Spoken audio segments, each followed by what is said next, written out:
All right, we are jacked in. We are ready to go. Happy Wednesday to you all, whoever is out here and listening.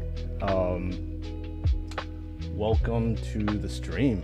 And today we are going to start off doing, well, as I said yesterday, I was going to be going nuts if I kept doing something like the Death Company the whole entire time. So I wanted to mix things up and basically jump in and do something a little bit different today, which is this Chaplain.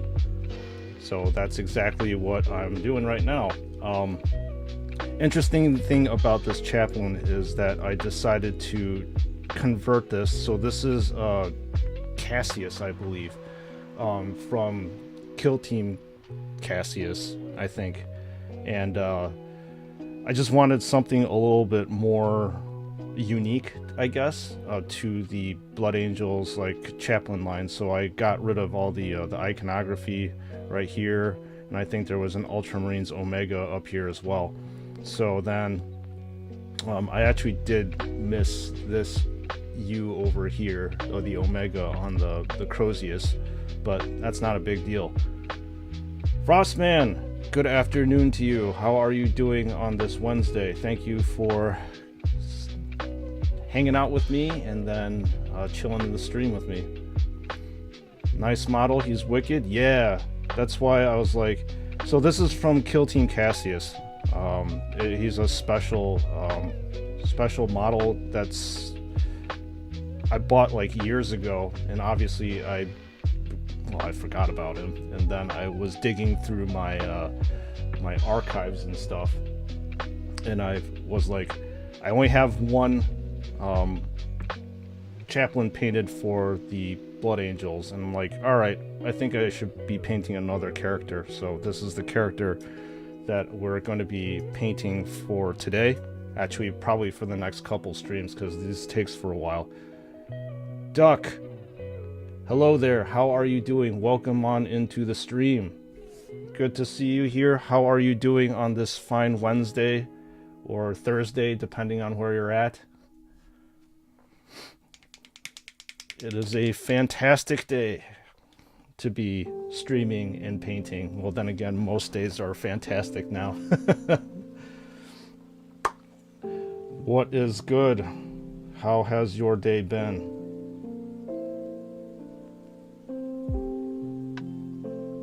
Come in, hang out, and chill.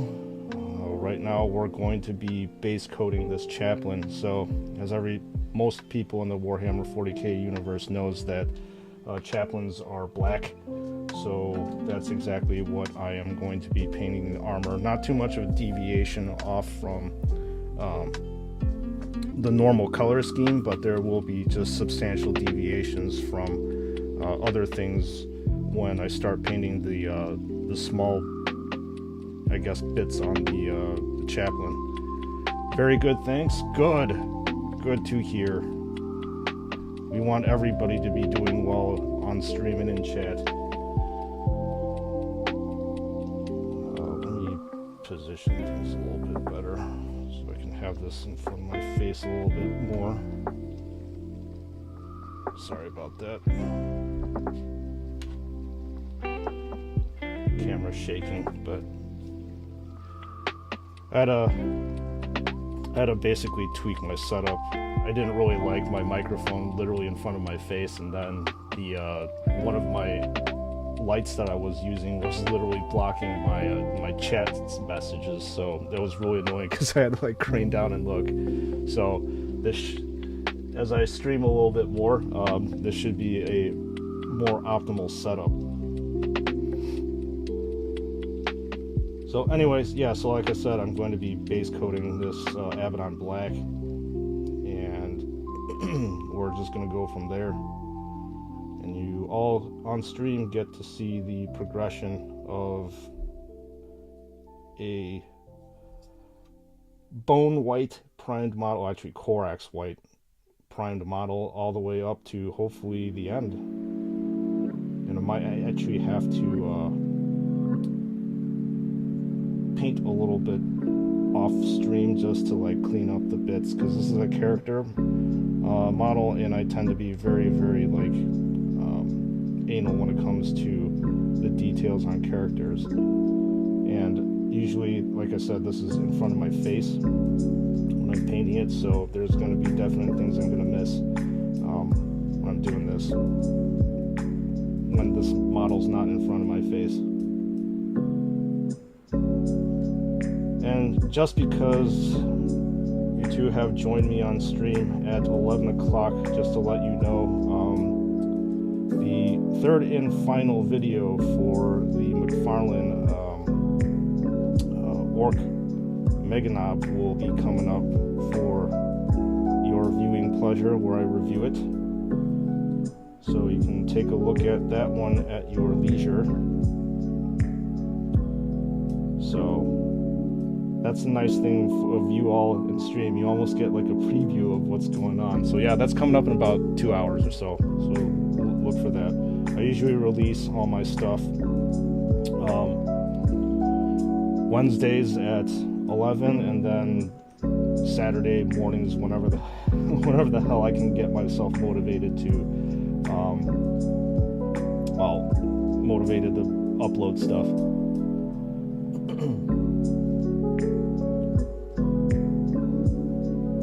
So how are things going for you, Frost? Hopefully well. Hope your daughter isn't giving you too many issues today. Every day is a new day, and new issues may or may not start.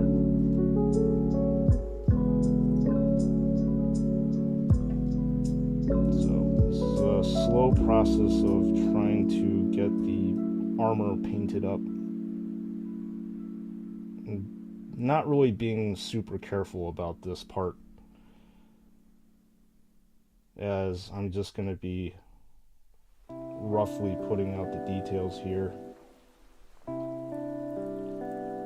later on, so I'll cover up the messes that I'm making right now, especially with the Abaddon Black.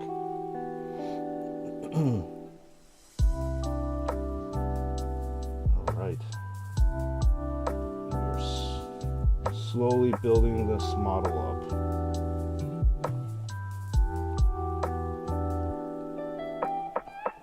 Gavin, welcome on into the stream. How's it going, my fellow battle brother? Hope things are going well for you on this Wednesday. That your day was hopefully restful and not too stressful. You're closing in on the end of your day, right? So you get to chill here with the rest of us and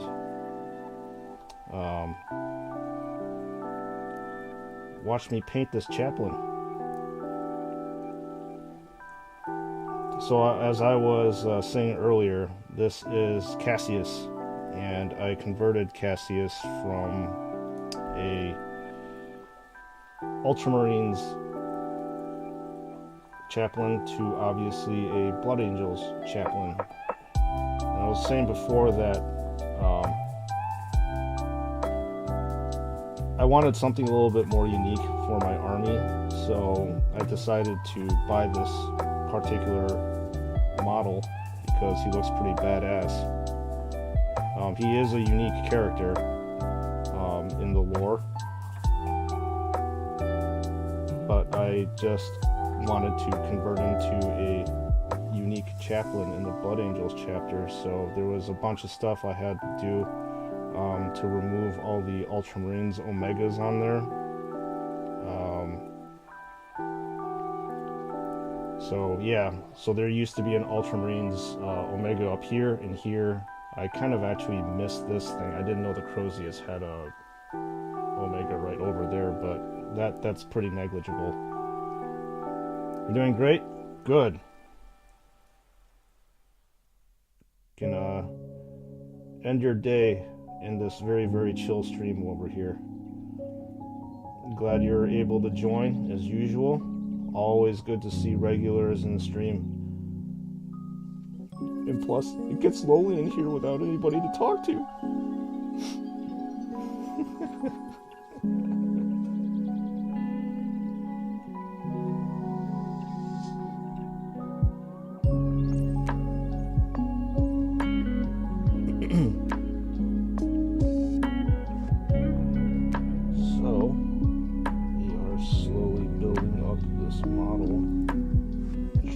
not to get black in the other areas here, because sometimes I just hate repainting. I'll have to repaint a lot of these areas anyways. But it'll be good.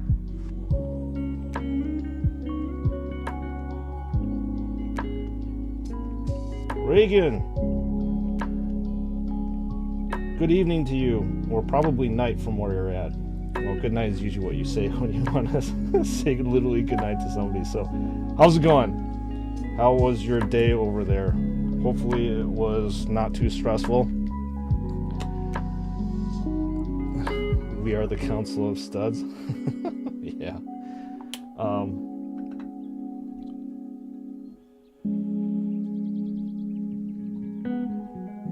Yeah, I should probably figure out a name of. I suppose we could probably name a chapter now, right? Since we have the Council of Studs. Yeah, we should name a Space Marine chapter after ourselves. That's what I was thinking. Not exactly too sure what to name it, but we'll figure it out. But instead of saying welcome to the Brick family, I think I have to say like welcome to the chapter now. Whenever somebody subscribes, since this channel has definitely got pushed more to a Warhammer kind of vibe rather than a Lego vibe. So I've been thinking about that in the background, what to call it, but life happens. You get a little bit busy. Do you prime the toys before painting? Yeah, absolutely. You have, you don't have to prime it, but if you do prime it, it makes the base coat stick to the model a lot better. Usually if you put this base coat on, the paint will kind of like slough off and be a little bit hard to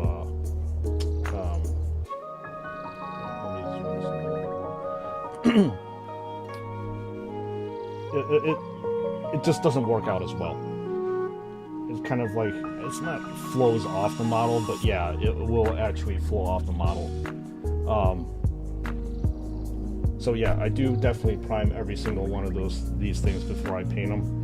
Unless if I make like a last minute decision to swap out like a different part, I'm just too lazy to go out and prime it. I mean, right now it's like 40 something degrees outside, so I can't really go out and prime it, and obviously you don't want to use spray paint inside of your house. I don't have a special hood that vacuums up all the vapors and stuff, so it's definitely not going to be good for you. It's a good crusade today. Brother Sprues, I managed to cut down 5 heretics with my pedal push. No prisoners. Okay. Good to hear. Good to hear. Green Mandalorian, welcome on into the stream. How are you doing on this? I suppose it is in the afternoon for you over there. Good to see you here again. Just chilling out. I'm glad you are able to hang out with the brothers here on stream. And as I said today, we are doing Cassius, this is Cassius, this is a unique character, but we are painting a character model, so he's just going to be a regular chaplain for the Blood Angels. And obviously, because this is a Blood Angel, he is going to be firstborn for me.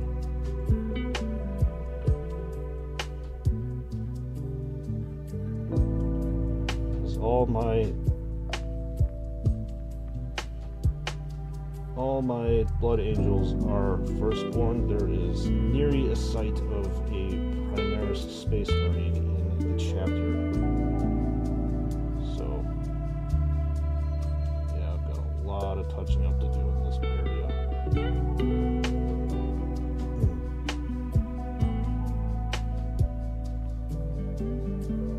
I'm good, thanks, brother. Just cleaning and posing my figures at the moment, relaxing. Yeah.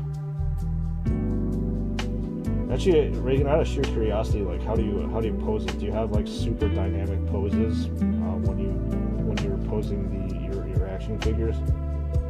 Because like I typically just use like the generic poses where like they've got their guns in the air. I don't really have too many things like dynamic like you see on Joy Toy's website, where they've got like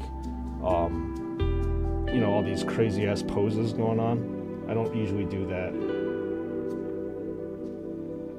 I don't know if it's like not having the time. I'm just too lazy.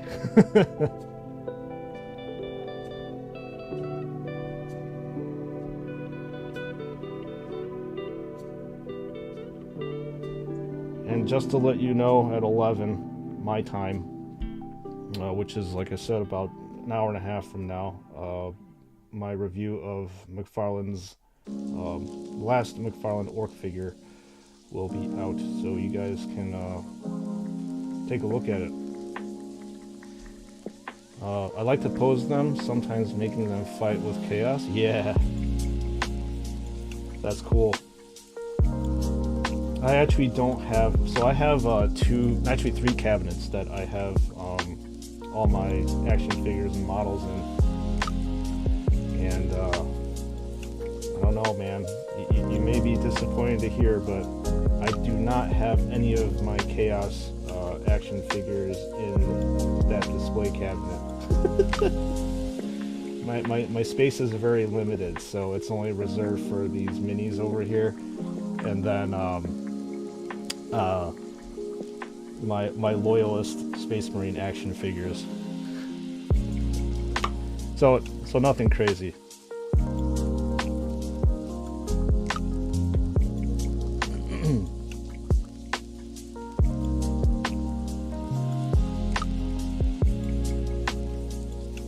Nothing crazy at all.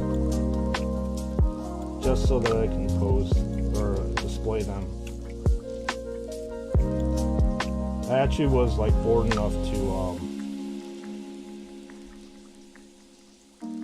put LED lights in one of my cabinets so that it could be obviously lit up for my own viewing pleasure. And then it took a little bit time to do. I don't know if I was actually too happy about the placement of the LEDs, but it definitely is serviceable. So it looks pretty cool once I've got it lit up, especially during the nighttime.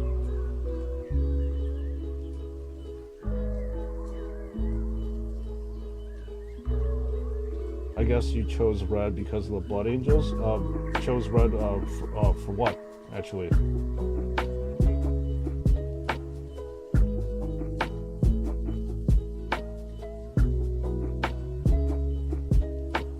I mean, red is actually one of my favorite colors, period. So I am obviously biased to that color. Man, I like these old school backpacks. I completely forgot about this. This piping here, this nice iconography. Man, so much detail in this one. Completely forgot about it. I'm glad I dug them up from the archives. Oh, my gaming chair. Yeah.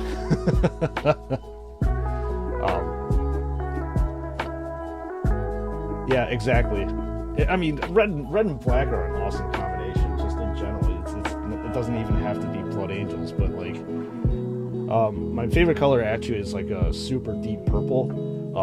That's kind of what I have my Raven Guard Primaris army based off of. So if I didn't think DX Racer actually had a dark purple and black chair, but if they actually had one, I would totally rock it.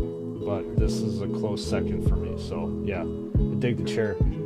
LEDs are great. Must get some for my Detolfs. Okay. You might have to explain what a Detolf to me is. I'm not aware of the term. But yes, LEDs are awesome, especially these days to basically do like underglow lighting and all that stuff, and just for cabinets. it's nice because like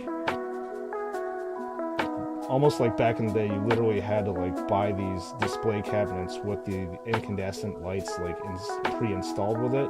Nowadays, you can just do it yourself, and it's a hell of a lot cheaper, obviously, to do it yourself rather than getting a cabinet that was completely stocked with LEDs.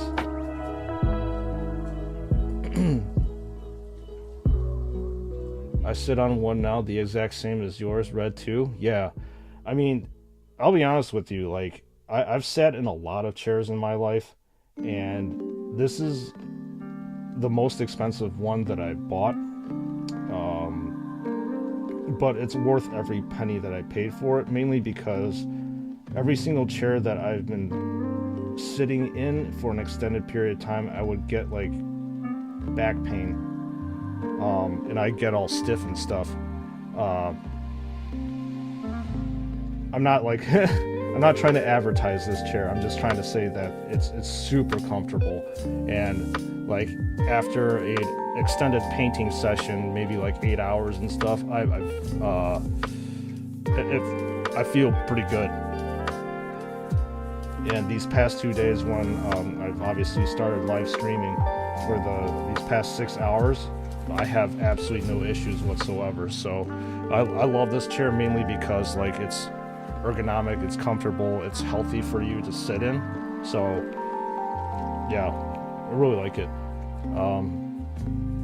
Are Warhammer figures that expensive? Because I don't know a lot about Warhammer, but I want to learn more. The answer is yes, they are stinking expensive. So a squad of let's just say 10 of these Space Marines, if they're regular Space Marines, which is basically like your infantry models, it'll run you right around like maybe $60 USD. So they definitely are not cheap. Warhammer has never been a very cheap hobby for anybody. And then if you are getting into like really expensive models such as like a Land Raider, or which was a gigantic basic tank, transport tank,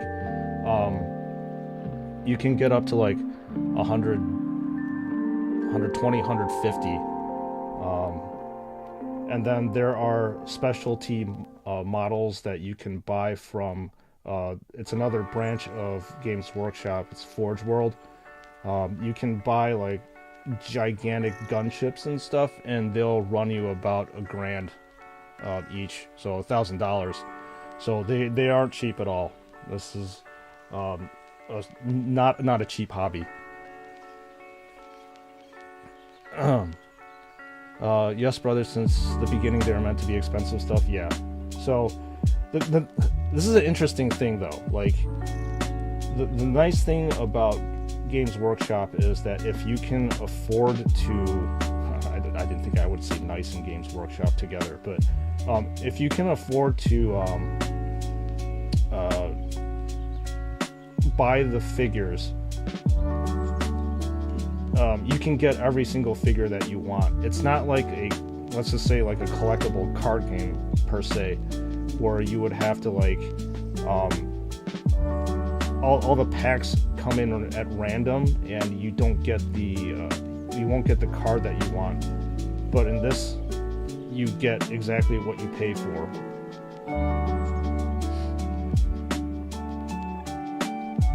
You might have spelt it wrong. They're display cabinets you get from IKEA. Oh, okay, all right. Yeah, a lot of people use IKEA display cabinets, and it's perfectly fine. Anything GW is expensive. Yes. As I have said, it is super expensive. But it's awesome.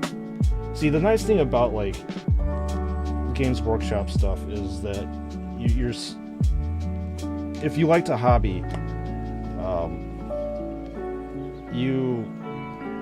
it's weird saying this, but like you form a bond with the model that you're painting. It's not like you're just buying something and then that's it. Like for me, like don't get me wrong, the action figures that we have that come out, like they're super cool. I really like them a lot. But like I don't have like a bond with them, mainly because I just buy them, I kind of pose them, and obviously I review them. However, when you are doing this yourself, you're putting time and effort into it. So there's like a I'm having a relationship with a model. But it's kind of like that.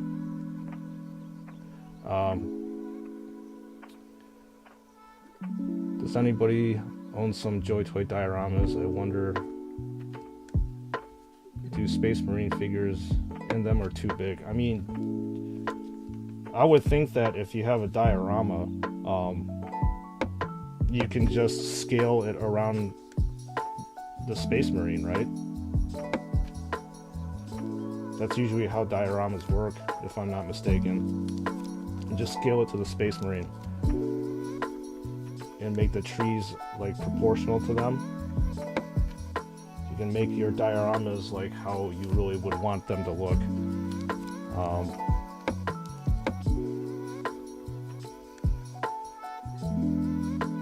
Fair enough. I mean, I don't mind buying stuff as long as it's fun. I mean, it depends on like what you define as fun, though. I mean, this is almost like Lego in the fact that you are building these things. You have to take them out from, you have to clip them out from the sprue, clean up all the mold lines that are there, glue them together, and then there are some people that they hate painting. Some people love painting, and the people that usually hate painting will you know, quickly put it together so they can play the game. So Warhammer is pretty diverse. I mean, there's a lot of things that like GW offers. You mean the mecha? I've been thinking about getting it too. Yeah, I think Joy Toy comes out, or they have a very large line of mecha. I think that's probably why it was, I don't know, I don't work at Joy Toy, but it's just conjecture here that it was so easy for them to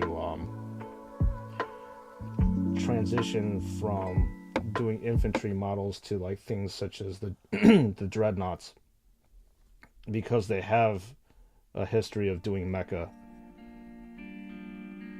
that you don't find like Bandai doing or McFarlane doing.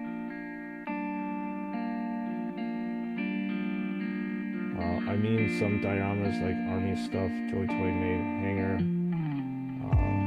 medic room, meeting room. Okay. Yeah, Reagan, I think those things can get pretty expensive, right? If you're trying to make a diorama just from Joy Toy stuff.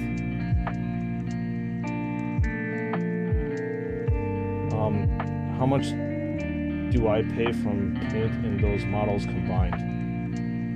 A lot.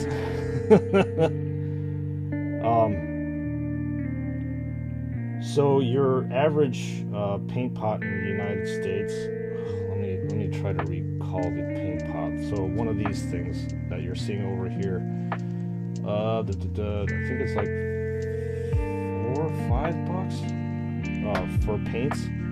And then for models themselves, I guess if you want to like break it down, they are probably anywhere between $6 to $8 per.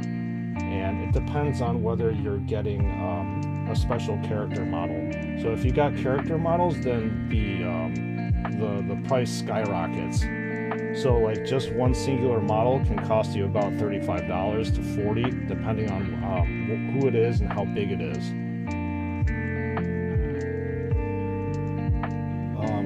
So like these unique character models, like so there's things called like demon primarchs, but they're huge. They're bigger than this screen right here. I think they're like, what, correct me guys if I'm wrong, but it was like 150 plus, something like that. So I hope that answers that question. I think Joy Toy will go with a bit with the stairs, but other bits look a bit small, I think.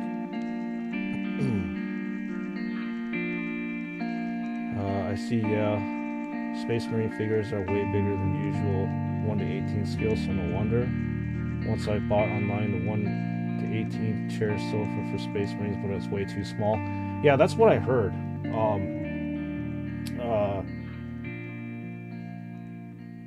The Space Marines like seem to be a little bit scaled down, and I had heard that the Krieg, the Imperial Guardsmen are actually to scale, but like the Space Marines aren't exactly 100% to scale. But that's what I read. You know what? I really shouldn't have glued this Crozius to this. I have to like wiggle my way around. In the end, I just borrowed my daughter's toy sofa to pick up Space Marine. That's hysterical.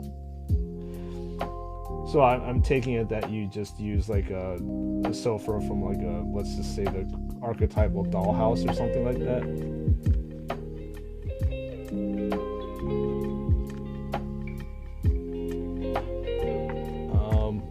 Do I ever use a magnifying glass on stand setup and painting? No, actually I don't. So when I usually paint, this stuff is literally up in front of my face like this. This is usually how I paint. Thankfully my eyes are still okay enough so that I can actually put this in front of my face when I paint it. So I was saying earlier that I'm probably going to have to, like, because this is a character model, I'm going to need to touch up a few things off stream, because it's kind of hard for me to see what I'm doing when this is probably like a foot, 12 inches, whatever away.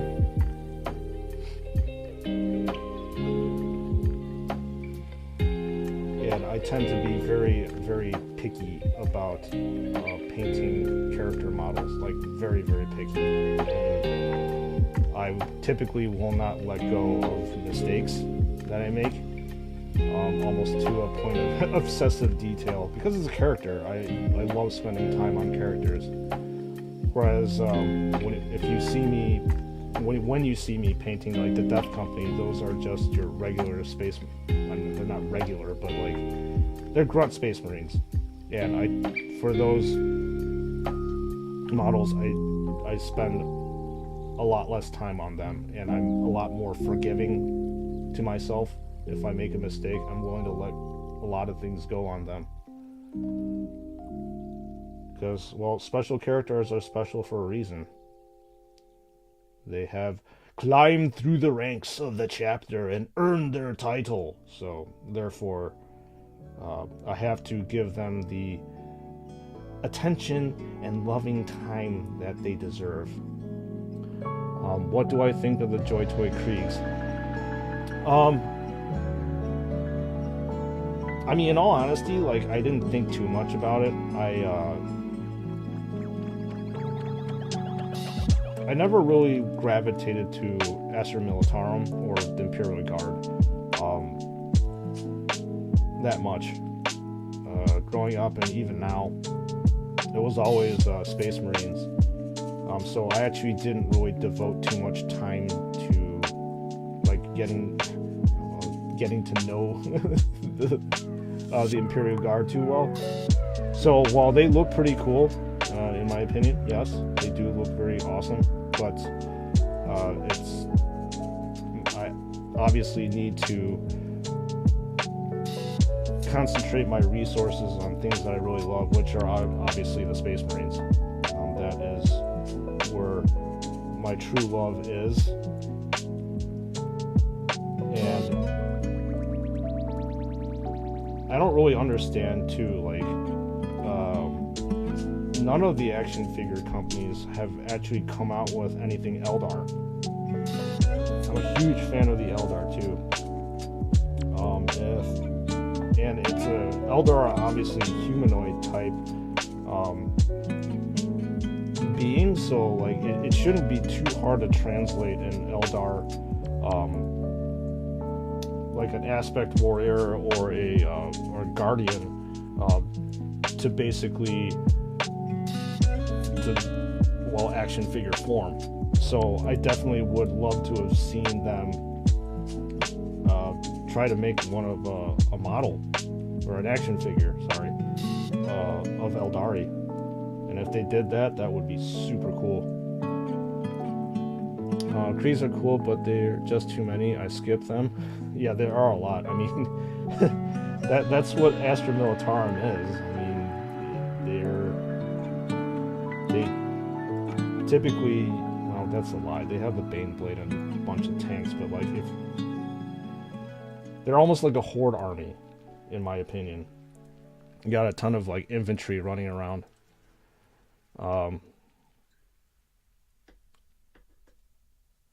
I hope that McFarlane does Kriegs.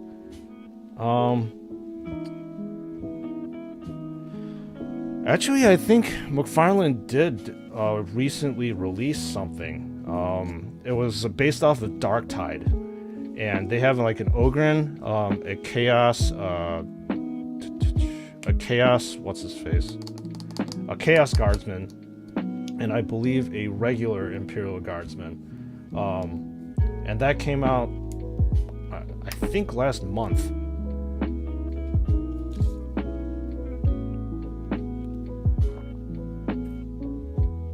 So I'm not sure if you get McFarlane over there in Australia, Gavin, but I think that may be the only Imperial Guard action figure that McFarlane offers.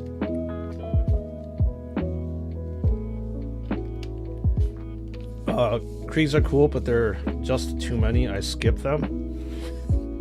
Yeah. I think I said that already. Me saying they look cool, but not enough to spend money on them. Joy Toy Eldar would be dope. Yes, it would be very dope. I would love to see that happen, but I don't know. I mean, everything is obviously based on shareholders and money. If it's not going to make the company any money, they're not going to be spending any time on it. So the Eldar might be a gamble for Joy Toy to do.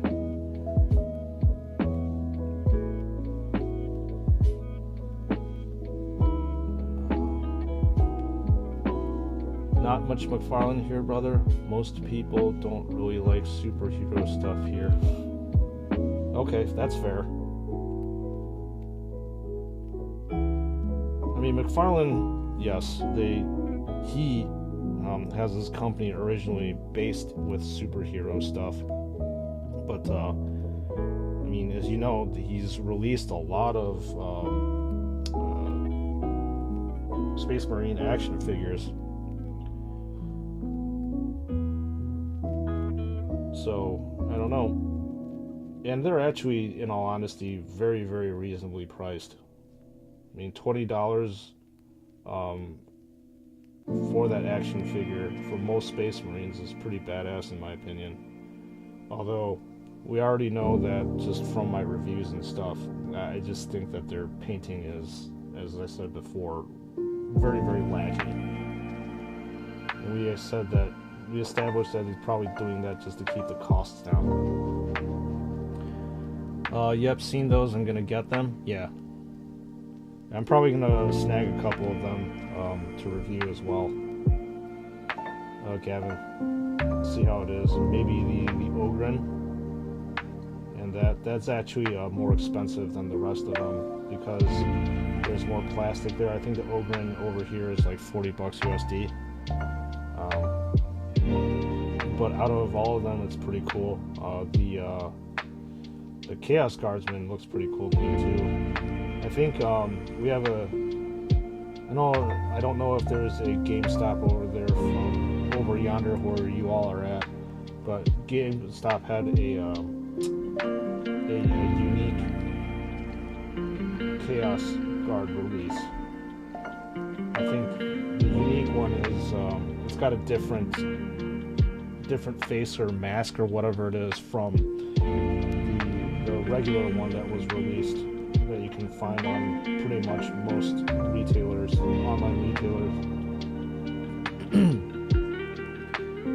And here, most people are more into anime and waifus. Heresy, I said. The temptation of slit his teeth. I mean, I'll be honest with you too. I also like anime and waifus. I mean, since you're in Asia, I mean, like the Japanese prevalence is, or influence is very prevalent, and I can see why. Like even in the States over here, depending on where the circles that you're in, like anime is super popular. When I had the time, I would actually watch a ton of anime too. I don't watch it as much anymore, but a lot of my family members are like they're getting into anime, and they really like it. So it's hard not to. I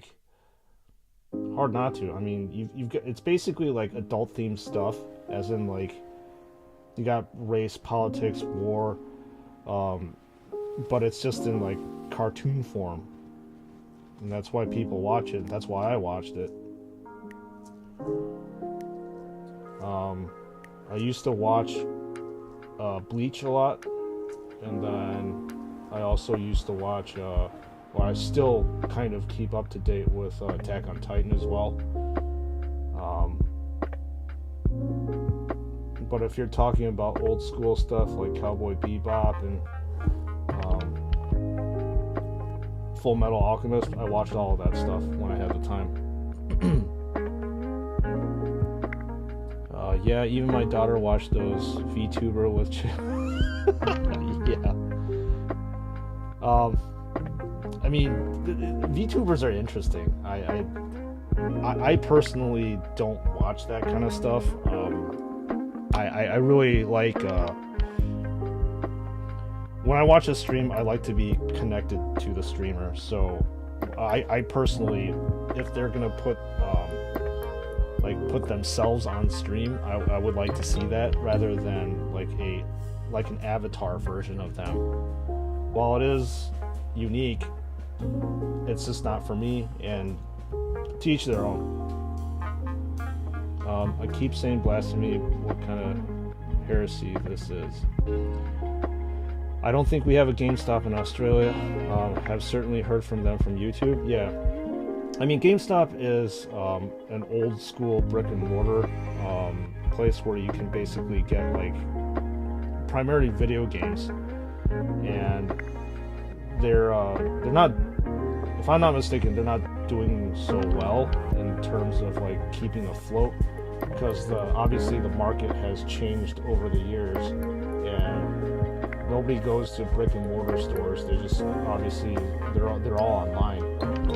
So they've expanded into like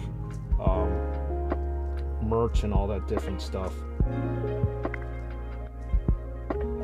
just to try to keep afloat. Shouldn't have put the head on either. Oh well. I'll have to figure this area out later.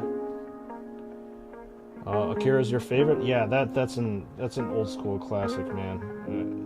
That's one of those things. If you're just getting anime, you have to watch. Like Ghost in the Shell too is another thing that, in my opinion, that people should watch when they're just getting into anime.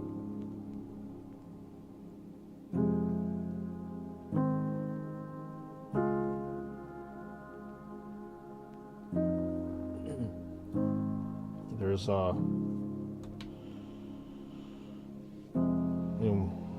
there's a ton of other stuff that are out there. just can't keep up with it all. Seven Deadly Sins was another one I used to watch.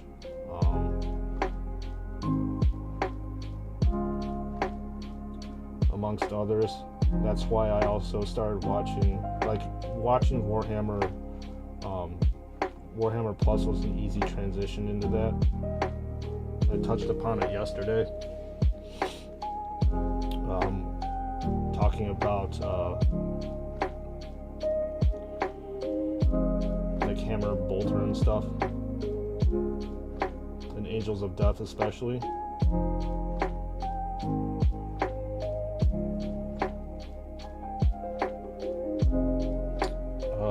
Brothers, waifus are temporary, but holy war is eternal. You're cracking me up, man. Waifus are actually very important too. What anime movies do you recommend? I mean, in all honesty, like I don't really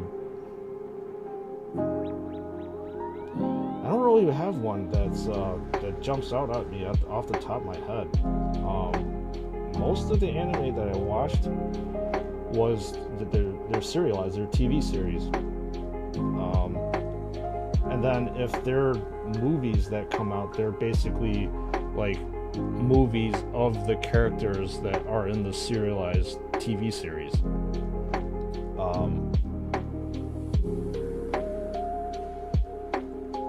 Yeah, I'm really struggling to think off the top of my head, just like standalone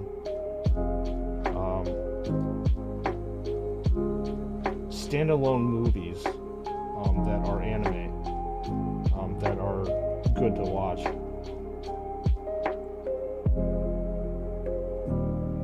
Yeah, I'm really struggling right now to even think of one.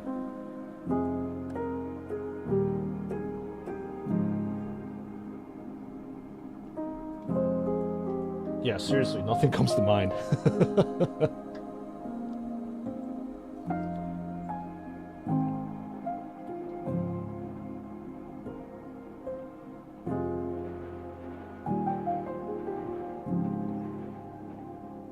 Alright, I should get more of this black detail in. I think I might have to just slop it on. I don't know, sorry, I don't watch animes, brother. It's alright, man. Everybody's got their own separate thing that they want to watch, and our time is limited, right? And we need to spend the time on things that we truly love. And nowadays, for me, I just don't prioritize that stuff at all. Most of the time, I'm just like, I watch YouTube, obviously, and I watch a ton of Twitch streamers. That's usually where my time goes.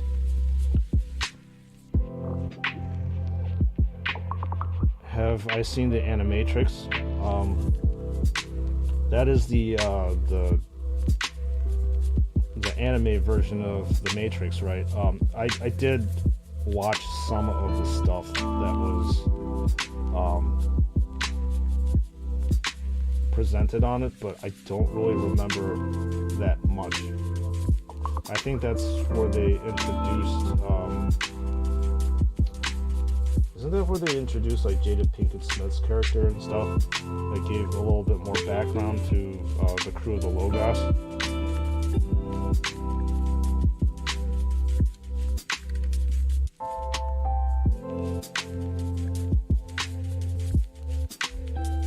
Yeah, it has been a while, a hot minute since I've watched something like that.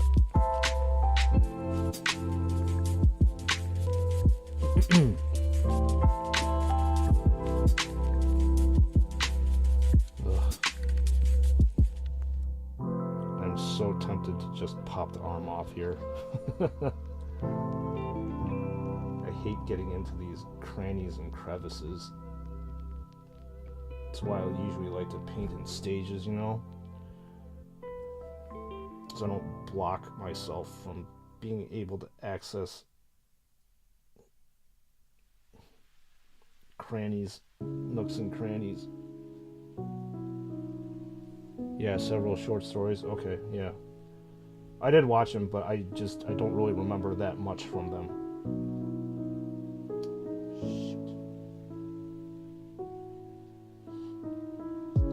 So I don't know if you can see what I'm doing on stream, but I'm trying to like get my brush into the crevices around the head area where the head meets the body, the neck area. And in doing so, I have completely blackened the areas that I have supposed to not be black. So that was a little bit short-sighted of me to put this together like this. Like I said, I'm sorely tempted just to like bust this thing off, but I don't really want to re-glue it again.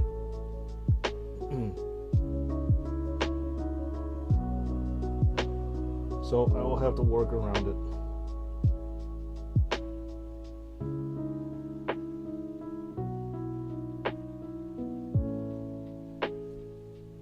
I'm gonna figure out a generalized paint theme for this thing too. It's got to flow with the Blood Angels army, but it's got to be unique of itself too.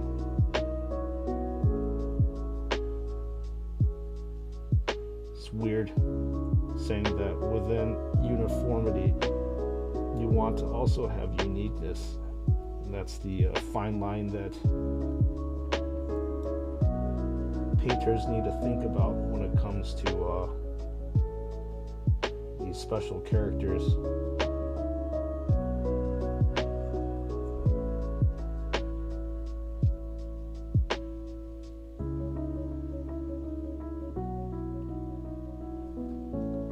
So actually, how many of you people here do actually hobby like this? They're into Warhammer miniatures, or are you all just action figure fans? Here's something interesting things, Brother Sprues. People here who usually buy Gundam and waifu figures, some of them are starting to buy Joy Toy Warhammer. They just like the models, they don't know anything about Warhammer. Yeah, I could see that. It's like, it's almost like what they call a gateway drug. So it's something to get you into buying more stuff. Whereas like me, obviously, it's the other way around. I was always into Warhammer, and when they had action figures come out, that was mind-blowing for me.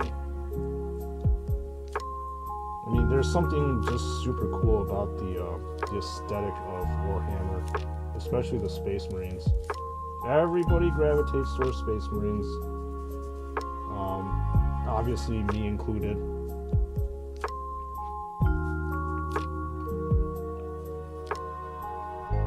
And I think that's probably why Games Workshop probably contracted out the IP to other people, because they know that, you know, their own subscriber base can only go so far, so they need to expand out and reach other audiences so that they can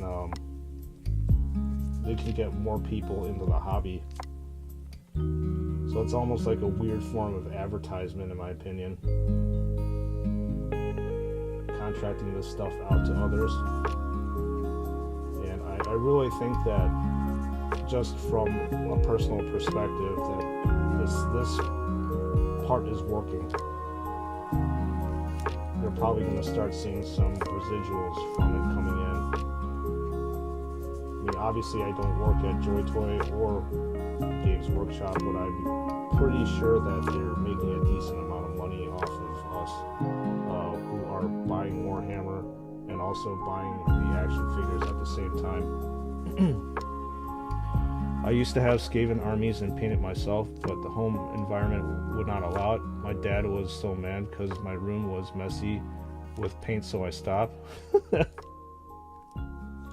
I mean, you just have to keep it tidy.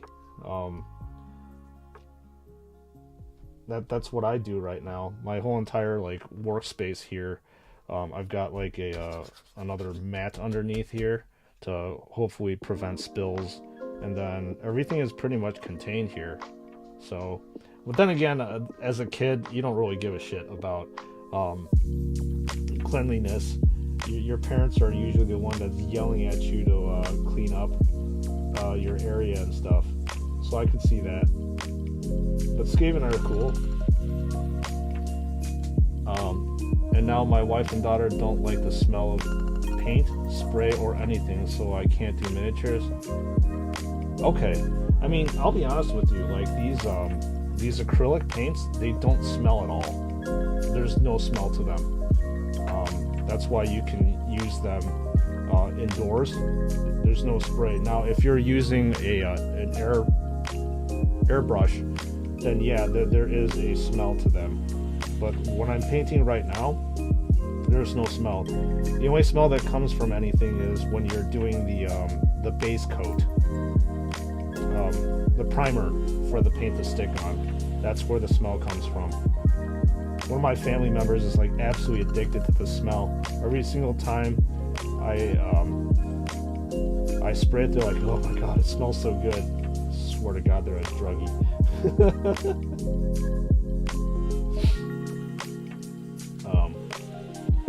But yeah, that's the only area or time in which there would be smell coming. But this is completely odorless right now. While I was in junior high at the time, I was wild and angry, so don't care about messy paints. I think we were all wild and angry at some point in time in junior high, right? I sure as hell was.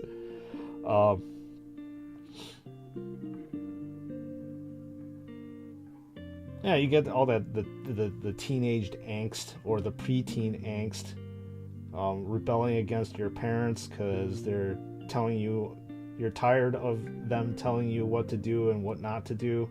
We all went through that. And obviously you ain't got no time to care about your room. All you cared about were your friends and your and what you were interested in.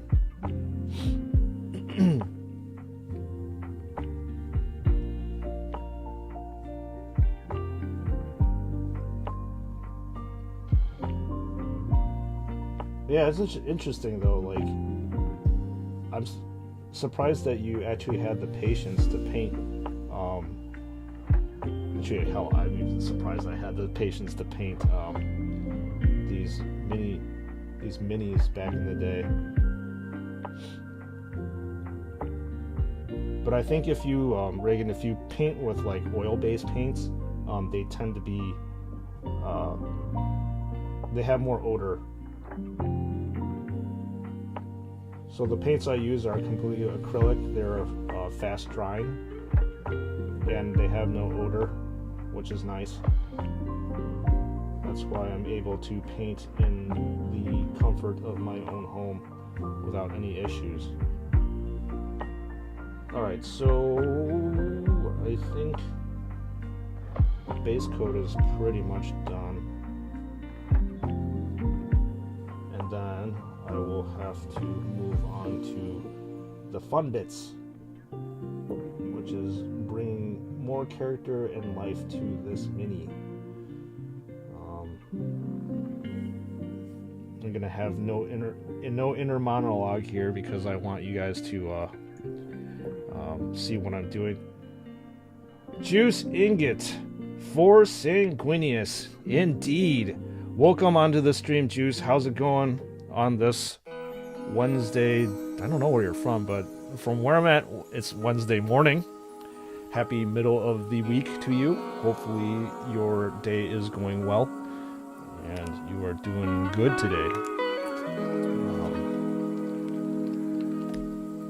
Good to also see you on stream. I like to see my my video watching, commenting regulars on stream. You guys definitely make time pass by very, very quickly. I need to buy the new Citadel paint though. to fix some mess Joy Toy made. Yeah. Some mess. They always leave a mess. From a painter's perspective, their stuff is definitely leaves something to be said. Cold in at work. Glad to catch you. I'm sorry that you're cold in at work. Bundle up, I guess. Well, I'm also glad that you're in stream, so I'm glad that you are able to come in and chat and hang out. It's awesome. I love it. When I get off work, I'm going to have a Furioso wing. Ooh. Yeah, that's going to be an awesome present to be walking into.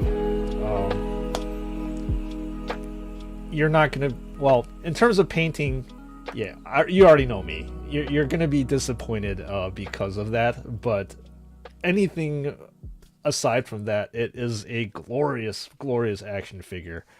Yeah, you can see me smiling like a kid. It's one of my favorite ones. So yeah, you hopefully you'll get off work soon, so you can be a kid in a candy store again in the middle of October. Christmas in October. Awesome. Furioso is awesome, brother. Never tired of watching it in your display. Amen to that. My Furioso is also in my display cabinet that I put with LED lights.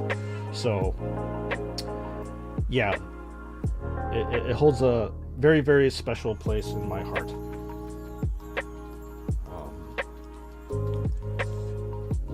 And Furioso can do some funny poses too. Yeah, I'm really surprised at the articulation that Joy Toy has put into their action figures. They're very, very very mobile, and very posable, and very dynamic. Today is my 3rd anniversary at my job, so it ended up being timed as a good B-Day gift. Congratulations on your 3rd anniversary at your job.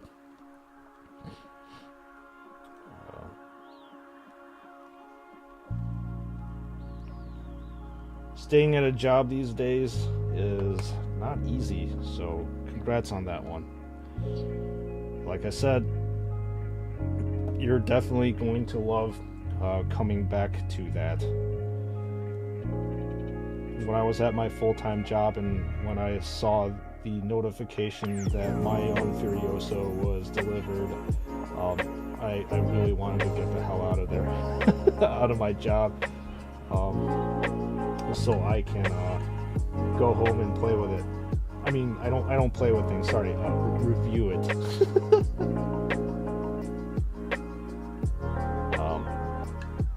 So just to let you know right now, I think I've got the base coat of Abaddon Black done enough. So I'm using Retributor armor, which is the base gold color that I use for everything Blood Angels, to paint like basically the iconography and all the different things around the body area. So definitely the Purity Seal metal, likely the chains, again the metal itself, and these armor parts I'm going to be painting gold as well.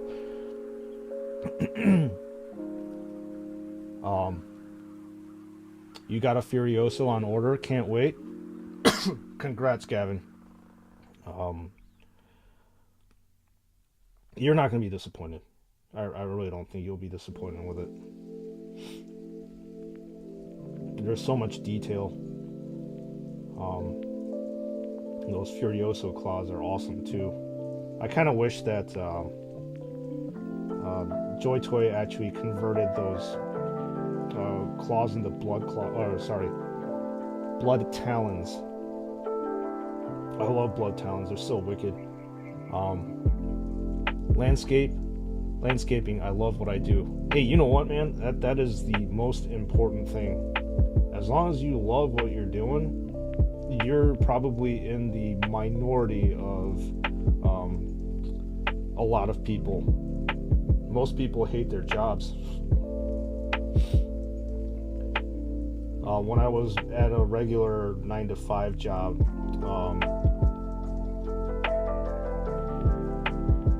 it was basically something that I did to take care of my family, i.e.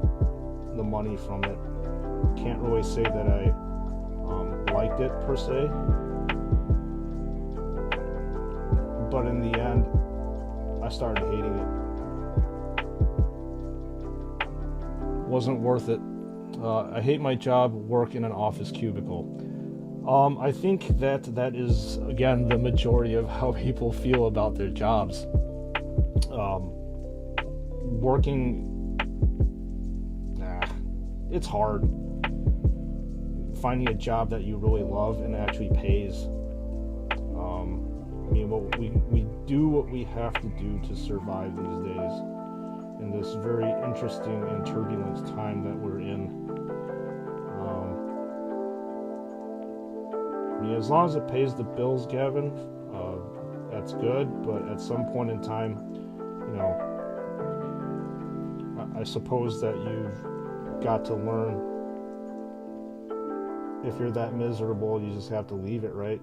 I mean, that's exactly what I did. I was so miserable at my job that I said, fuck it, I'm gone, I'm done, can't do this anymore.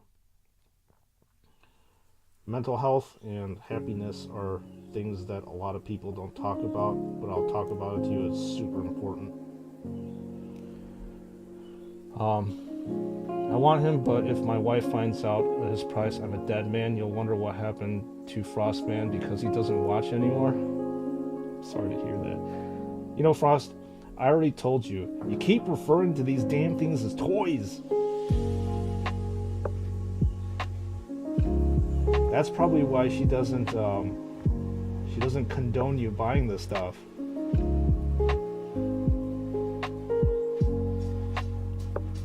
Like Legos, I keep telling you, man, I refer them to adult building models. Because they are. You can get away with it that way. I hope you can find something you enjoy, Gav. Yeah, I agree with you on that one. But I don't know if this is that much consolation to you, Gavin, but again, they're 90-something odd % of the people. They really don't enjoy what they do. They just do it because it pays the bills and gets them by, and you're able to afford the numerous toys. No, not toys. The numerous action figures and miniatures that you can get. Brother Sprues, you do not collect Space Wolves. No, I do not actually collect Space Wolves. I really do like their aesthetic. I did comment on the Blade Guard veteran video with the Joy Toy action figures of them. That actually is my favorite Blade Guard action figure. The detail on them is so much more than just your regular Space Marines. However, like, I never really got into the lore. I respect the Space Wolves, don't get me wrong. And obviously, monetarily, you can only spread yourself so thin in terms of, like, buying things. So I think they're a super cool army, obviously because they've got like Bjorn and stuff, and they've got like interesting vehicles, transportation vehicles, and obviously the Thunderwolf Cavalry are super cool. But yeah, I just really never gotten into them. I suppose hate is a bit strong, just been there too long. How long were you there, Gavin? I mean, sometimes a change will lighten the perspective of just everything in general. Hell, dude, I was actually at my job for 14 years. And 3 weeks ago, I said enough was enough. Done. And now I'm live streaming, although I think this is probably a temporary thing because there's just too many temptations out there, i.e. action figures that I need to buy, and plus I need to support my family too. But in the interim here, I wish I could do this for an extended period of time as a full-time job, but it's just not financially feasible for me to do. But I sure as fuck love doing this. So awesome. Just being able to paint and then chat with people all across the world. I just still can't get over how cool this is. I used to wake up with like every morning dreading to go to work and just slogging through the workday, but now it's just like I wake up, I'm happy because I get to do this. Well, funny thing is that Joy Toy box, it usually says this is not a toy. Yeah, it really is not a toy. And you shouldn't treat it as such. I mean, for God's sakes, like these things are like, the minimum cost for these things are $40. And then if you get up to like Crow, it's like what, $70, $80? 13 years? Damn, dude. That is a long ass time to be spending at a job. Kudos to you, man, for sticking it out that long. That is a very long time. That's dedication, though. Most people just they're at their jobs for maybe tops a few years and then move on.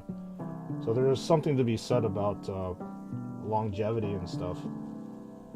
So props to you for being able to tough through it like a regular Space Marine would. They tough through adversity and in the end come out on top, right?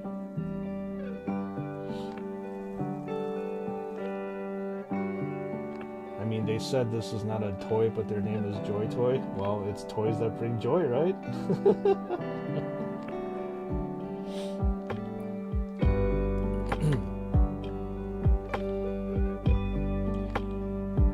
Well, it certainly brings a hell of a lot of joy to me, and they certainly will continue to do more.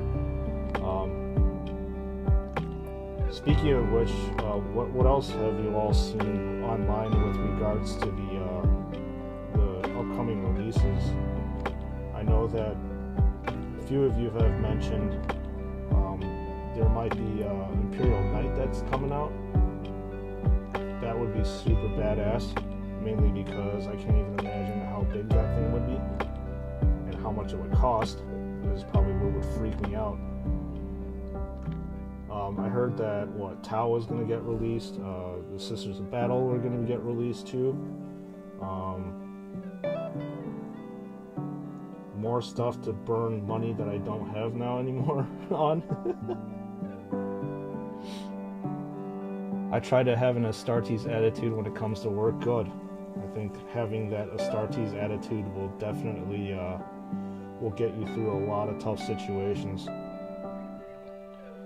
Because the Astartes are the Emperor's finest.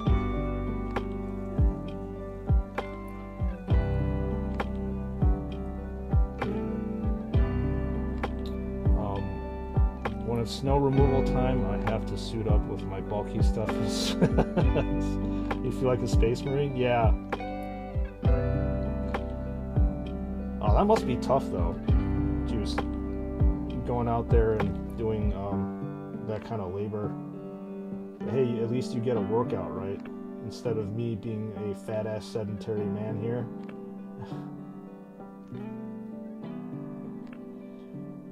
But I'm jealous of you though.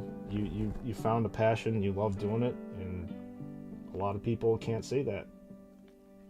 So keep going, brother. Keep going.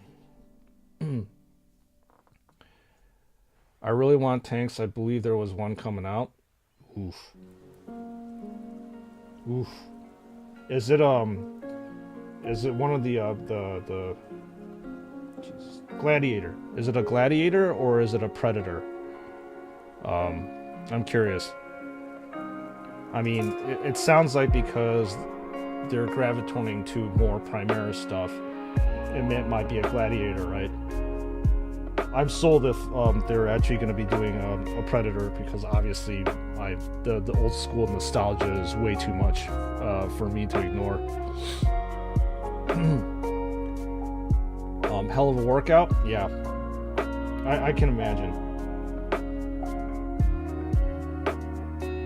I can really imagine it's a hell of a workout. Keeps you fit, strong, beefy, like an Astartes warrior. Brother Sprues, do you know much about Ultra? I am curious.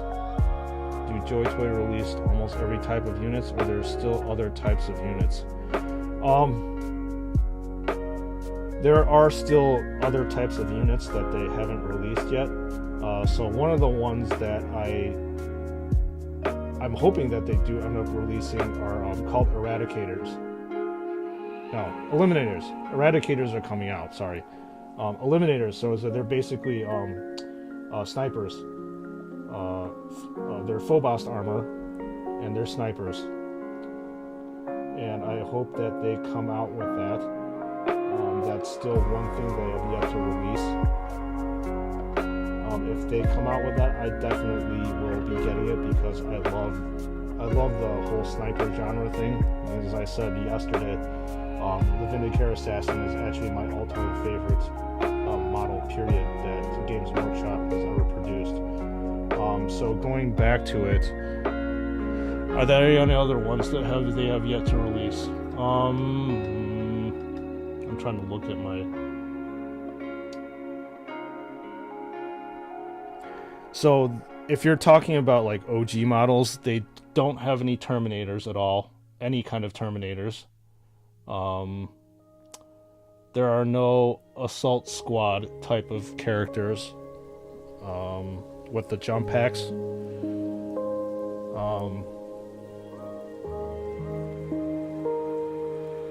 They have not released a Chaplain yet. They have not released a Judiciar, if you're talking about Primaris.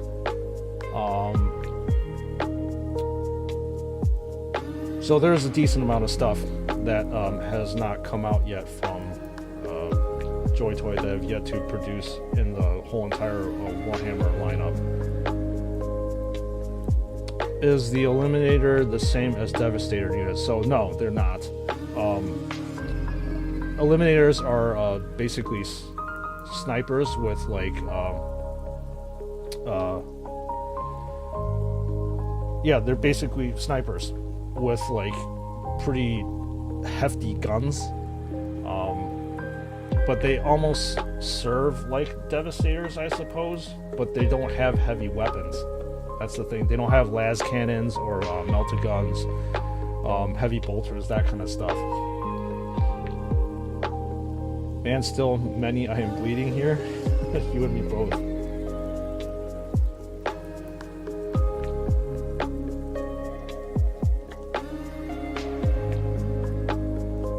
Yeah, there's just so many units that are out there that, you know, you can't... Actually, it's hard to be able to afford every single one of them. I'm trying to think off the top of my head what other units that are missing. Kind of straining.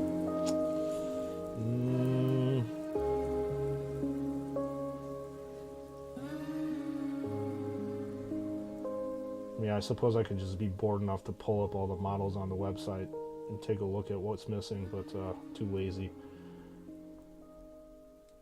But there are still a bunch of things that Joy Toy has yet to release out of the whole entire Space Marine lineup.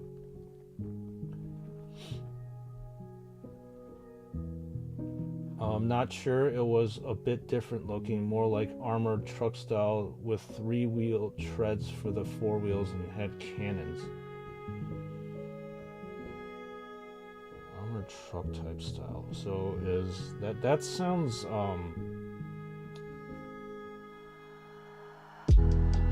that almost sounds like Imperial Guard then. So that would be Taurox. Because Taurox actually have they're trucks, and they actually have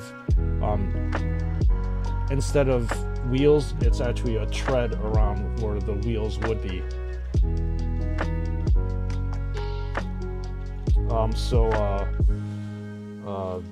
A specialized type of Imperial Guard unit uses that, which completely escapes my mind what it's called. I want a Sly Marble and some Catachan Warriors from Joy Toy. Oh my god. Yeah, that would be really cool if that could actually happen.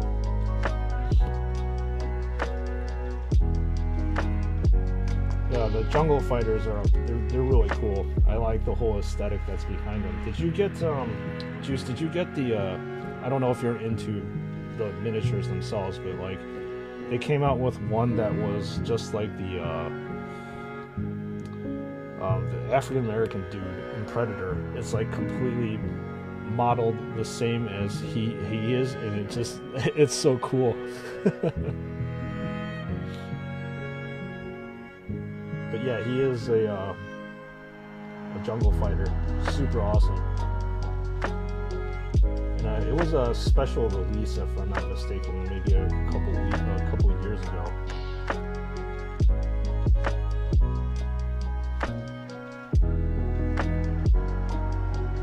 I heard that they're going to release Loyalist Terminators. Not sure which chapter, but big chance it's the Ultramarines. I think that it's not really a big chance. It's almost like a guarantee. I mean, the Ultramarines always get these fun toys before we can actually get them.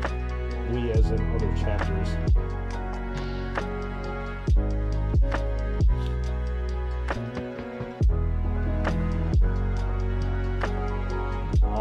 But regardless, I would love Terminators. I mean, the closest thing that right now is being released is the Grey Knights. And those obviously are not regular Terminators. Obviously they're super awesome and cool Terminators, but they're not, again, regular ones. What am I going to do here? Do I really want the same gold to be used from here to here? Well, it's already too late, I did it. Correct, confirmed Imperial Guard tank. It's massive, just checked. Okay. Cool.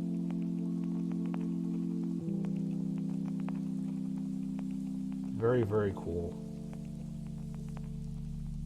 Too bad it's not an Astartes tank, though. I would love to have an Astartes tank. But then again, I would think that the Imperial Guard tanks are actually... I'll begrudgingly admit they look pretty cool. With the Lehman Russes and stuff, yeah, they're pretty badass. Even though they're modeled on modern day tanks and stuff.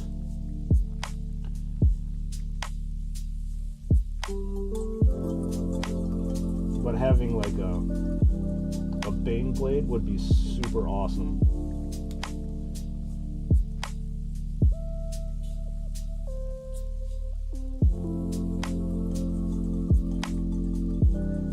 Yeah, I definitely would love a Bane blade. If I had the extra income to spend on one, I would buy one. The problem is, I only hand paint, or I'm only familiar with hand painting, and painting something that large, especially with those armor panels, would be insane. You have to use like an airbrush to get an even coat all around.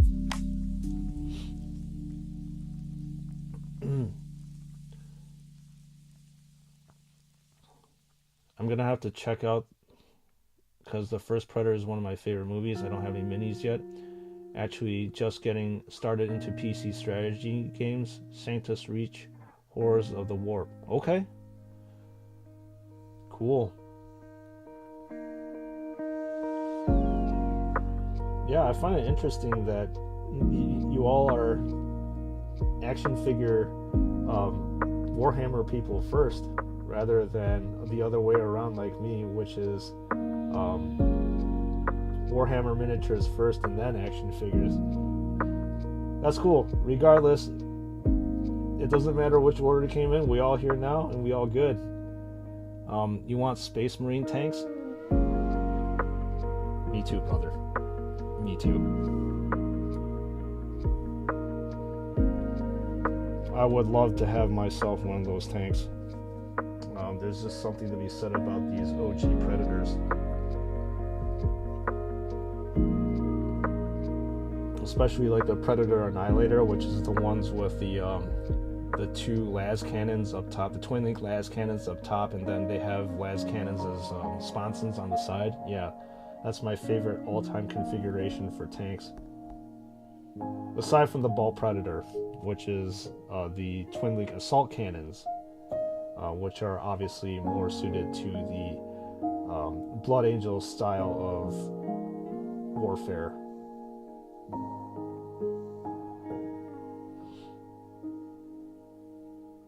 But I think, sooner or later, that stuff will probably come out. I mean, there's really no reason why Joy Toy would stop this, stop the IP from going, I just think that they, from my perspective, they're making a decent amount of money from all this stuff, so why stop?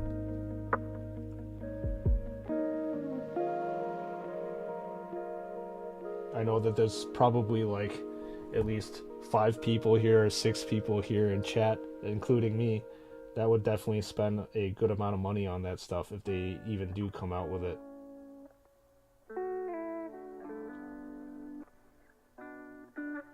So, why not, right? Sky's the limit. As I said before in my comments, there's no reason why they would stop doing this. No reason at all. It's too much of a cash cow.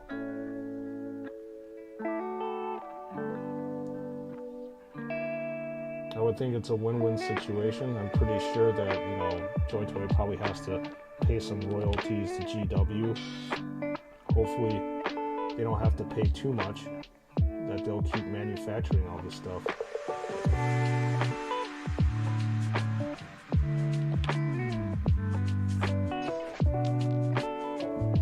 Exactly. Yeah.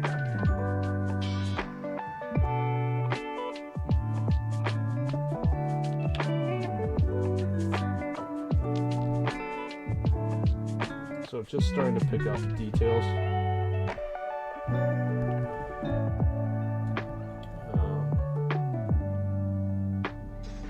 There's a lot of details that I need to pick out. It's not your drunk Space Marine anymore. Everything will be painted. There will be no skip areas.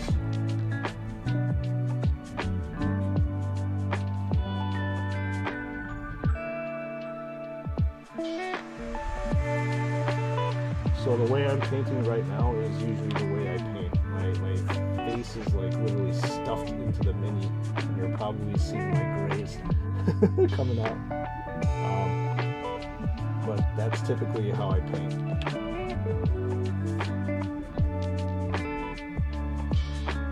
So you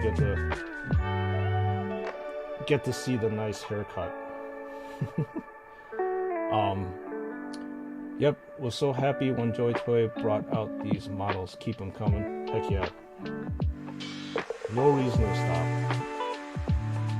And I hope that they keep doing this. I suppose the only gripe that, well, actually there's 2 gripes. You already know from my videos that I wish that the painting was a little bit better, but secondly, it's like the price that some of these things are set at is so cost prohibitive.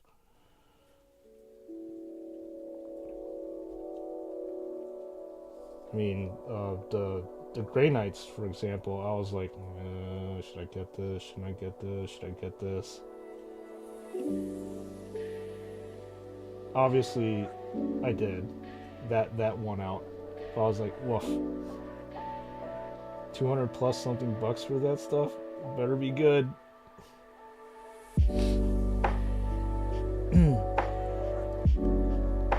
Chaos Demon figures, Slanesh Demonette figures. There's just so many awesome designs. The number of different types of units is staggering. Yeah, it is.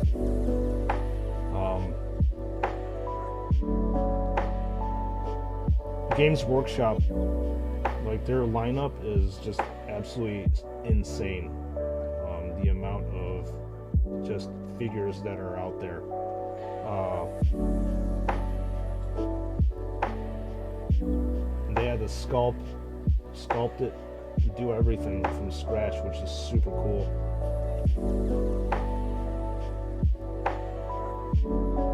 And I like it how like every single army has a different kind of aesthetic to them. At one point in time, I really wanted to get into Sigmar, so I started collecting a little bit of Nighthaunt. And the reason why I like Nighthaunt is because it's a completely different aesthetic than Space Marines, obviously. And how the models are basically ethereal and flowy rather than the Space Marines very like regimented, chunky form like you see here. Whereas, you know, Wraiths is a whole different type of painting style that I wasn't really used to doing. So I like to challenge myself with that type of painting style. Problem is, I never actually got into painting them as much. Do I use reference materials for my models? Yes, I do. I will usually like look online to get kind of a general feel of how I want to, or how they painted their models, and then I'll pick pieces here and there, and with each one I kind of make them my own, I suppose. So I know that for this Chaplain, for example, the predominant colors are gold and black, and you're just gonna have to figure out which areas to paint gold. Like the chains necessarily, I didn't need to paint gold. You could paint them a different color, but that's just how I chose to do it.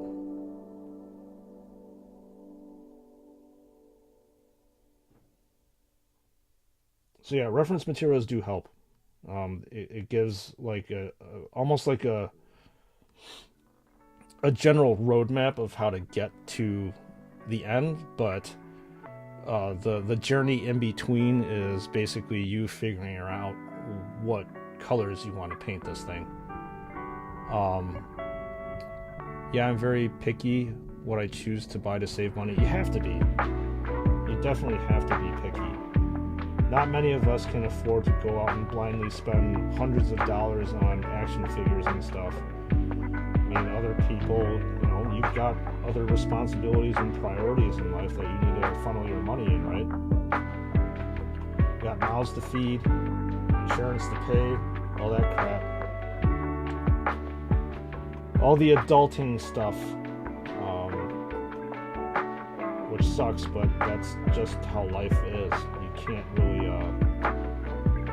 you can't get around it. You can't avoid it. I saw in a roadmap video and showed what it looked like. Khorne Chaos Marines for upcoming figure and Necrons might be for 2023. Sweet. Yeah, that's the thing about Joy Toy that I wish that they would get a little bit more into, which are Xenos. I mean, the only Xenos that they have right now are the Orcs, and that was just recently released. And I think that Eldari and backgrounds, they're all humanoid type things. Obviously the Chaos Space Marines are too, but they already got into Chaos, sorry. But like for the rest of those factions, again, like Eldari, I mean the transition from that humanoid thing shouldn't be too hard of a transition, so I wouldn't see any reason why they wouldn't be able to do it. I thought it was cool how they announced the new figs using pics of the minis.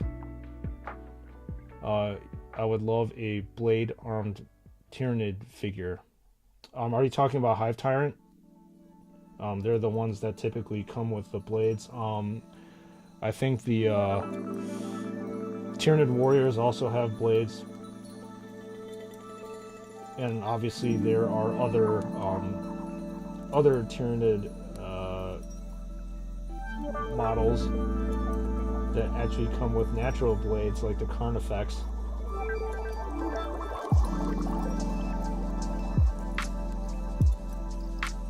Yeah, the only Tyranid figure that came out was again McFarlane. They're the only ones that came out. It was a Gene Stealer, which I actually really liked. It almost had like a spawny type of look and feel to it, and I thought that they did a very good job of translating a Tyranid onto a action figure type form. It's still one of those action figures that I have sitting out on my display shelf that I really like. Yeah, probably a Tyrant would be like Dreadnought scale. Yeah, I think it would be almost like a I think it would be Redemptor scale, which would be massive, but that's how Hive Tyrants are. They are massive, very intimidating figures.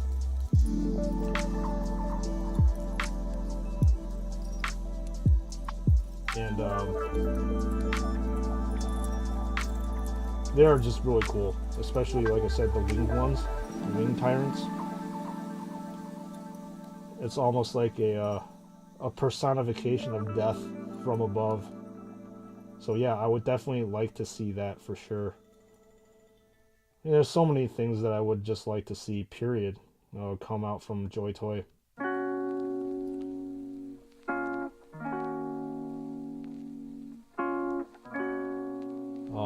Would be an amazing display piece in battle with the Furioso. Yeah, it would.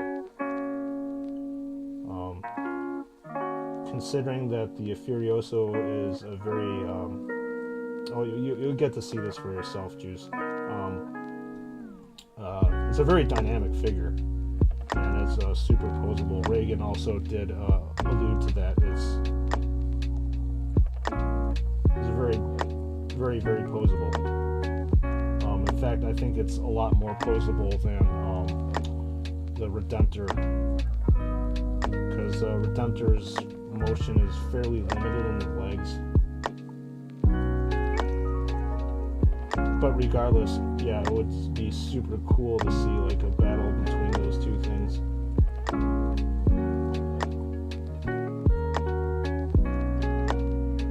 Even though I believe that in the end, probably, I know this is blasphemy here, in the end, probably the Hive Tyrant would win.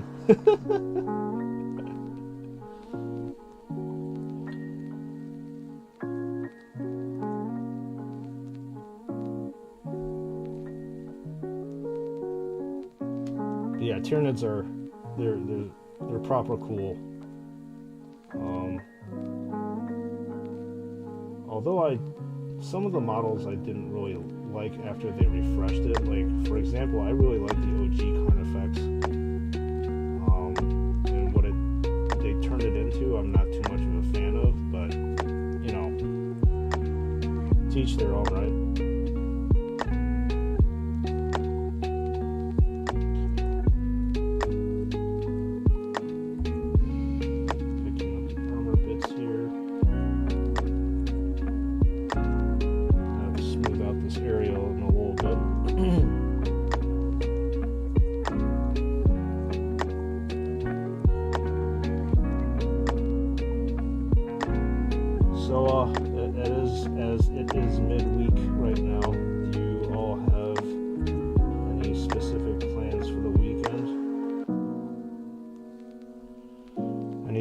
find parties to go to, or are you just gonna relax? I myself, I am going to relax over the weekend, at least as much as possible. I still have my regular YouTube films to film. That's what I usually do on the weekends.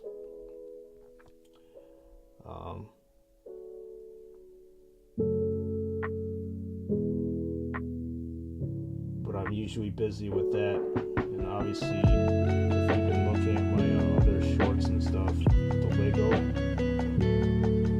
that's a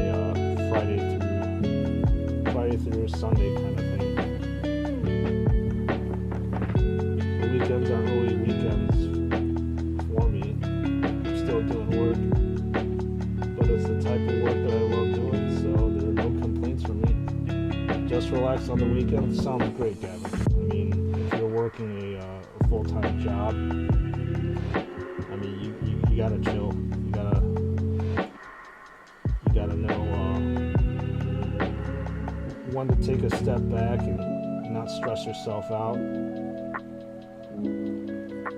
weekends are perfect for that. Although I would think that, there's some people here that probably do work on the weekends. I used to have to work on the weekend too.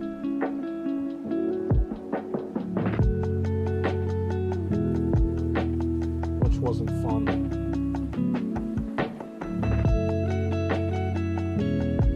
And then I got up to a management level at my work and didn't really have to work on the weekends, but I have this channel to maintain, but I don't really call this work. This is not work at all to me. I love doing what I'm doing right now, and I would not trade it for the world. But I'll have to say that I'm honestly spending more hours on a day-to-day basis here than at my old job.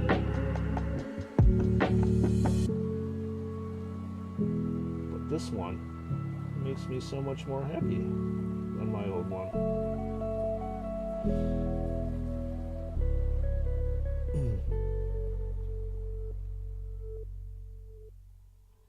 Because I get to do pretty much anything that I want. And that's the benefit of working for yourself. And nobody gets to tell me what to do. Speaking of which, I want a light snack. What am I having for a light snack? Well, I'm having a delicious, garbagey, fruity candy. It's Halloween. That's coming up. I'm so excited, so I get to have a nice, fruity candy. The small joys in life, man.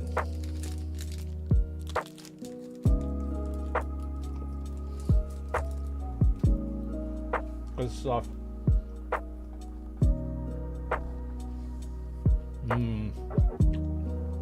Nothing like candy for breakfast. That's adulting at its finest. Can't get better than that.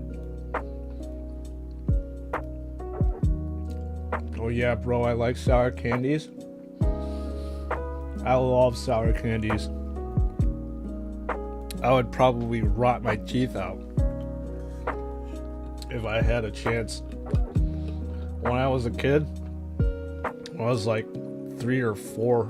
Actually, no, it was later than that. But I got like massive cavities. I would just be eating candy the whole entire day.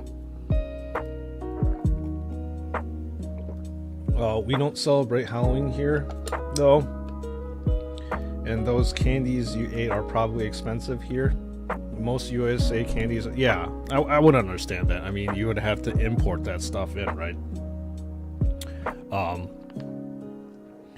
Yeah, thankfully those candies that I have are not too expensive, but you know how things are going on with the world anyways. Like everything is like inflated though. Time to do some work. To glory, brethren, a grand stream. Mr. Sprues, catch you all again soon. Nice dab. Juice, have a good day. Hopefully that you will be able to stay warm on your job. And try not to work too much, I suppose. Enjoy yourself, and I will see you on again later. Almost time for me, Gavin? Yeah, it is almost time for me. Yeah, I've got about a good hour if I want to stay on a regimen, I suppose. But then again, I'm self-employed now, so I get to do whatever I want. But I'll stick it out at until noon, which is the preordained lunch hour for most people. Wow, it's almost been 2 hours? Jeez, time flies when you're having fun. Or doing things that you love.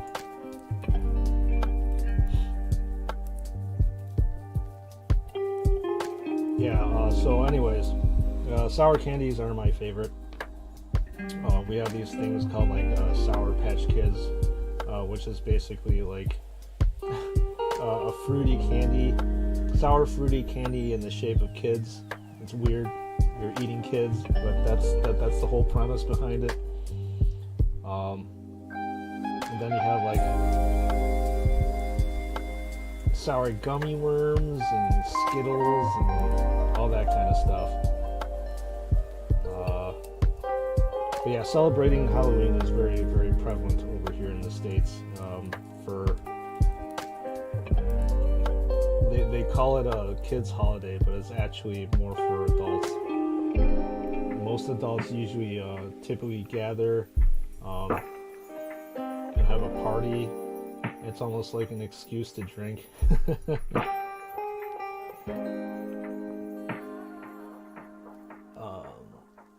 Time for you to go too, Gavin? Aw, man.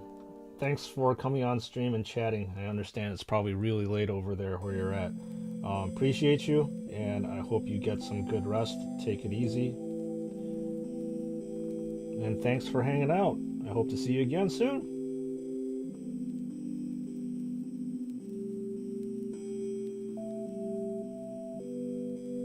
Always nice to have great people in chat.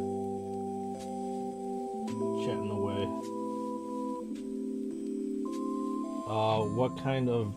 What brand of candy did I just eat? Well, they're called Sour Punch straws. You want to look at a local online store here? Probably they have some. Yeah, here, I'll show you. I have a bunch of them on the side. Sourpunch.com. So they're basically like, again, like I said, fruity candies with like a bunch of like, I think it's like citric acid, which is the sour part, and they cover it as well. Thanks, been a pleasure. Cheers. Take it easy, brother. We will see you again to fight another day.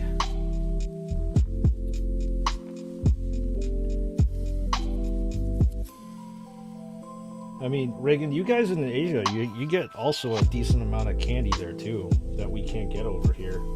I'm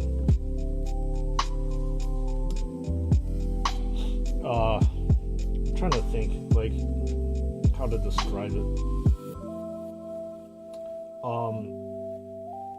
I grew up in Taiwan actually, and from ages 0 to 6, I was living in Taiwan.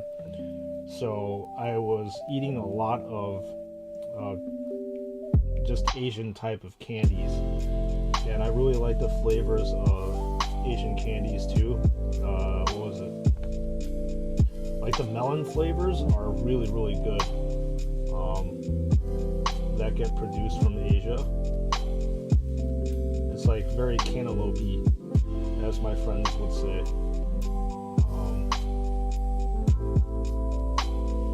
There's also like this weird like caramel chew. I can't remember. I can only describe it. It's literally a square of caramel that's in a plastic or like a cardboard box. That I used to eat a lot too. They're almost like caramel milk candies. Oh yeah, we have it here. Sour Punch Bites. $12. Is it like for a huge bag? But then again, if it was a huge bag, it's like it's still pretty huge. I mean, it's still pretty expensive. I think the bag that I bought was $5 or so.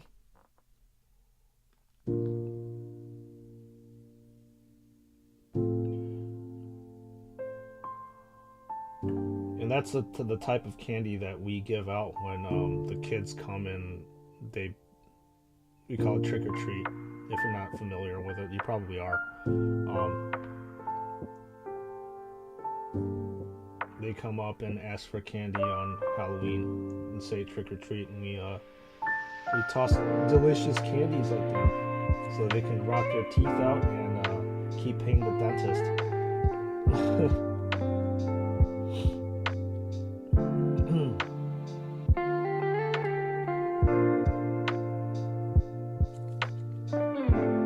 Slowly come together.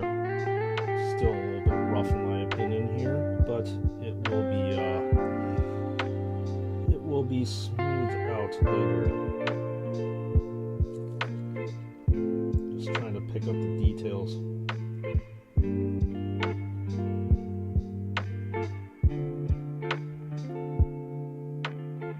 Hope to make some decent progress today. I think this chaplain will be at least like a 2 to 3 day kind of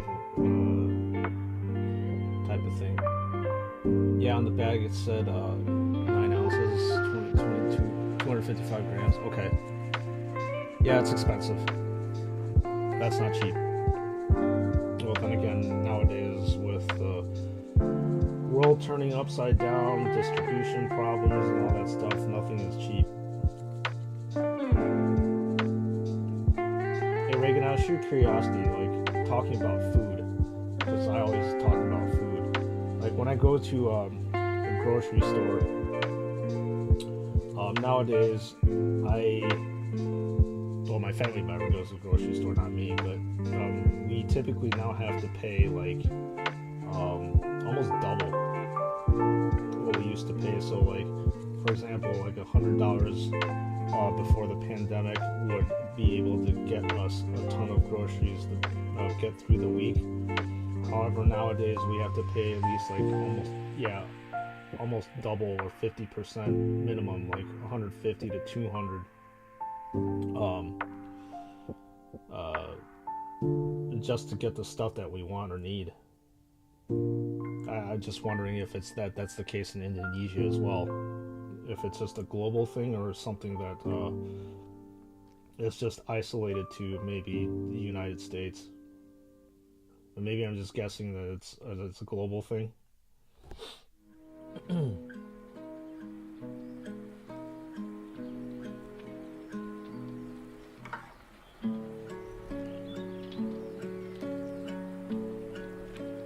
But we will hopefully, this inflation will try to subside. And it's really hard to maintain. I used to be able to go out to eat down by the city where I'm at quite often, maybe at least like once a week. Now, like a good meal down there is going to cost you at least $300 to $400 or something like that if you're going to a decent end restaurant. Just insane. We do have some price increase, but not as severe as the USA. Yeah, that sucks, man. Food prices are nearly double as before.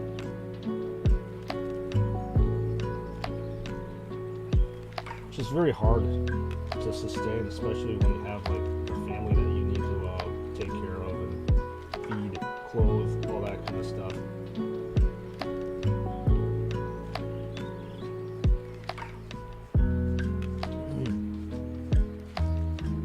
Because in Indonesia, unlike USA, people are getting used to substitute foods, especially the low-income ones. Like if they can't afford rice, they just eat other stuff. Man, that must be tough. Like me being an Asian, not being able to eat rice, I don't know if I would be able to survive. Goodness gracious.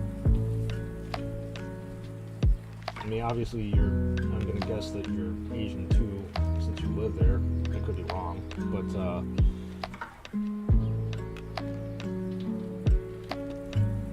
having rice at meals is almost like it's like a given. I feel like weird if I don't have rice at a meal, unless if it's soup noodles, but for the most part, yeah, as you know, rice is quintessential to Asian cuisine. Definitely a must-have. I have an uncle in LA, and though he told me how is USA, I went to the USA just once when you were 13, you guess? Wow, it's been a while then.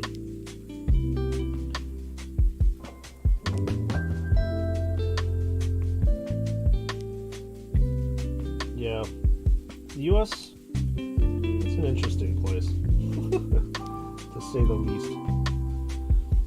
But I'm sure that you can say that about every single place on the earth, right?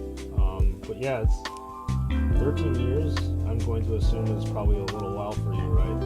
Or when you were 13. And I'm sure there's probably some changes that definitely did occur. I mean, LA is a very, very big city, and it has a vast metropolitan area. So, like I said, I'm sure that it's definitely changed from where you were at. But California, in my opinion, it's a gorgeous state. I sincerely hope that I'll have enough money to retire out there. San Diego, which is on the southern end of California, almost by the Mexico border, is one of my favorite places, if not my favorite place in the United States.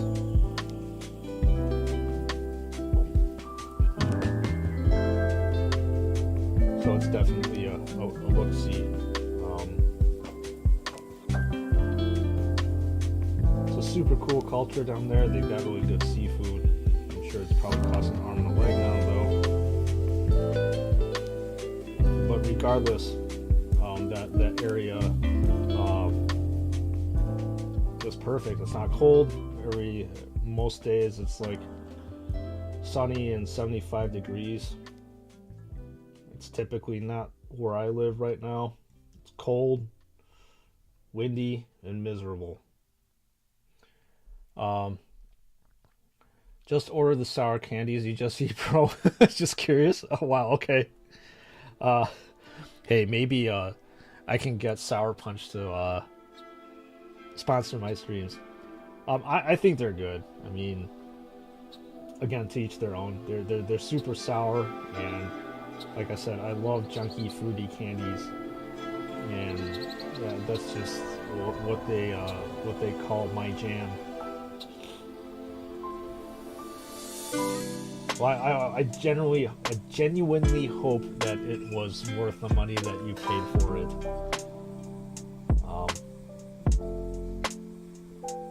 I mean, if I had a chance, I would probably go through that whole entire bag within a few days. But I have to have a little bit more self-control than that, or else I'm going to rot out my teeth and get diabetes at the same time. And nobody wants that, right?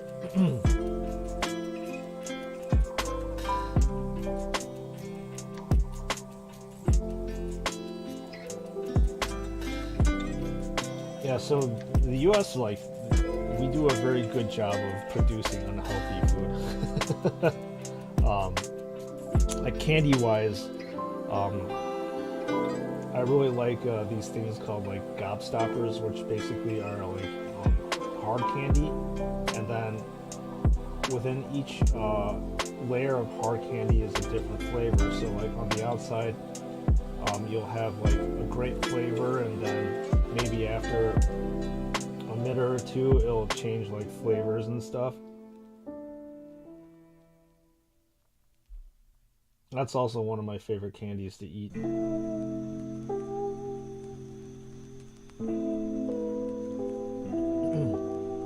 It's just so good.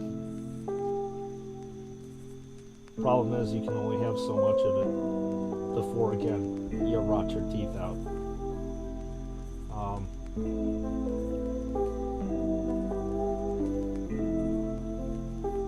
Hey, my video should be live now. Let's check to see what's going on. People here have some old minds, bro.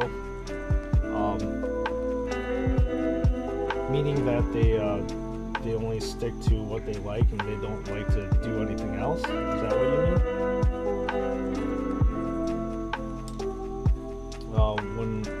When we are around 30, we don't eat sweets anymore. Oh, okay.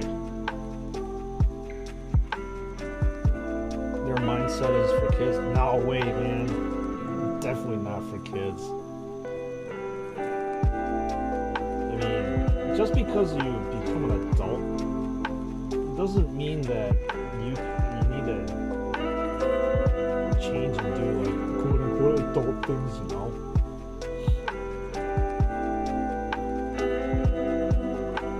I mean, so I'm gonna be guessing like they'd be horrified if they saw you watch like anime or build Legos and stuff like that.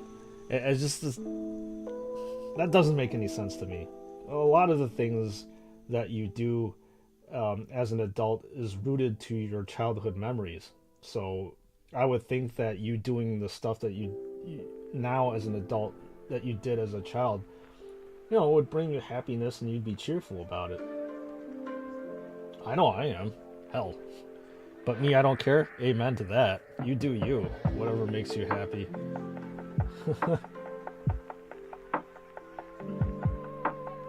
You have to do what makes you happy. And don't let anybody tell you otherwise, right?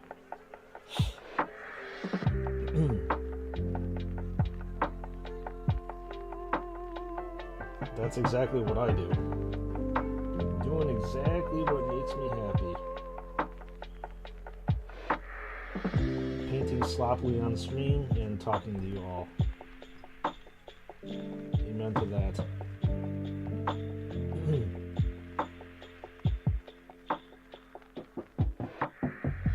Alright, I think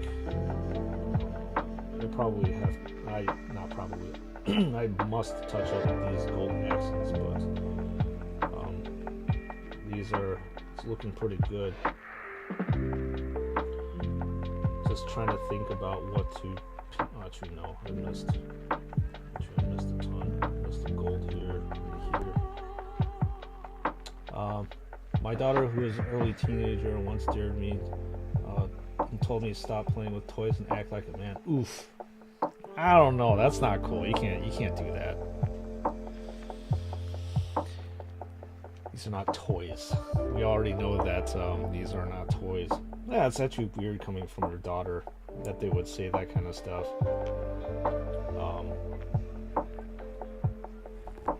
This stuff keeps us youthful. I don't need to tell you. Keeps you in a more kid type and just better mentality. I was so mad and said, "Do not lecture me, Sergeant. I love the Space Marine even before you were created." Yeah.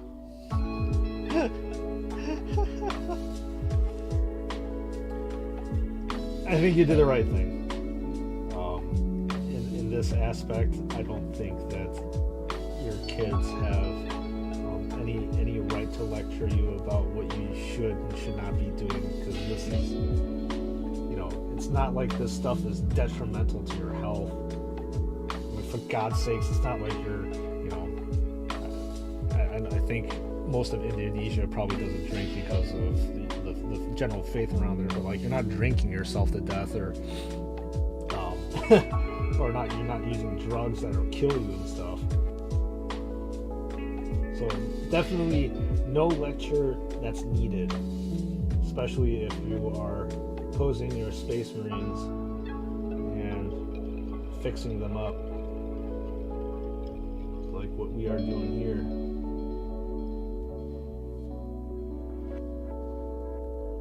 I mean, you don't, when I go to the Games Workshop store out by me, you typically actually don't see kids there anyways.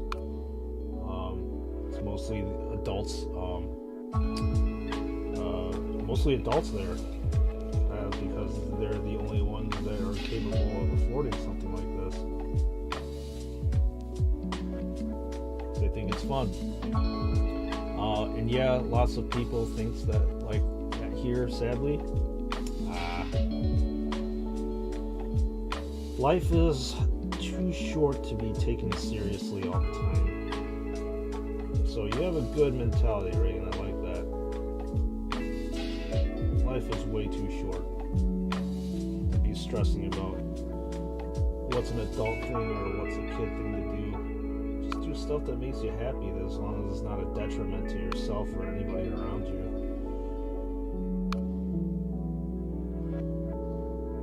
So yeah, building Legos for me and painting, not a detriment at all.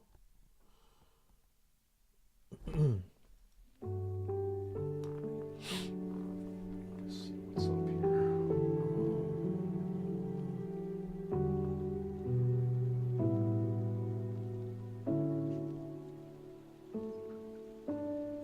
Oh, forgot my video is up now. Very cool.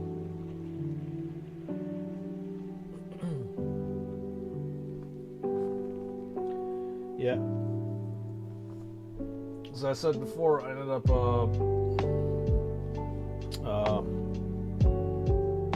reviewing the last McFarlane orc figure. That should be live right now. Yes, indeed it is. So you can take a look at that whenever you're free, Reagan, for your viewing pleasure.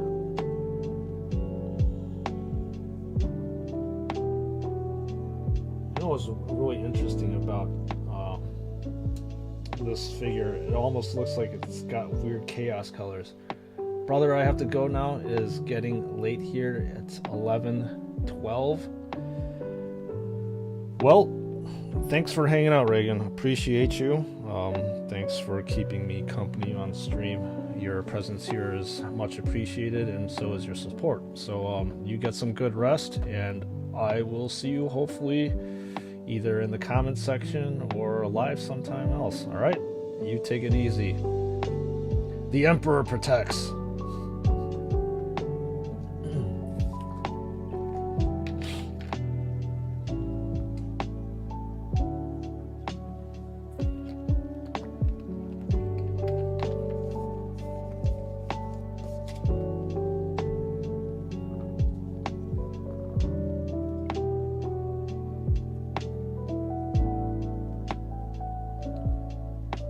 Yeah, it's getting late. I understand.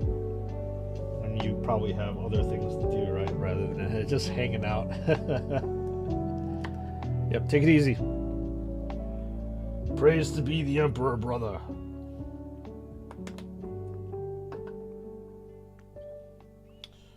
You take it easy.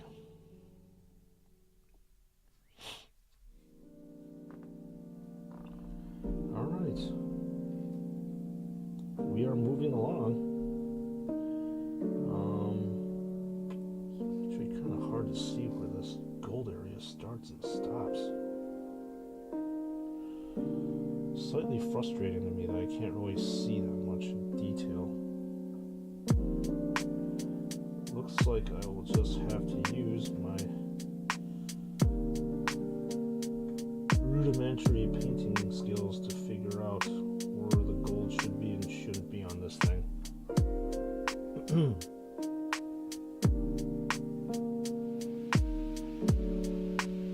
Definitely should be painting this area gold on the knee part. Okay.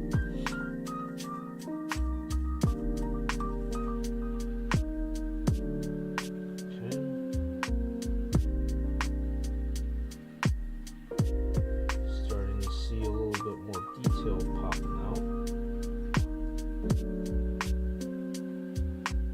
Good.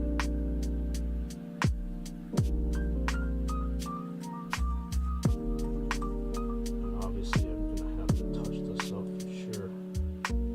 Kind of sucks. All this touching up I have to do, but that's the life of a painter. Typically, I'm pretty sloppy when it comes to the first coat. But as long as the first coat is serviceable, that's all that really matters.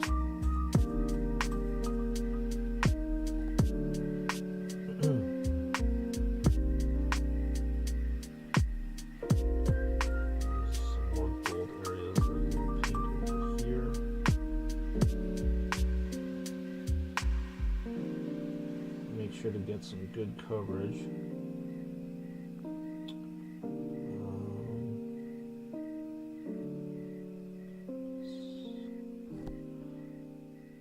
Looking pretty good. Kind of slow for 2 hours worth of work, but you know,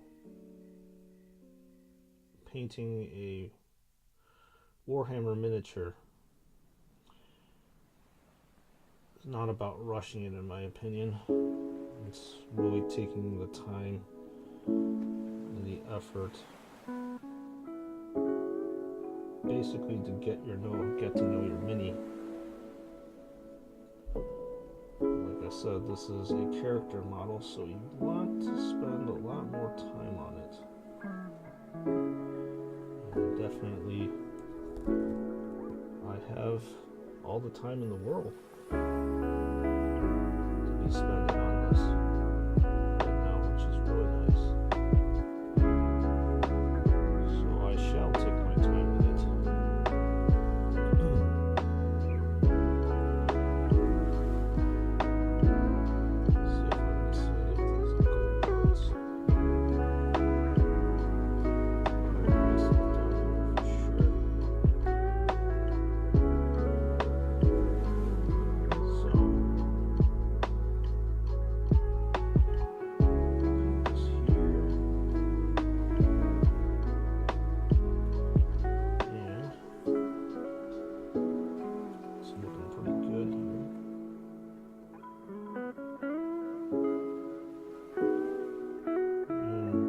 Color I have to try to figure out is Purity Seal Ribbons. I'm not too sure what I'm going to do with that one.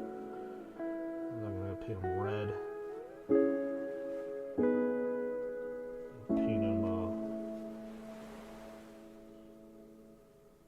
Paint them silver.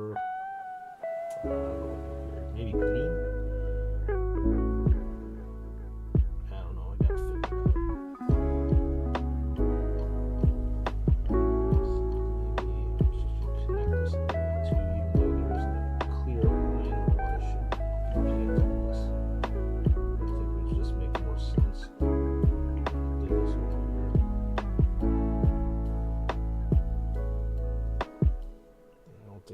Good enough job on the top of the thigh area. There we go. Paint that thigh area. I think there's other areas here I need to cover.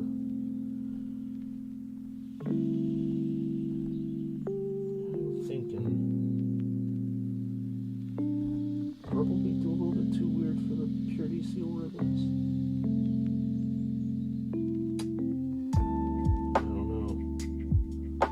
To see how that goes. Not too sure.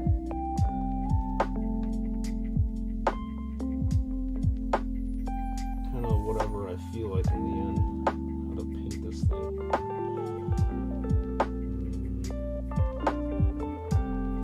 Debate. What should I do?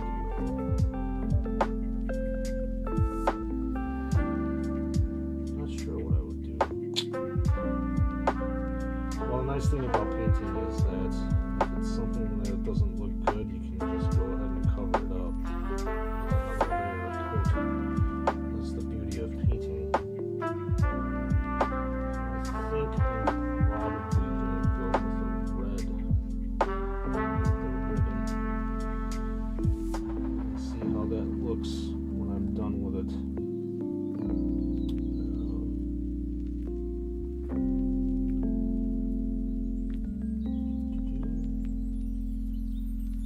Getting there. I need to touch up a little bit more, but maybe I will touch these areas up a little bit later.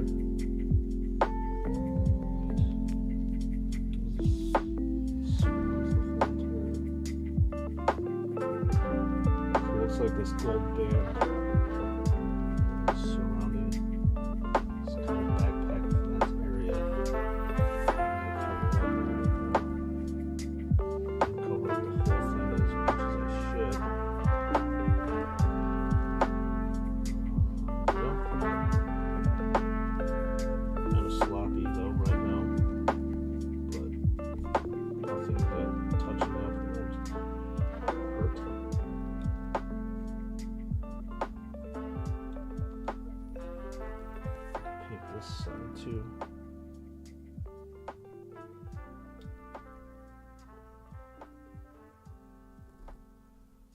overall, these two colors, it's looking pretty good, shaping up into what I want it to be.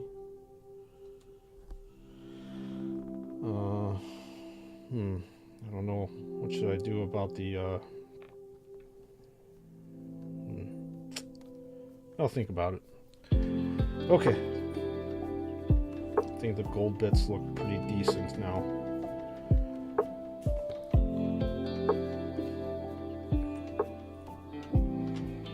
Take the Mephiston red, which is your basic red color.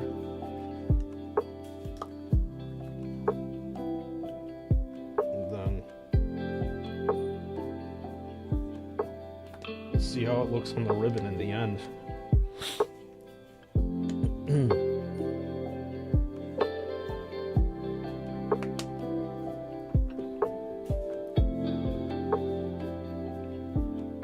Hopefully, my goal at the end of the day is to make sure all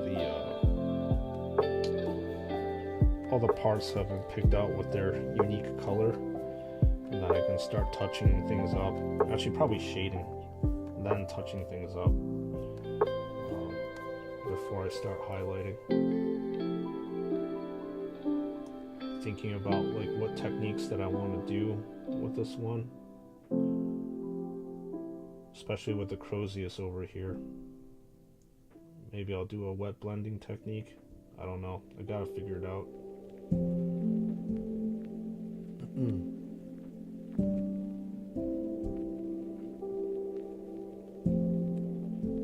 I think this red is looking pretty good. Fortunately, this Chaplain is starting to look a little chaos-like. With all this gold stuff that's around, but hey, I can make them as what I want. This is my mini, and I have full creative power over it. So there we go. Start seeing a little bit more life come out to this mini.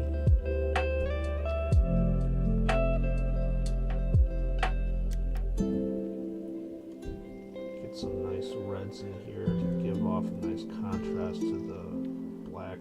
The gold actually does a really good job of contrasting with the black too. You want to have that, definitely.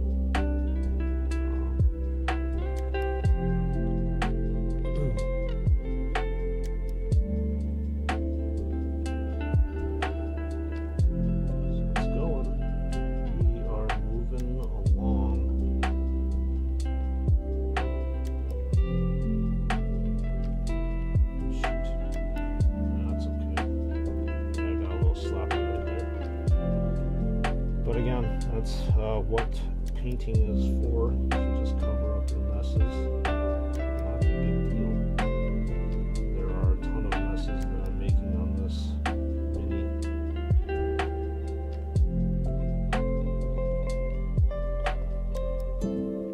Okay, let's see if I'm missing any of the purity seals. So I got one there, and obviously that gigantic one on the chest piece of the Space Marine. Do this one first, and I think this person's got like a frag grenade or a crack grenade. I'm not too sure. It's a grenade of some sort.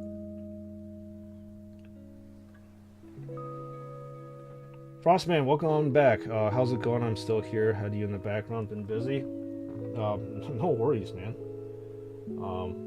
It's going. I mean, the Chaplain's starting to come along. Starting to pick out the different bits that are on the Chaplain.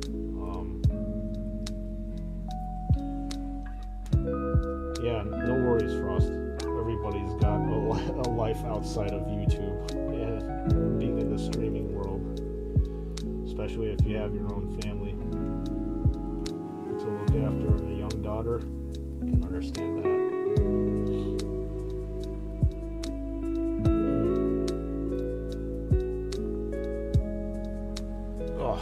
I've been leaning back a little, or leaning in a little bit too much. Foxtrot Games, welcome on into the stream. How are you doing today on this Wednesday evening, morning, afternoon, depending on where you're at?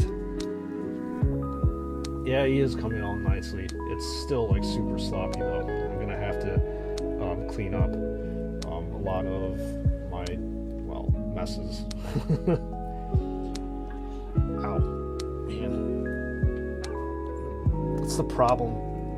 These character models, I spend too much time on them and then I start leaning in, like screw up my back. I'm an old man.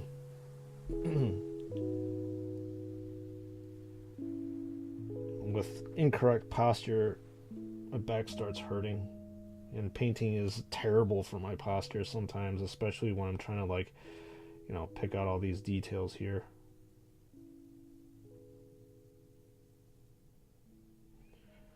So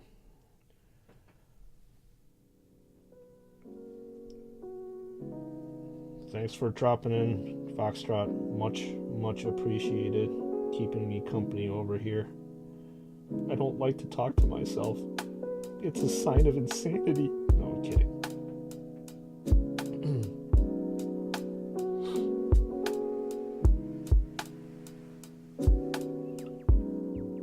What's for dinner, Frost? You got some more good stuff? You had KFC last night, a burger. Are you gonna make me jealous again?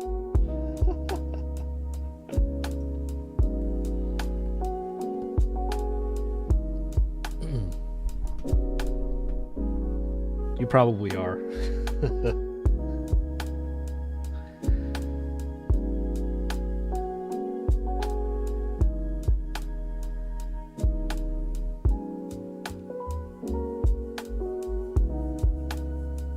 Yeah, it should be what, like almost 6 o'clock over there, if I'm not mistaken.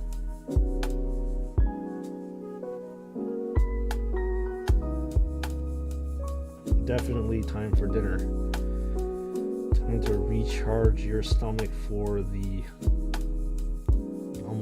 most important meal of the day. Second most important meal of the day.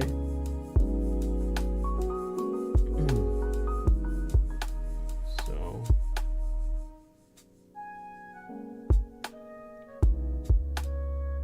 there we go.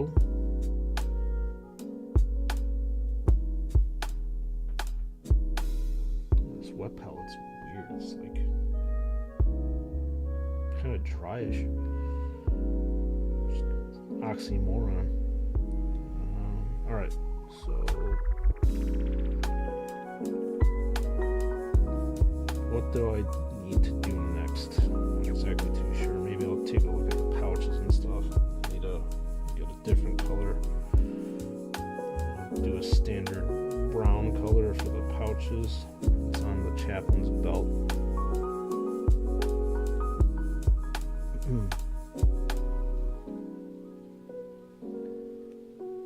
Go.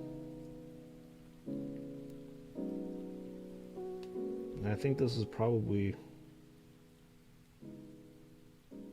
Well, actually, you know what? This is a red bit over here. I should probably paint that red too.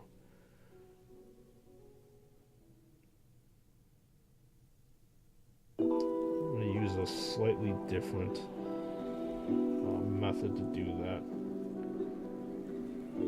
Wasn't planning on junk food tonight, but oh man, I don't think anybody actually plans on eating junk food. It just happens.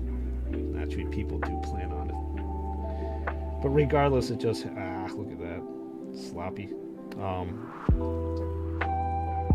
Yeah, it just happens. You gotta go with what you like and make sure that your tummy's happy. It's 5:30, so it's getting that time. Yeah, it's almost that time for me too. Lunchtime. Not sure what to eat though.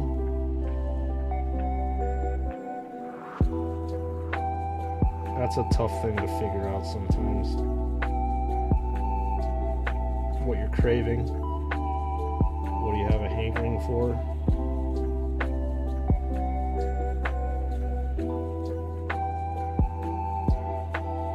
Especially you have to factor in your family's other tastes and whims.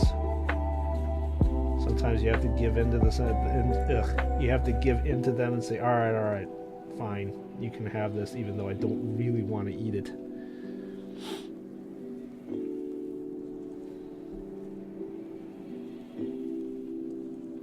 We all have to give in to our family members at times.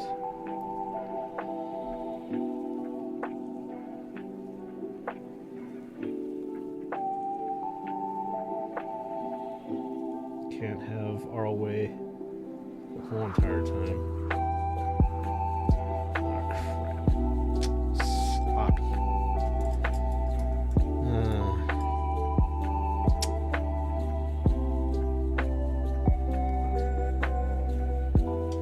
I think you're all that talk about fried chicken yesterday, Frost. I don't know. A while since I had some fried chicken or wings. Kind of getting that feeling, that wanting for wings, especially those tasty, spicy Korean styled wings. I don't know if one of my family members is watching right now, but I would love to go for some of that right now.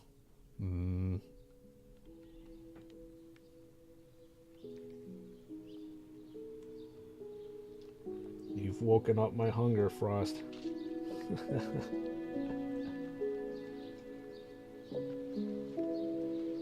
So, I'm always curious to see what people are eating. Maybe if I wasn't so focused on like Warhammer content, I would probably do like, I wish I could do like a eating YouTube channel.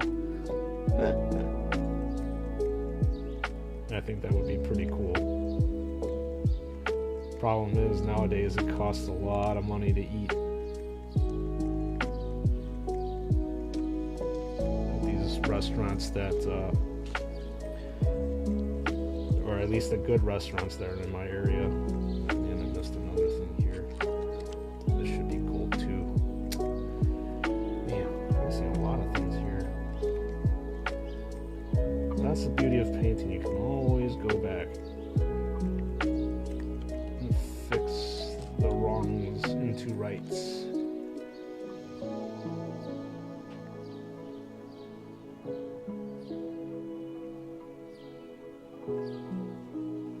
Okay. The wife gets her way mostly. Fair enough. You already know what they say, right? Happy wife, happy life. So yeah, I totally understand that. Hopefully she doesn't really want to eat like healthy food all the time though, and allows you to indulge in some good fried foods, burgers, pizzas. Korean fried chicken is bang bang. Yeah, you know what I'm talking about. I mean, it's such a different like way of like frying a chicken. It's very interesting to me. Like the first time I had it, I was like, holy crap, what is this deliciousness that I'm putting in my mouth? Yeah, the way they do it is awesome. Like most American fried, actually that's a lie. Like KFC, if I'm not mistaken, they don't really have a spicy type of chicken, but Popeyes you can also, which is another American fried chicken joint, they actually have like spiciness baked into their chicken. I like that a lot.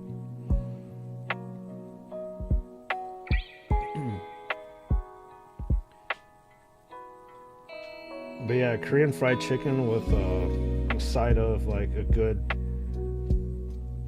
tasteless Pilsner, or a American light lager is just a divine thing to be putting in your mouth. In my opinion, I definitely could go for some of that this weekend, but we'll see how it goes.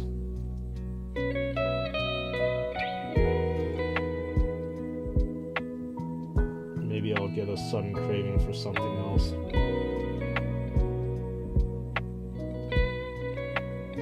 That is interesting, though. Being subjected to life's every whim and hunger.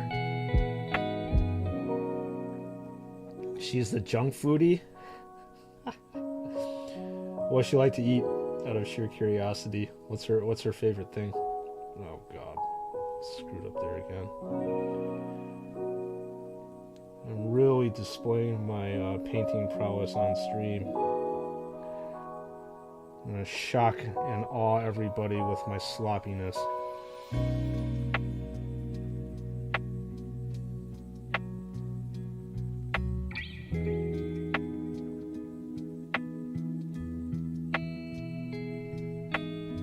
Me also was super shocked the first time you tried Korean fried chicken.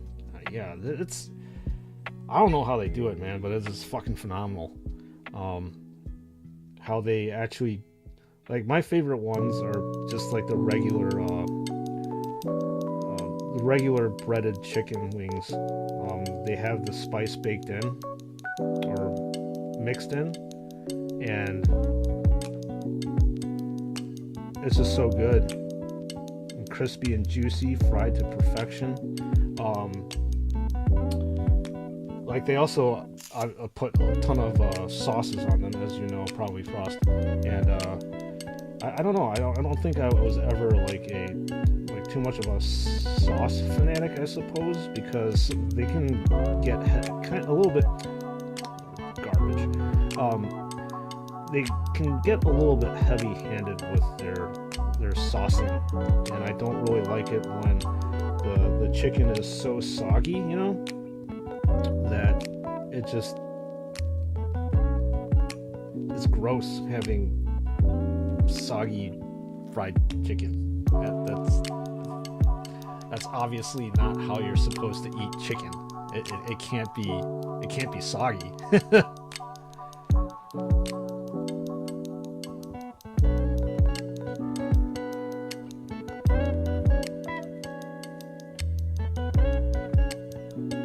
But they have like soy garlic, and they get some crazy stuff, and they start doing like curry flavored chicken too. Can't exactly say that I'm too much of a fan of that kind of flavor. And then they have like other sauces that they put on top that are like extra spicy on top of the regular spicy that they put in there.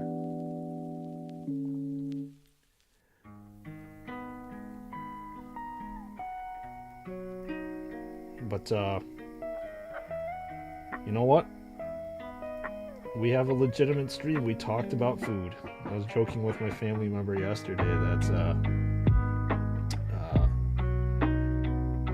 it's not going to be a true Sprues and Studs stream unless if food is being chatted about at least once.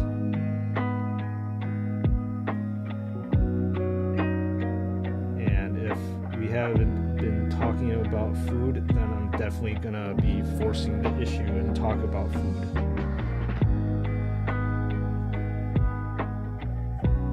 Because food is definitely what makes me happy and keeps me going in life.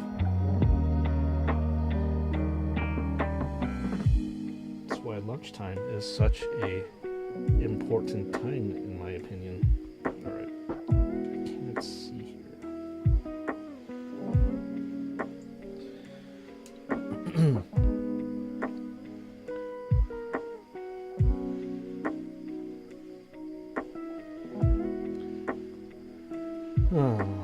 Okay.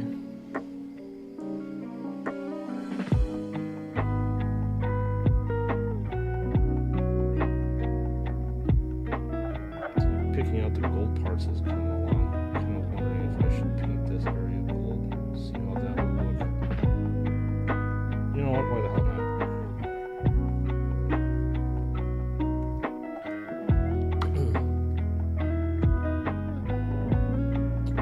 going for lunch. I mean, basically what I ate the past 2 days, leftovers. So again, more chicken. Sorry, not chicken. Sorry, rice, fish, tofu.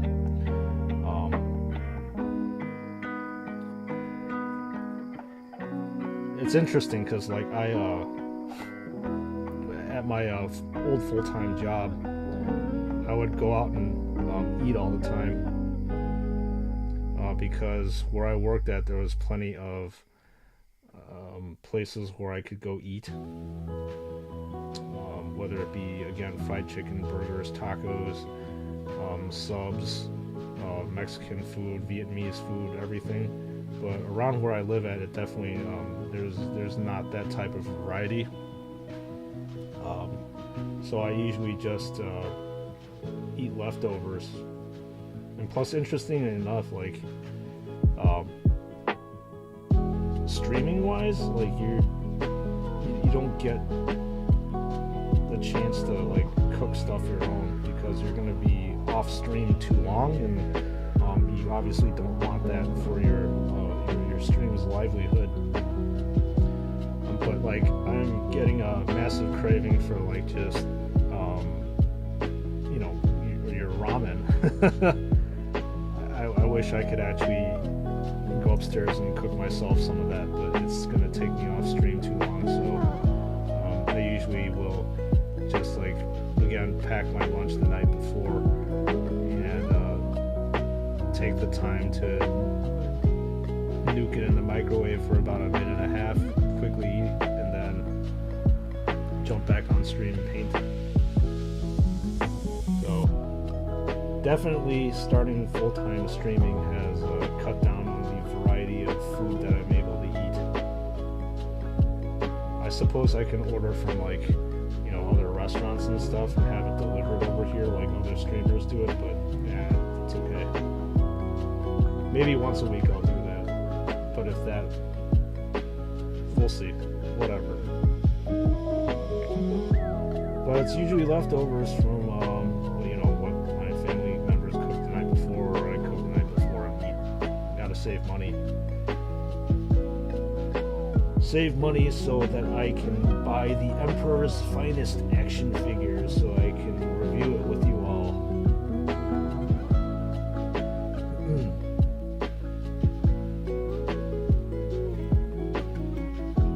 Because plastic crack is more important than food. Not really, that is a super lie. That is not the truth. For me, food is absolutely paramount. And if I don't have good food, I am a very, very moody and angry man.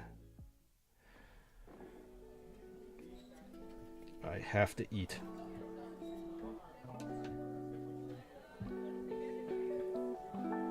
Eat to live? No. Living to eat. Whatever one is more happy is what I do. As all my friends and family members know, I love eating, and I will stuff myself silly if given a chance. So much to the point I'll eat to the point of passing out. That's when I know I've really done it right.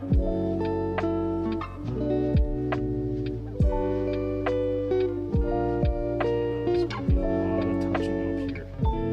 The first coat is always messy for me. And then I go back and I have to redo everything.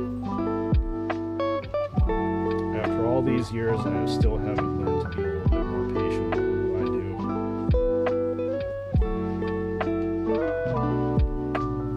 And look at that sloppiness right there. It's exactly what Joy Toy would do. Just leave it there. Alright, time to bust out a brown. Don't usually use browns too much, so I'm gonna have to mix this bad boy up in my vortex.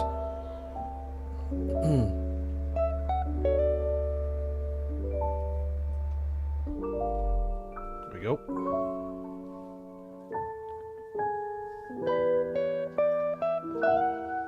leftovers is cool. My wife's dinner always tastes better the days after.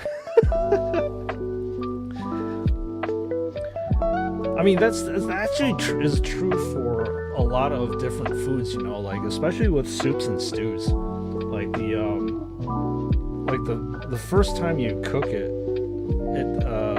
it doesn't have enough time to, like, you know, marinate, right? The flavors they haven't quite fully developed unless if you like literally just leave them sitting in the refrigerator or just let it sit out. It's like all the flavors coalesce and it marinates together into delicious happiness. So you may laugh, but it is absolutely true that food like that, especially soups and stews, taste better like the second day. Even like marinades and stuff tastes better that way. And you know what? Since I'm not going to be doing any baking, I'm probably going to put my my party lights up in the background just for the hell of it. Just because I feel like doing that. Plus I want to stand. Oh, man. I don't know if you can actually see it. Probably not. That's on its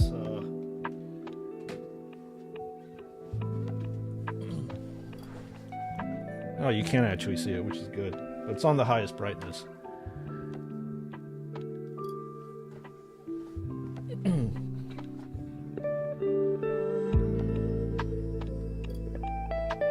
For real, let it settle? Yeah, man.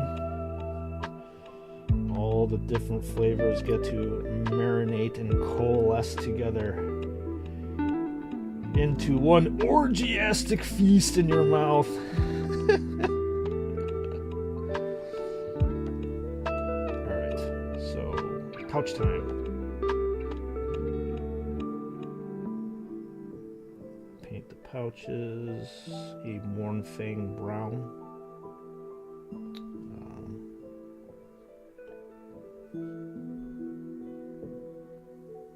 There we go. Looking pretty decent here.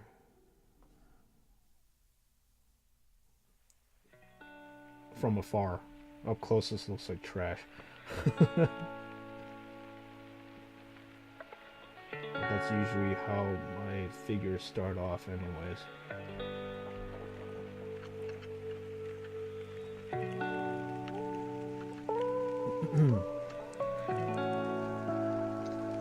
Looks like I've got more pouches, a couple grenades.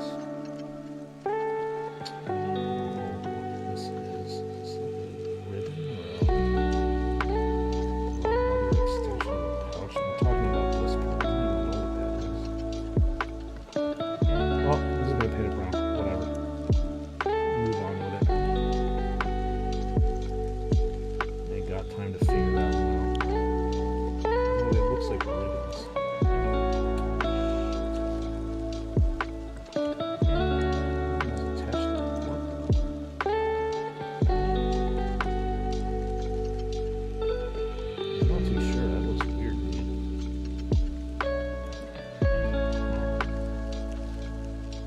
Okay, well, whatever. Yeah, figure out what color to paint this tone here too.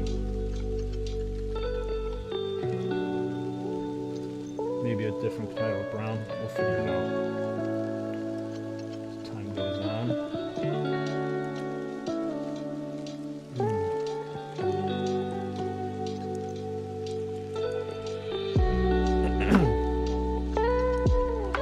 Man, it's almost lunchtime. 10 more minutes, heck yeah. Get refreshed and re-energized, and because I've worked so hard at my former full-time job, I also may think it's also time for a nice cold brew.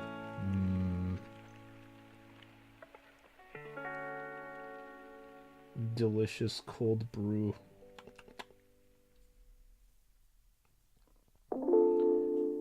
That's a problem of having that full-time job in some areas. You just don't, especially in healthcare. They do not want you to drink on the job, and I already know why. But now I can, so I'm going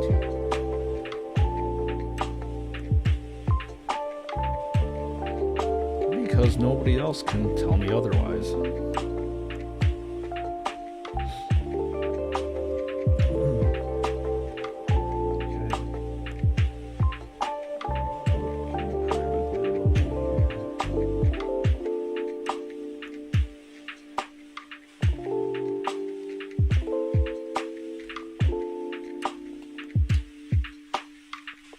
Okay, I got 2 grenades hanging out there. I'm probably going to paint grenades silver, or at least this grenade here is silver, and then probably this one green, which is nice and standard.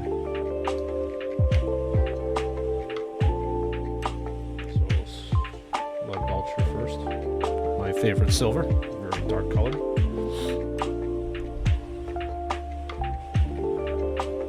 Mix it up.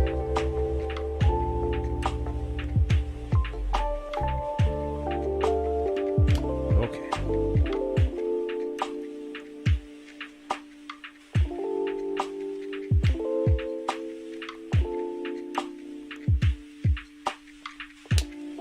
And then you all get to see me paint a face on stream. I'm a little, I wouldn't say nervous about it. It's definitely one of my weaknesses when it comes to painting.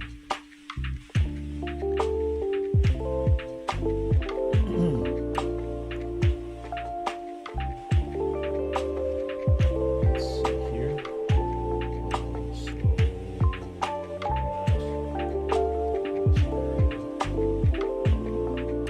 Being painted silver. Then I gotta figure out how I want to paint the courteous too, which is this thing. And I also have this thing, which is the hand, holding a good old plasma pistol. Okay.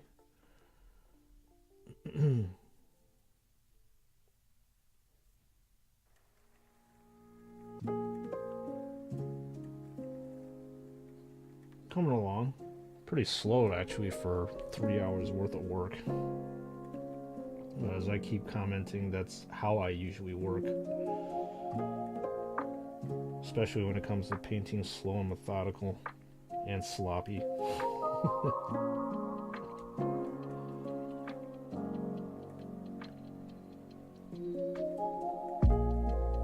But in the end, it's my touching up skills that makes it look better. So this would be a complete travesty in my opinion if I left it this way. So continuing to move along.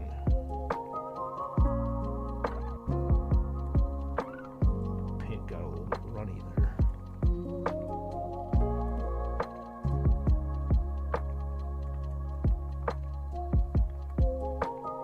There we go.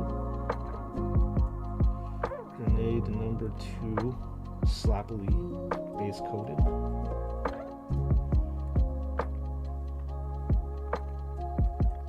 Just need to sloppily base coat grenade number 3.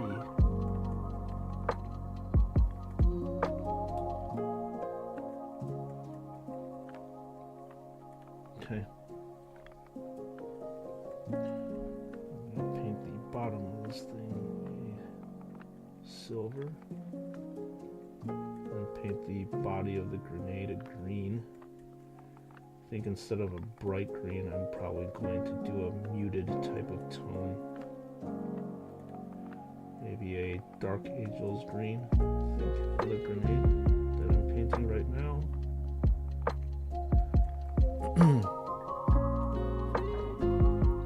So that would be a Caliban green. Just like the Dark Angels homeworld.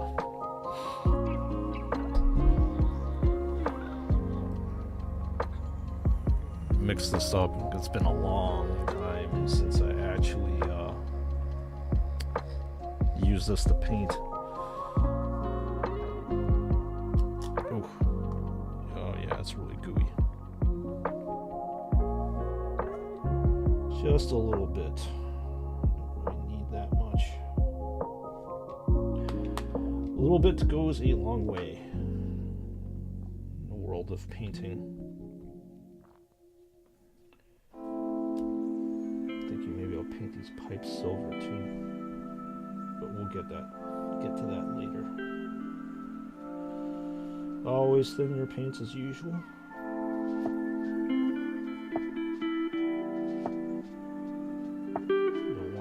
To be too thick or chunky.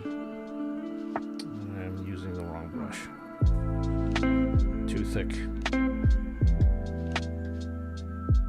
Then, moving on. Here.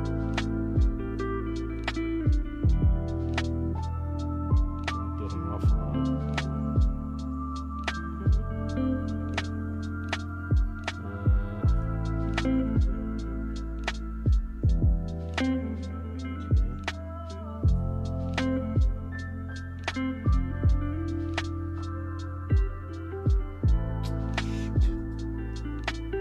Silver's too runny, it didn't dry enough.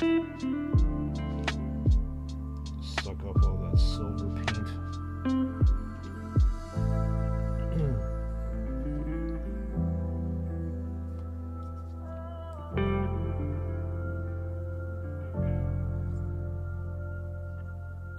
Yeah, it kind of sucks that happened, but again, that's not too uncommon. But that's what the technique of touching up is. There's going to be a lot of touching up here for sure.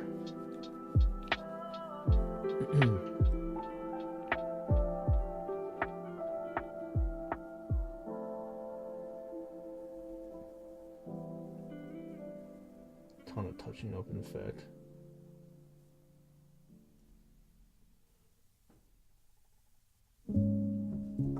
People would be absolutely horrified if I saw this. They saw this.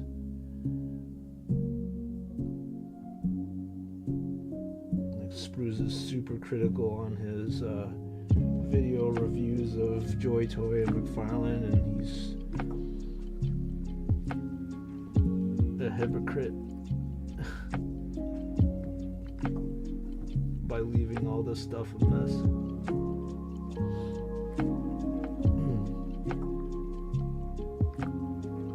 But trust me, I am not. I am not a hypocrite in that aspect.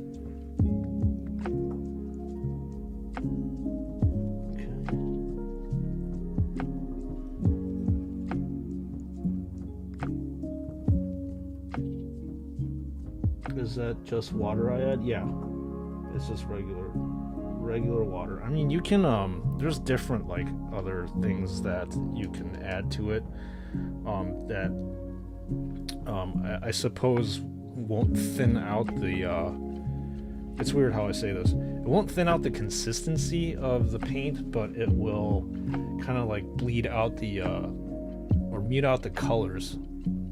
So like there's two things that you can use, which is like this Lamia medium, and it actually will make the color kind of dilute it a little bit, but the consistency stays the same. I don't use it too often, and same thing with this one. They have a contrast medium that you can I wouldn't say thin out, but just like thin out the color, not so much the consistency.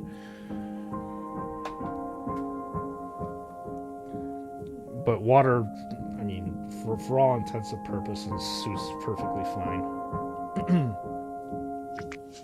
Fine with me. Served me well over the years. High quality H2O. Both drinking as well as just painting. Don't need anything too fancy.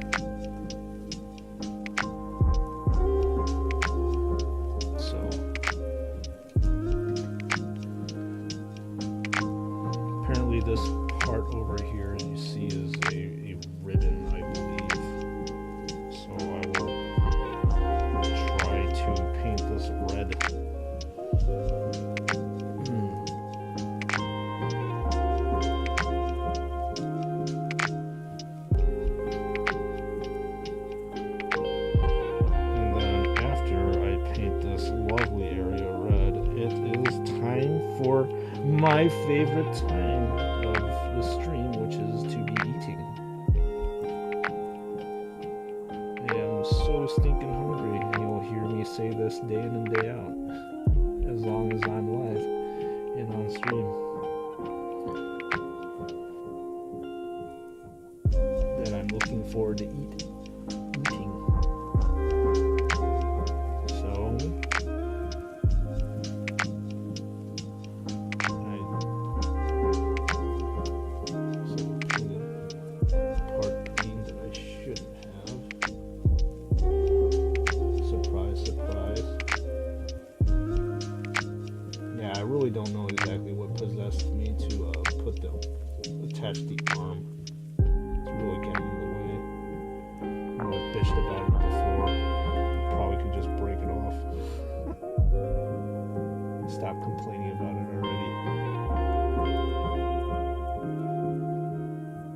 Stop complaining about it then.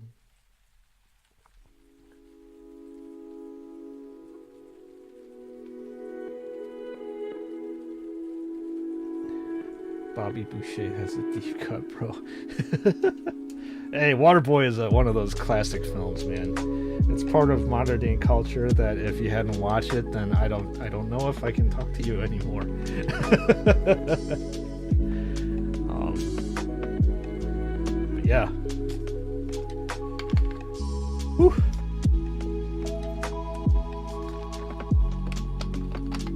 Okay, it is lunchtime for me. I'm going to be back in about like 3 to 5 minutes. I need to go to the little boy's room as well.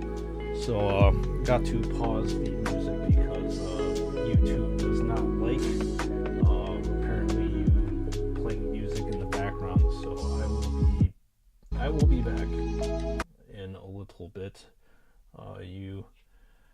You hang on tight.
Okie dokie.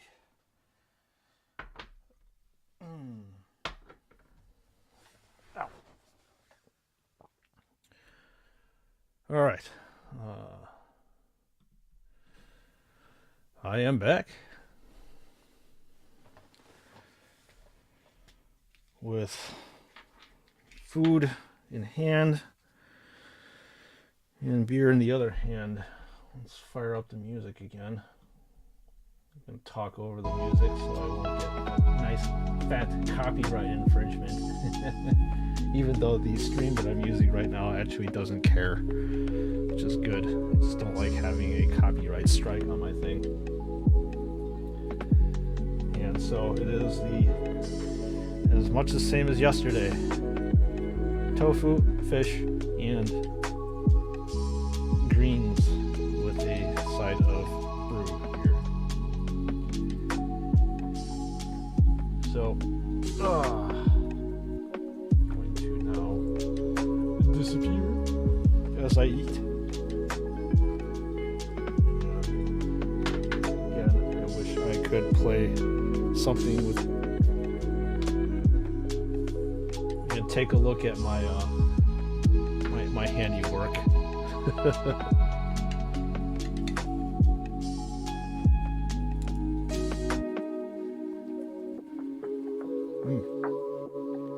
Oh man, food's so good.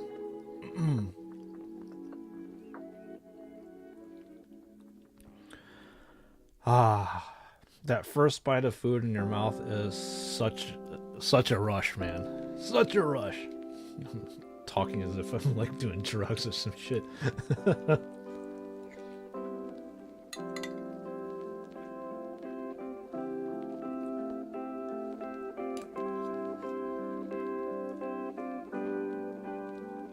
Figure out what you're gonna eat, Frost. 6 over there. Time's ticking. I bet your stomach is growling.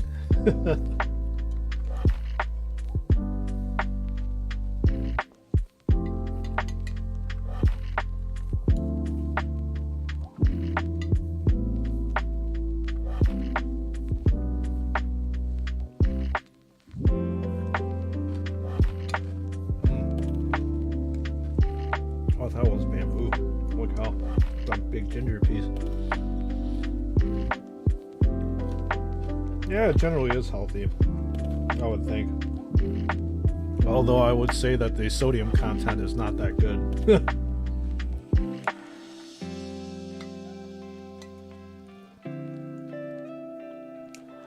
Chinese food also can be fairly unhealthy if you like stir fry it all the time, which is what it is.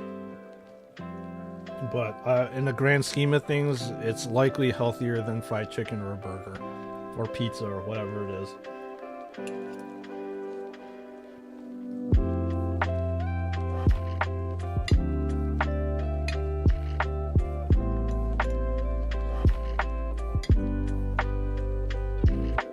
And washing it down with a nice Oktoberfest.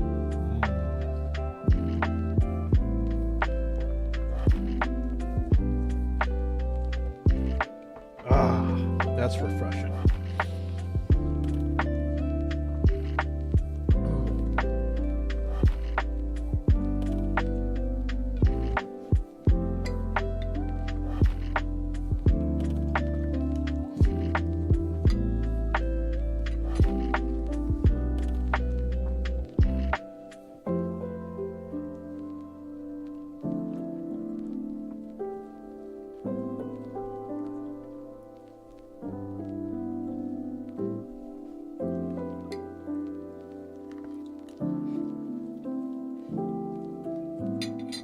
Just to let you know I'm about halfway done.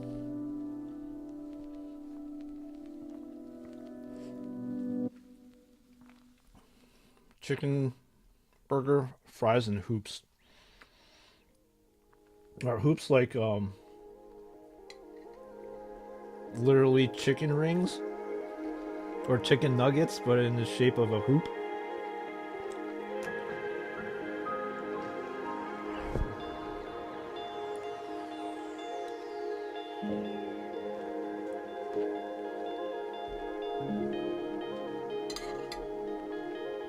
people in different countries and stuff have different ways to describe food and stuff, so that's what I'm curious about.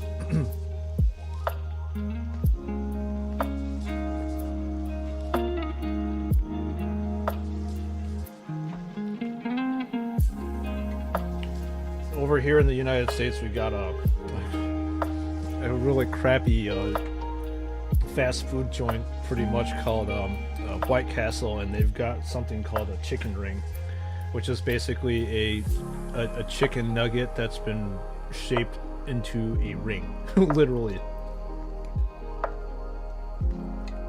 And you're like, how the hell do you get a chicken into that shape?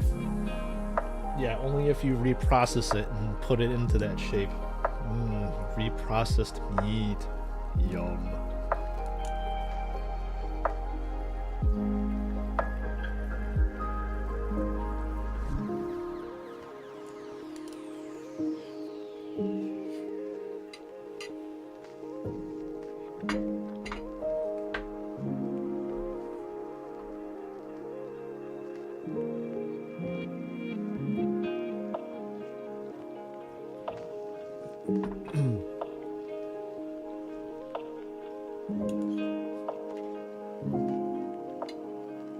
You know what's also crazy about the chicken ring over there?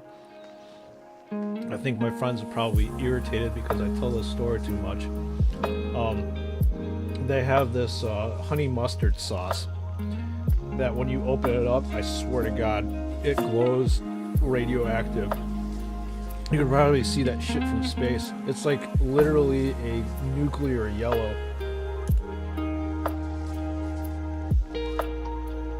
And I think that none of that sauce, anything in there, is like any kind of real ingredient.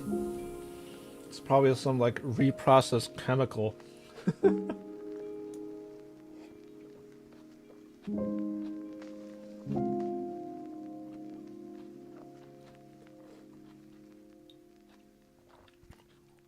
And for those of you watching, I'm sorry there's nothing going on. I'm trying to eat my lunch. I will be finishing soon. So I apologize for that. Man's gotta eat.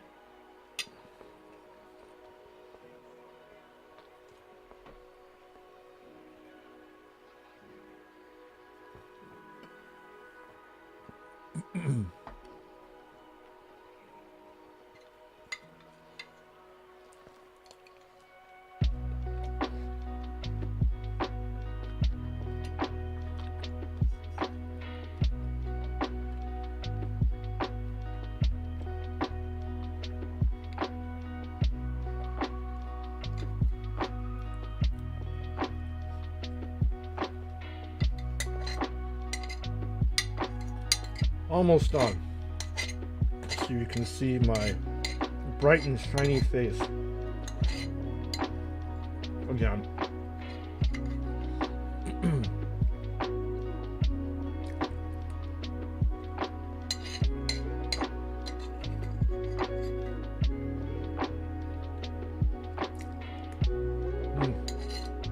Food is so good. I feel that energy start surging through me again.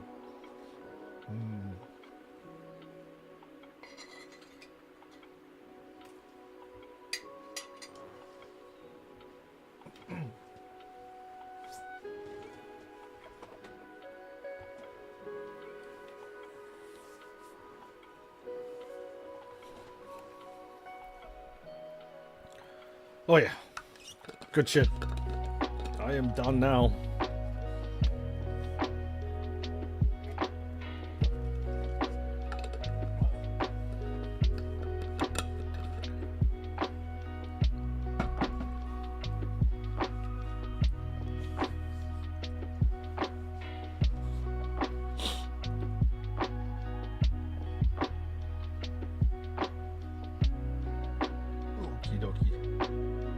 All right, back again.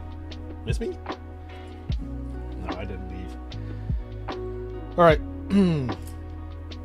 Oh, yeah. feel much better. So much better. Okay, where were we again?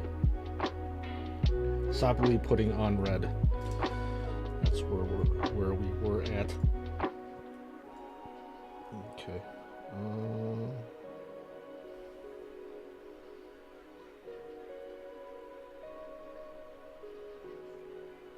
There we go.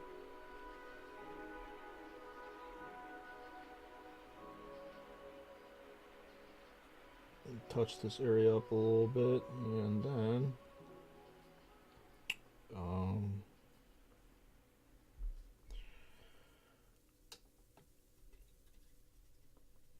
sorry I popped out of the room. If it was you talking, I wasn't already you. Don't worry about it, Frost. No worries. You got your stuff that you need to do. And as I said before, I am a lucky streamer because most people, when they start their streams, especially the first time they're live streaming, they actually don't have a lot of viewers, if any viewers, in the chat room with them. So I am blessed and privileged to have you hanging out with me, which is a pretty damn cool thing. So I'm thankful for that.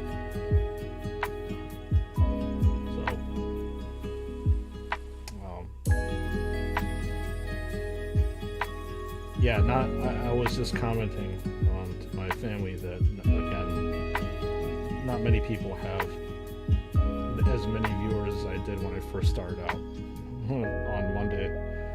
Like having five to even 9 concurrent viewers at the same time is pretty friggin' good to start out with, and that fact is not lost upon me.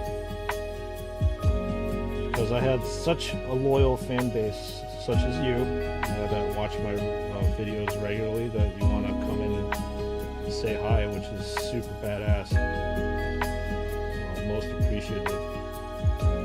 So no apologies needed. I suppose I should be used to a empty chat room and just talking to myself. That's usually how most streamers start off with. Just nobody to talk to. It's just the nature and the reality of things for live streaming. It takes a lot of work and a lot of time and consistency to get yourself out there. So just having you on board, don't worry about it, man. I am privileged. Randy, welcome in on the stream. How are you doing on this fine Wednesday, the middle of the week hump day? So they say. Much thanks to your props. I appreciate you. Hopefully your work isn't too bad today, and the rest of your day will be finished up relatively smoothly. That you won't be at work for too long. I'm the man. In some aspects, yes. Most aspects, probably not.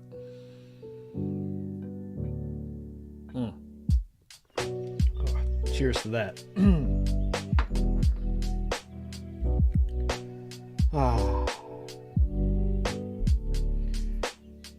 You know, it's never lost upon me also that I actually have the privilege to, like, again, I don't want to go too much against YouTube's terms of service and glorifying alcohol, but it's nice to just have, like, at least a brew when you're on stream and for lunch. When I had a full-time job, when I was in the pharmacy business or world, obviously that still is something that is frowned upon. So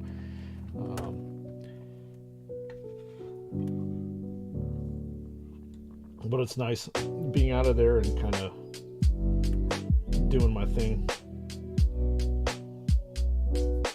Pretty much a full creativity and nobody's really gonna say to me I shouldn't do this or shouldn't do that, which is nice.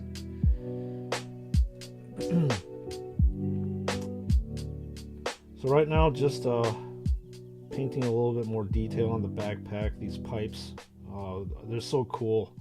The reason why I say that is because a lot of the Space Marine backpacks don't have these hoses and stuff these days anymore, and this backpack is super reminiscent of the OG backpacks that you saw in like 2nd edition Warhammer. So just painting this thing gives me a little bit of nostalgia, because the modern day like Primaris ones don't have stuff like this.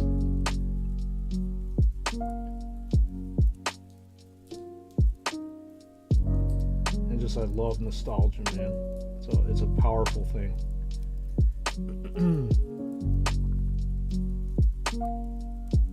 Plus you get a lot more character to the backpack. It's not just one gigantic black blob. And again, sorry to use this comparison, but like the Raven Guard McFarlane action figure, I mean, it just looks terrible because nobody's putting this kind of detail into it. So literally the black blob, so I titled that video review. And I still haven't figured out what color I want to paint this. I don't know what would look good, but in terms of this wreath over here and the skull, not too sure either, but let's do the standard green for the wreath and see how that looks.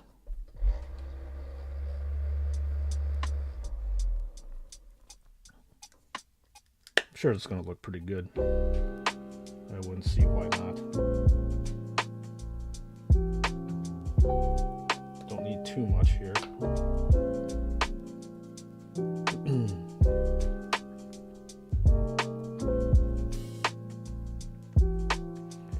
So slowly, all the different white areas are starting to get painted over and come out with a life of their own.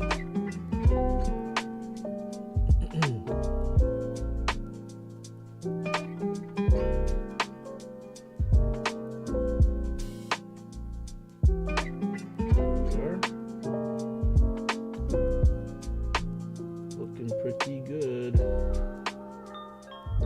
in terms of first base coat wise, but it is still way too sloppy in my opinion. More work needs to be done, way more work.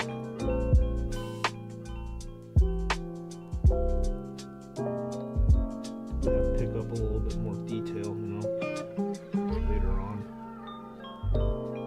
Still shading, still highlighting. Then putting some more advanced techniques on.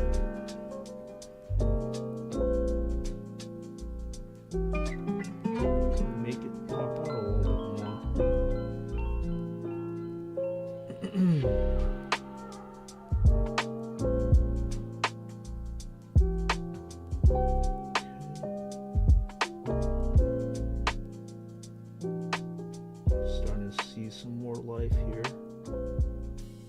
as I paint this wreath area.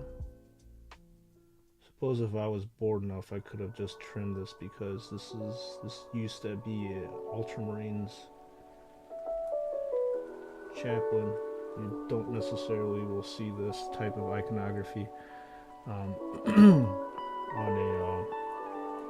a Blood Angels Chaplain, but you definitely want to have this as a unique character, so that's why I kept it on. Todd's cheap on the paint. I have his Blus Smurf and the gold label Blood Angel. Oh, Blue Smurf. Yeah, so do I. Those were actually the first McFarlane action figures that I bought.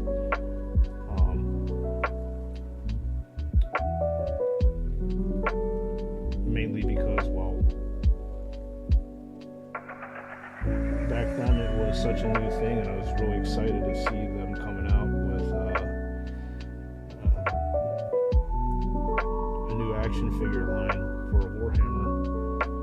It was really, really sweet to see that.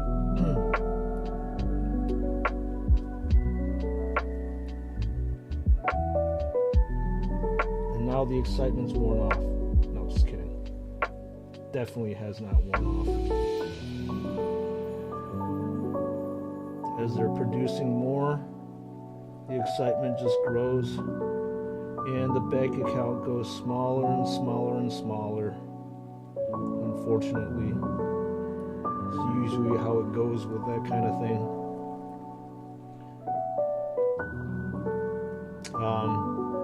So yeah, I ended up getting the Devastator too, for not the Devastator, Jesus, the Hellblaster,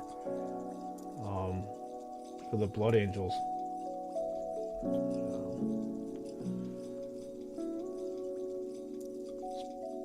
As well as that the gold label Lieutenant, which is really cool. Still one of my favorite ones that McFarlane has made. The rest of the stuff is okay. You know, the orc ones are actually pretty cool. But I kind of wish that there was a little bit more variation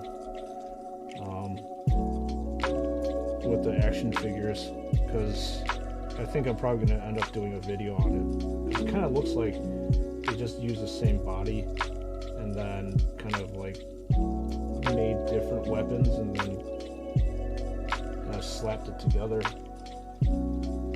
Wish they would have made the armor a little bit more different.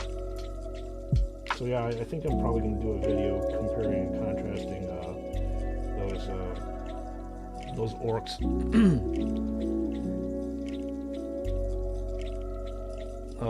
But as Nid and the Necron with the Gauss cannon are sick.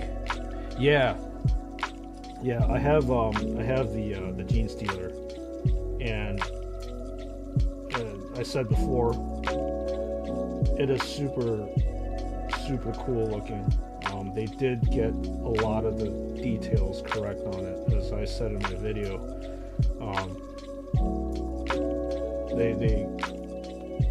It looks like almost like a Spawn type of figure,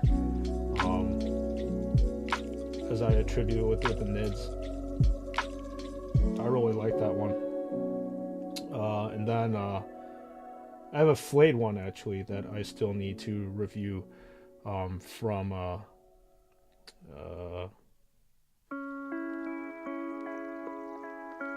McFarlane flayed one that I still need to review. I have a bunch of stuff I still need to do that, but I can spell. It's my bloody phone screen's messed up. It's all right, man. As long as you are I'm able to figure out what you're trying to say on stream, it's perfectly fine, and I think I'm okay enough to figure that one out.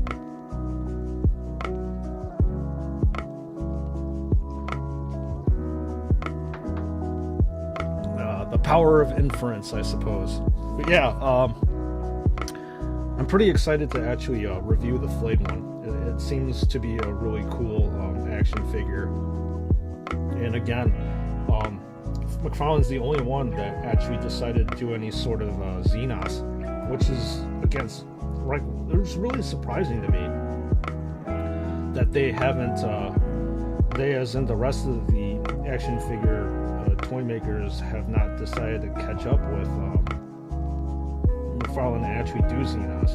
I mean, for God's sakes, like, Joy Toy just came out with their orcs, and I believe that they've been doing these action figure things for about like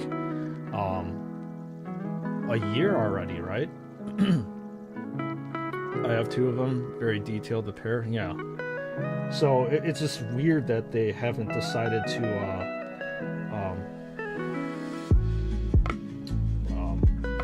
expand their lineup. I mean, the Warhammer universe is so diverse and huge that I don't know why they would restrict it just to Space Marines or something like that. maybe their investors would be like ticked off if they decided to take a hit or a loss, if they decided to do what I said before, like Eldar. Eldar probably, they're not as popular as the Space Marines, so if the figures don't sell, maybe the investors get ticked off. I have no idea. But I would really like to see more Xenos factions be released in the action figure universe. But we'll see what happens. I mean, it's only been roughly about a year since the advent of all these action figures have popped out on the market. So there's plenty of time to see how the whole entire, genre and everything is, how it evolves over time. That's what I'm really curious about, how it evolves. And hopefully it evolves in a good way, where more and more factions are going to be included, because you never know. You never know with them. And then I know that the Tau should be coming out not pretty soon, but we've seen the press release on them. So that's another Xenos faction that got released, which is pretty exciting to see, with all their battle suits and stuff. How that's going to turn out to be. And this figure is turning out to be a gigantic whopping mess. Because I am super sloppy right now.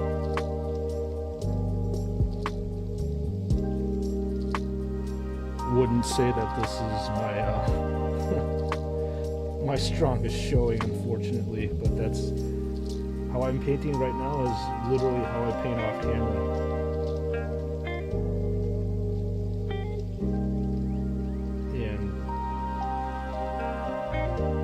Showing you that I can be sloppy, but to keep my strength is being able to cover up my messes. Because if I were doing a critique video on this myself, I would probably just lay into me and say this is complete trash, which it is. So, moving along. We'll see how this goes. So Frost, out of all the supposed Xenos factions of McFarlane action figures, what's your favorite one? Mine is actually again the Gene Stealer.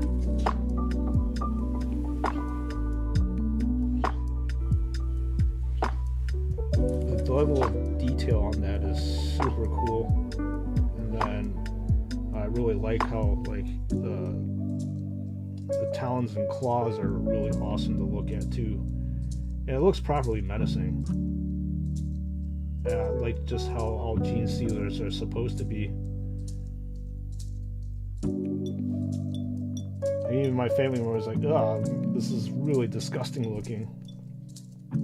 Like, well, that's how they are supposed to be portrayed in the Warhammer 40K universe.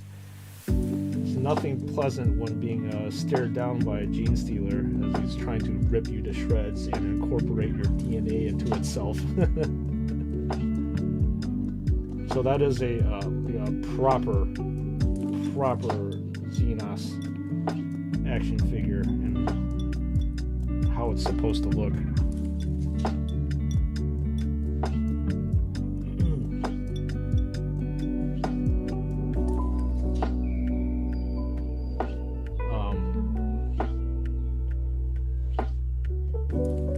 I don't really have anything else. I think I have all three of the orcs, and then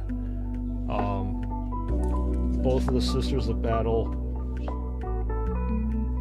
I was actually thinking about picking up the Ogren one that's from Darktide, but that's actually not Xenos.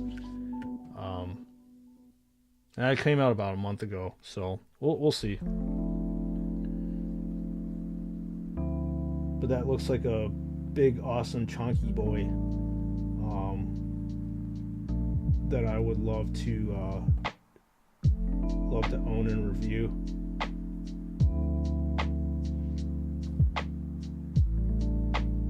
And then I think there's like that Chaos Imperial Guardsman, and I think a regular Imperial Guardsman. So we'll see how that turns out if I decide to get it.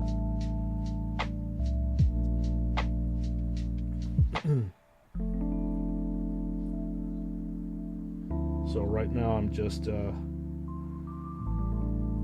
painting this backpack part, Lead Belcher, which is the darkest silver that's in the Games Workshop painting lineup. And I have to paint the bones as well as the face with its base color. And I think out of all the areas that I'm going to be spending the most time on, the face is typically what I spend the most time on. There's a lot of just from the tutorials that I had been watching in the past, you just have to slowly build up the layers.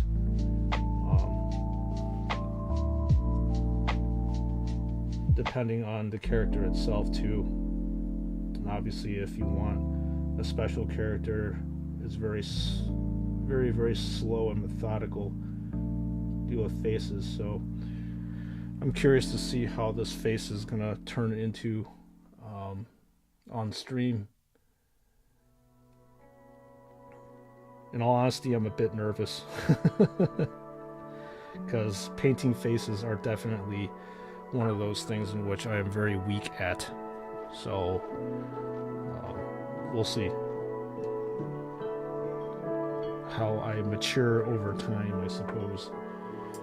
So what I want to do here is to color this blood drop, and I'm going to use something that I haven't used in a long time, which is this Spirit Stone Red. Just almost like it dries into like a jelly type of substance. I also like to undercoat it with this Stormhost Silver.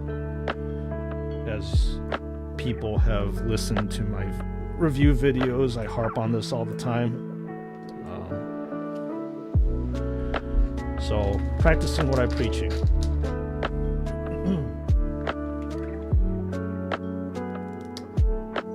And then obviously I'll have to clean that up after a while. It's not mixed very well.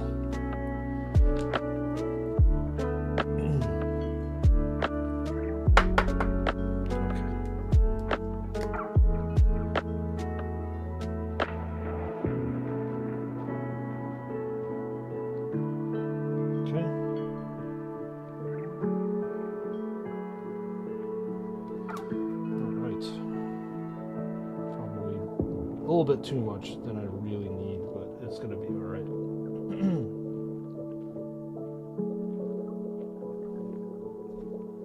Okie dokie. Let's get this base coat done.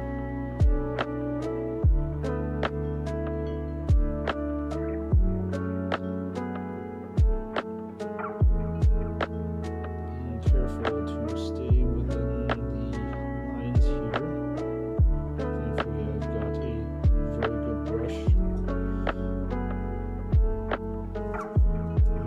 Fairly decent stability. And one of the biggest things as a miniature painter, you gotta know how to stabilize yourself when you're painting, especially when you're painting in this type of specific detail. You don't want to be too shaky when you're painting.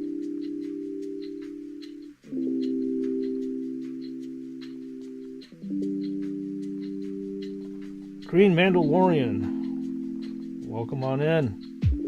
It's looking good? Yeah, slowly but surely we're getting there.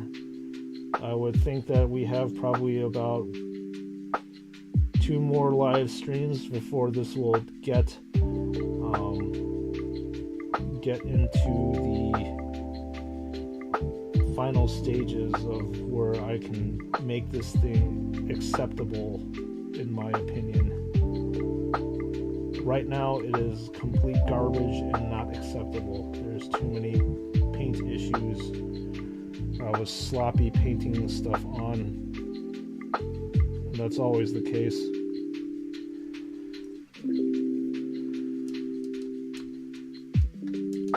Did you eat dinner yet, Mandalorian?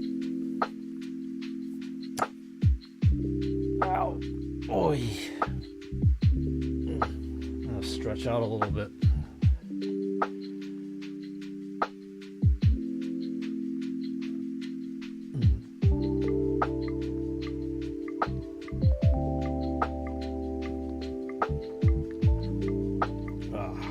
Good stuff.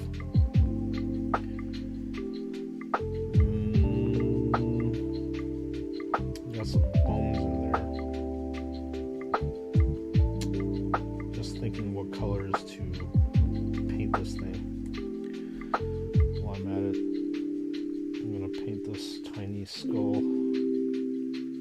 the silver color here. I gotta figure out how to paint that tome. Or what color to paint the tone, not how to color it.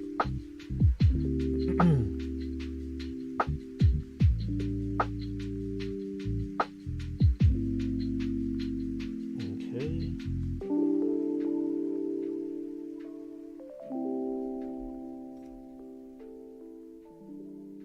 There we go.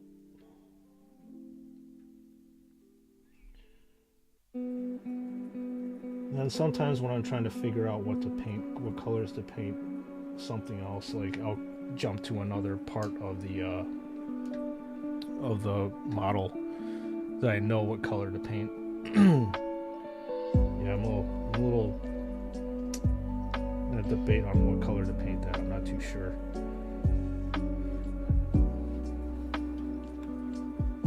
I know what to paint the bones. Ushapti bone, which is your normal color that you would paint bone-colored things. Sorry if that sounds a little bit weird. Just using my vortex mixer. Such a nice thing to have. I do not mix the days in which I was rapidly shaking this stuff. Shake my brains out.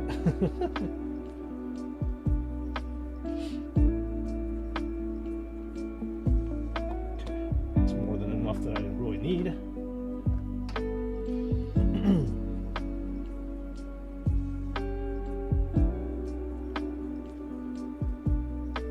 Always thin your paints. It's still moist, but it's kind of dry. I'm talking about the wet palette.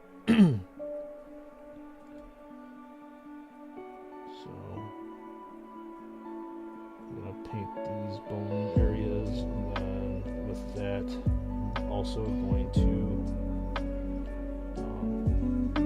shade it a little bit because it's too pale in my opinion. Need a little bit of a darker area. Looks like it was a little bit too thin.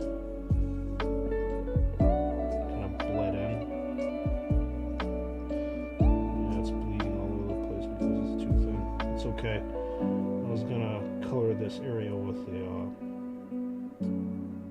or shade it with a non-oil so you wouldn't be able to see the black, or this area right here I'm pointing at is black.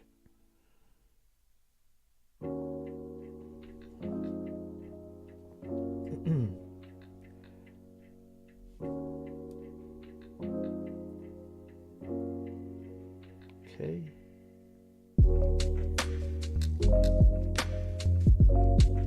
Track. Dig it.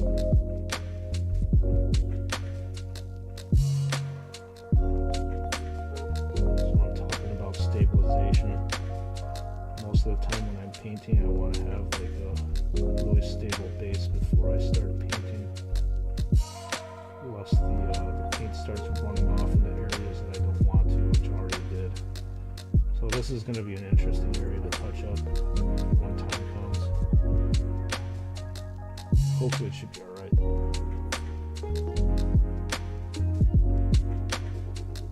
See how it goes over time. Okay.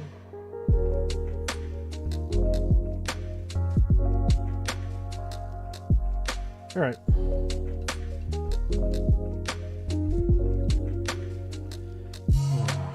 Color to paint the skull. Paint it silver.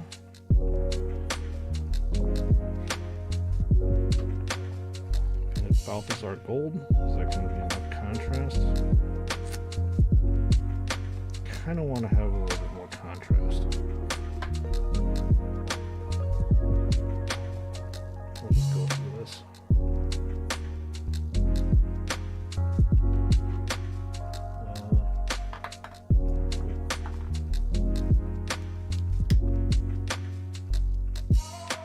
Refresh the paint. Paint the skull nice silver. Sorry, I can't see that on the screen. I did push this out of the way. Okay. There we go. Time to get rid of this messy white color. Get a little bit more uniformity here.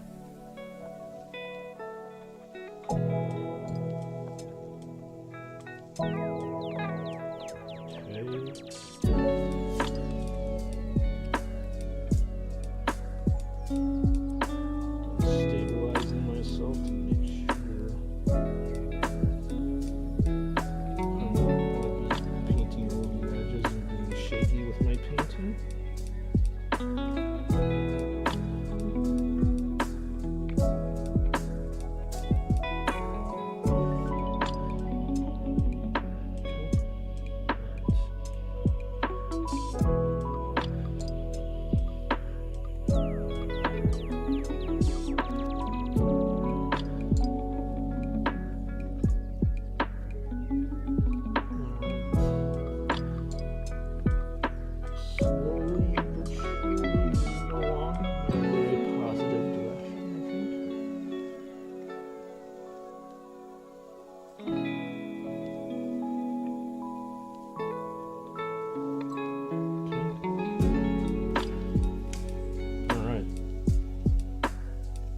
Definitely looks better than just that stark white. Getting a little bit more finer detail coming out over here. Alright, that tome. I know I want to paint the inside of the tome, that Ushabti bone, because it's almost like a parchment type of color, so I'm going to do that right now. Well, I've got that Ushabti bone, so I'm talking about like the inner pages here. I usually like to shade this with Seraphim Sepia, which is a shade type of color. Or if I want a warmer glow to it, maybe Reichland Flesh Shade, which is typically what I use to shade the gold areas. And it looks like this is almost like a bookmark here. Sometimes it's really hard to tell. That looks like it's like a bookmark. So I've got to color this a different type of color than just the red. Maybe I'm thinking like a purple has nice contrast to it. In fact, I'm going to do it. I shall paint it purple. I have full creative control.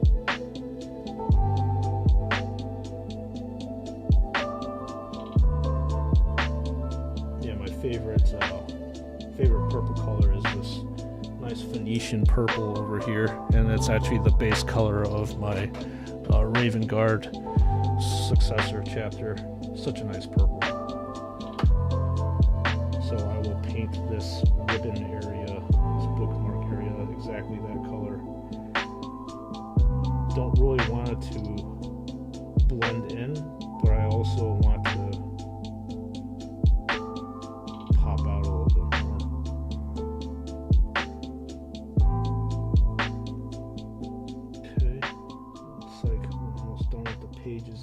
side.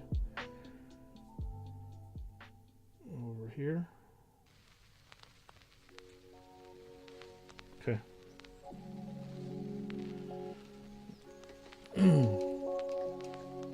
Dominatrix, how are you today? Happy Wednesday to you. Welcome on into chat. How's your day going? How are things? Happy middle of the week, workday week, whatever you want to call it. Good to see you in.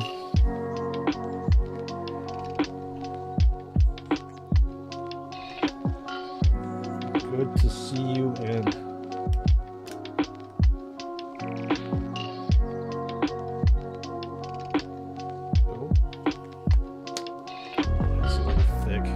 To actually use my vortex mixer. Why am I shaking this thing? Thanks.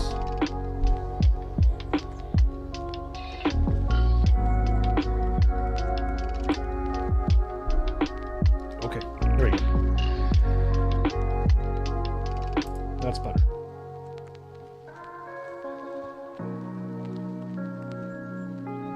Use this over here to thin it a little bit. Yeah, purple is awesome. I love dark purple. That is my favorite color, like super dark purple, almost black.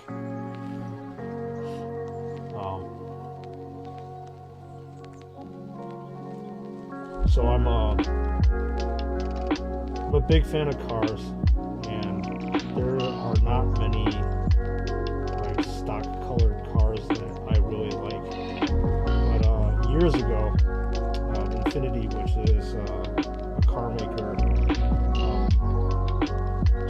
which is Nissan pretty much, they had a limited edition color for their, they call it like the IPL line. So when you look at the paint color under just indirect light at night, it just looked completely black. But when you actually shine a light directly onto the paint, you can see that it's a deep metallic purple, and that was seriously the fucking hottest color I've ever seen on a car. Too bad I couldn't afford the car. I suppose if I really wanted to, I could repaint the car that color because, well, life's too short and you should try to enjoy it. But then again, I have no disposable income right now to do that with.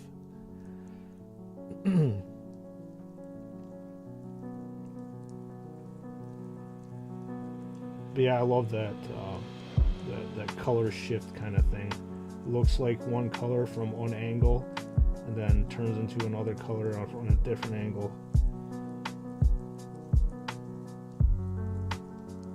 Much different from earlier. You work pretty fast.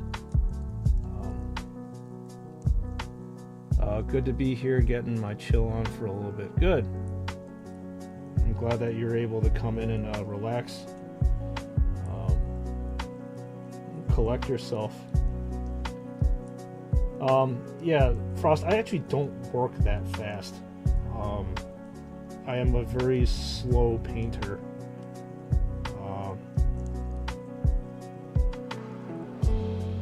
It's a hobby of mine, obviously, and I don't really want to like rush through what I'm doing. It's supposed to be enjoyable, and it is enjoyable at this pace that I'm working at.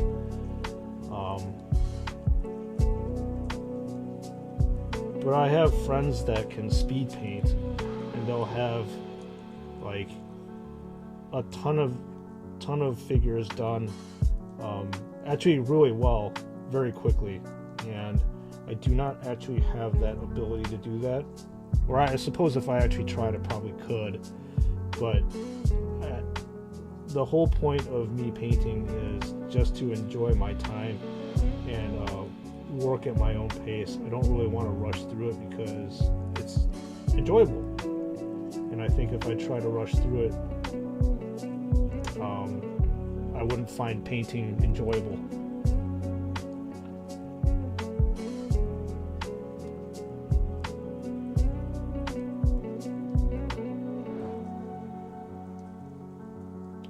paintings all about the, well, it's not 100% about the journey, but most of it is about the journey.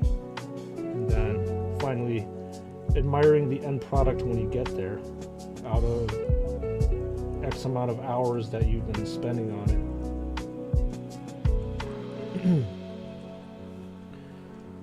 So this is coming along. There's still a few white parts and a lot of lots of things to cover. And this Inquisition, I believe this is the Inquisition thing, should be a different color too, so I gotta figure out something that will work with it.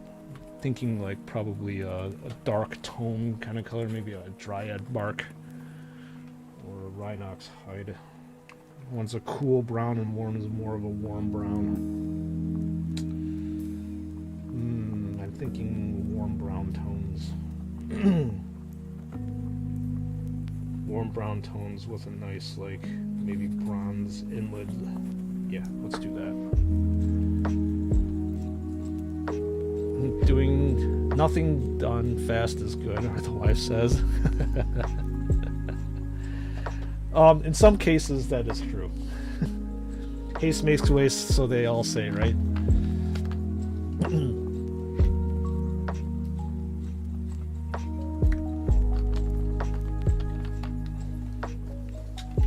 And it's good not to be hasty, especially when you're doing this. I'm sure if you're talking about like Gold Demon winners, which are basically Warhammer's like upper echelon #1 painting contest that they have, they'll say they probably spend like upwards of, let's just say, 48, 96 hours plus, days upon days, if not weeks, perfecting their models. So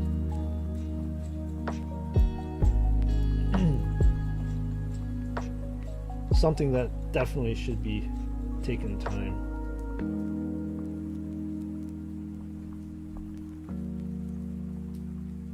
I know I'm taking my time. But if you want to see some guys when they're when they paint some of these models, it is absolutely just like, I can't even fathom what they do to get their figures the way that they do.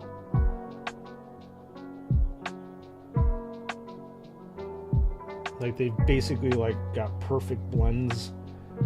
You can't really see the color transition. It's so smooth, and the level of detail that they put on it is just absolutely fucking nuts.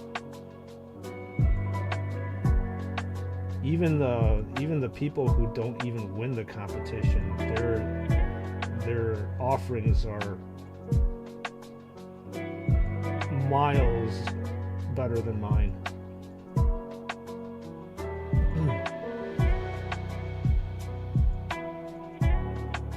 One of these days when I grow up, anyways, one of these days when I grow up, I hope to be as good as them. But for right now,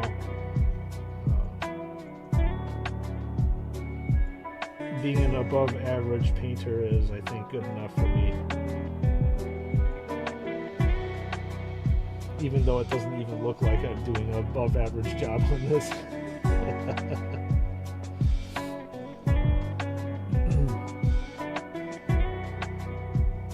But in the end, I guarantee you, my fellow brothers and sisters, the chapter, it will look like a decent looking miniature when I'm done with it.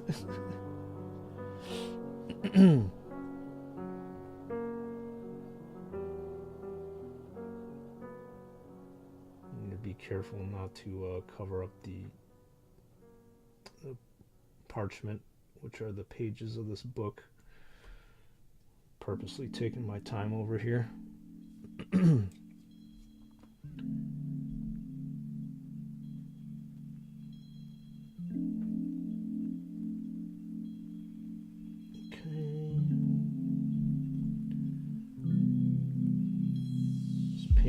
basically the hard-covered backing of this tome,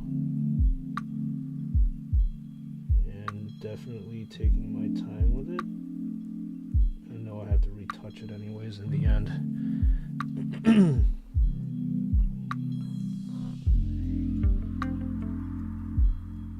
But that's always inevitable. I think I have to use a smaller brush for this. I don't feel comfortable. A lot of professional painters will just say that this tip is definitely better or good enough. I'm not at that point.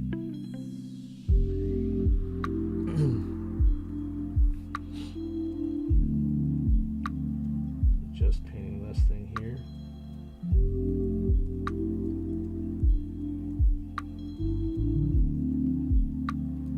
There you go. I can definitely get like better control of where I'm painting with this brush rather than the other one. This is like nearly the smallest size that this brush company offers. I love it. You can get so much better detail here. Coordination. More like, not so much detail. Let's see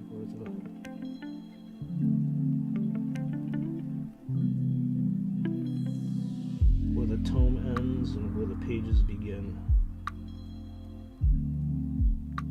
There we go. Ah, shoot. It's okay. Not more paint can fix that one. No harm, no foul.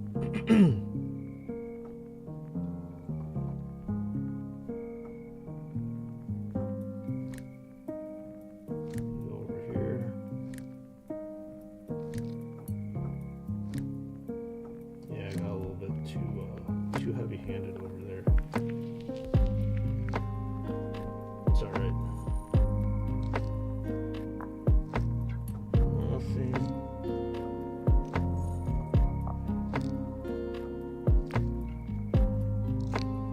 Nothing I can't fix later. Obvious notifications.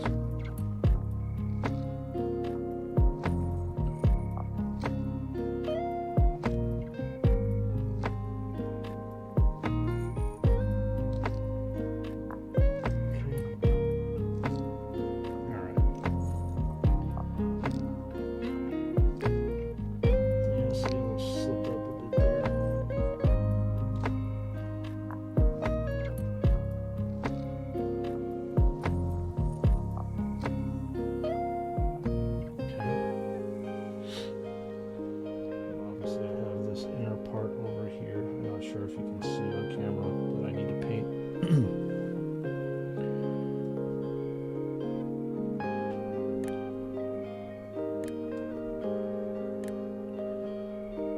Trying to figure out my hand position and placement. Hopefully you can see what I'm doing. Should be able to.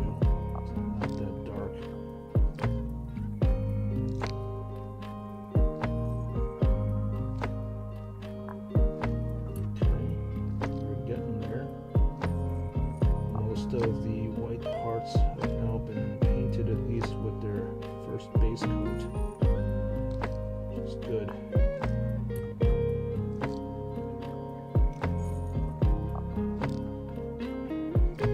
Got the top of the tome, but I need to do the spine of the tome.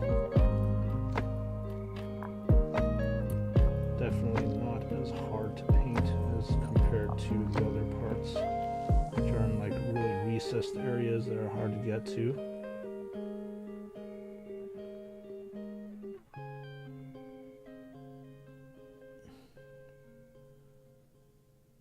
Okay.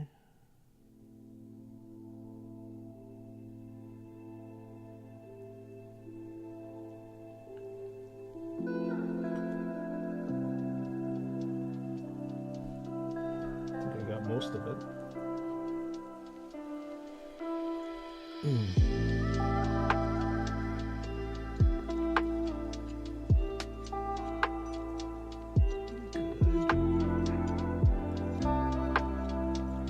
trying to get the recesses. It's kind of hard to see there.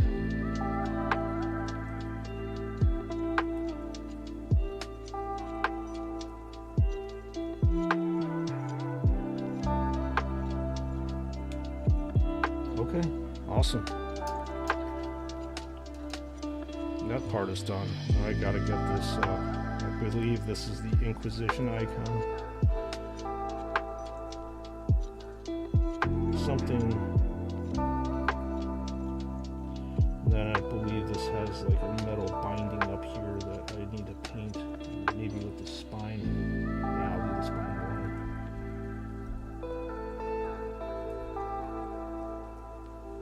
But I don't know. I'll think about whether I'm going to paint that part or not.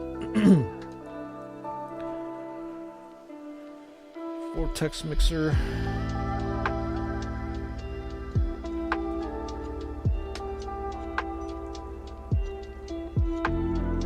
Take a while. I haven't used this pot of paint in like probably a few months, so it, unfortunately with all paints they settle.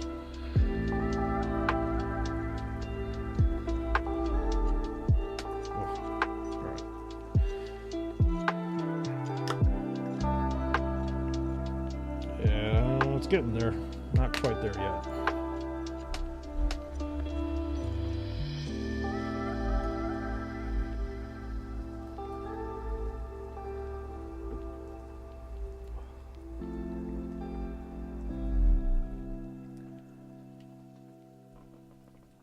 Okay, that should be done. Yes, that is very acceptable to me now.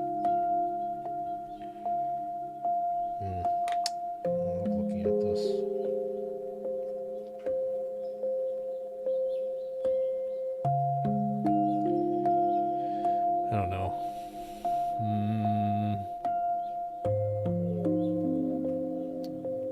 I want something lighter. Just stand out against that. Hash nut copper. Yeah.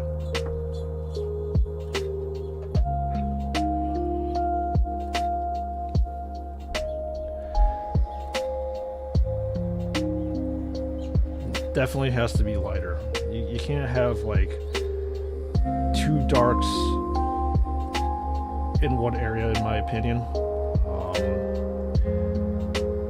I always like to work with like contrast over here. There's like a nice differentiation, because you want to see this icon obviously. So if I do too dark of a color, it's not going to stand out. So that Balthazar gold that you saw was a pretty dark copper type of color. I don't think that would stand out enough against the tome. Maybe this won't either, because the colors are a little bit too similar to each other.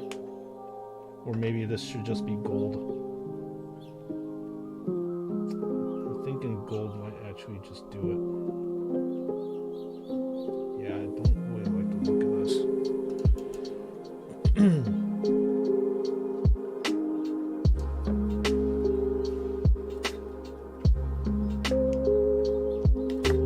So that's usually my process. Obviously, when I'm painting by myself, I think about this in my head. Obviously, because I'm painting on stream, I have to, let you both, or let you all know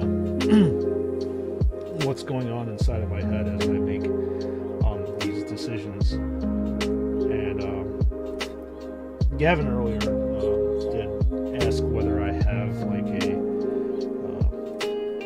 kind of a color palette or use a reference. I do have something in mind whenever I paint. However, sometimes I'll just make a decision on the fly, like I'm doing right now, and I have to figure out what works for the model and what doesn't. So both of those copper colors I determined was just like, it's too dark, too similar to the color that you're seeing with the Rhinox hide, which is the cover of the tome. it wasn't providing enough contrast for me.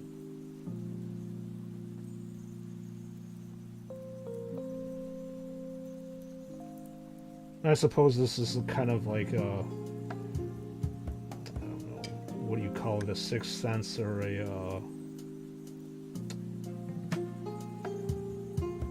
like kind of a gut feeling, I suppose, that you develop over time. What colors match with what. I mean, I never really took a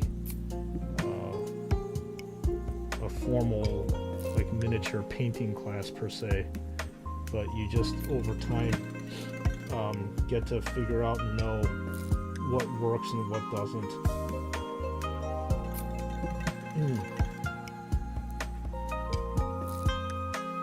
So I think this works pretty good, aside from the paint job being super sloppy. Gotta go with the gut, yeah.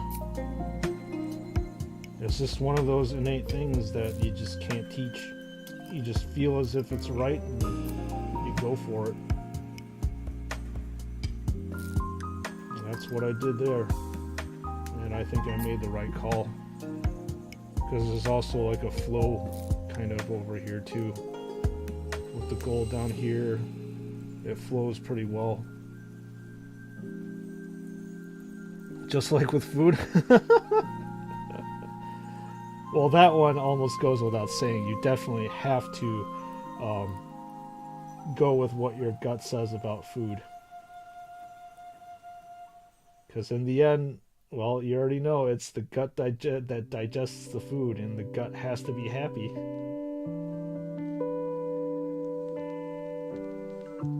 Ah, food.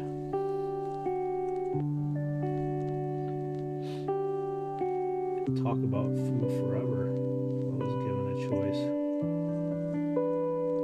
But yeah.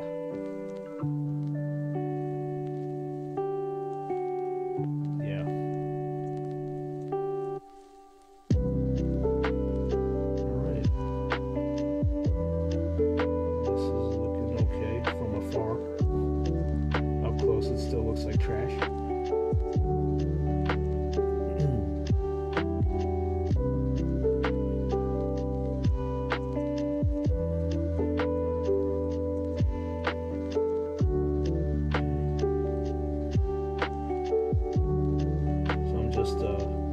Coloring up the, or painting up the, I guess the metal edges to protect the corners of the book for the tome. The tome of litanies and incantations. I think that, I'm trying to tell, I can't see. I believe that the tome has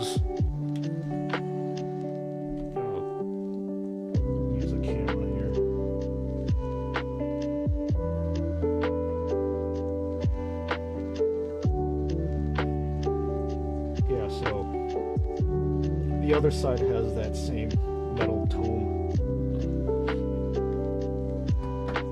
that I need to paint.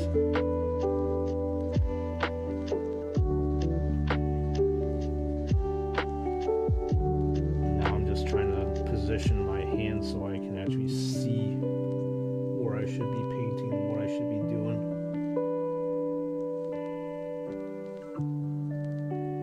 Sometimes tough with the lighting.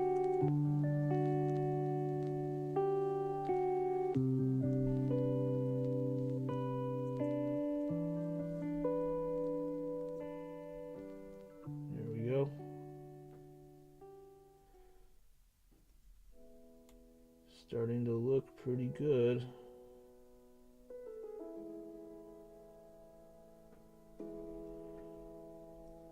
I believe the same case goes with this side as well.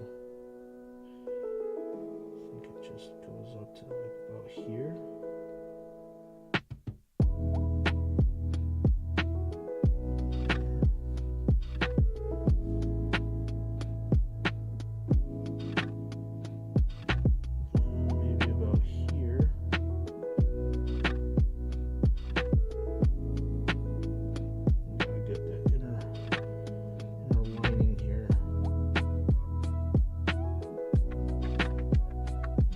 that inner part on this side, probably as well as the other sides. See, I told you I'm going to be painting character models into absolute excruciating detail. I definitely would not be giving a regular Space Marine, fortunately, this type of treatment. And I just slipped there. There we go.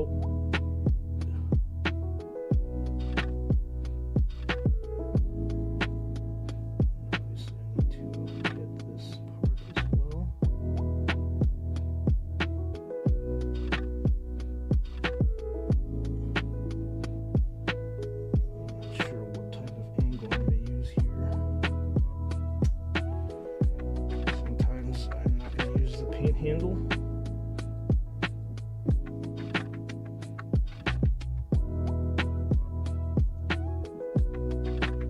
It's just easier without the paint handle sometimes.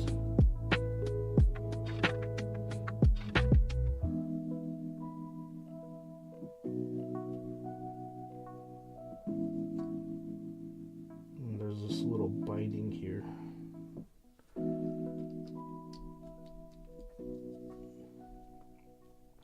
That I'm also going to excruciatingly point out or paint out. And I'm going to have to touch up with the Rhinox hide, which is the brown, a little bit later. And unfortunately the paint's not flowing as much as I want to. It needs to be able to flow onto the binding part here.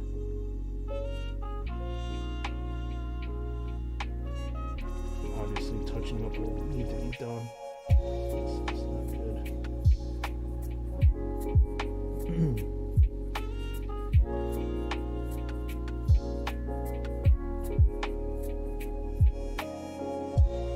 There we go.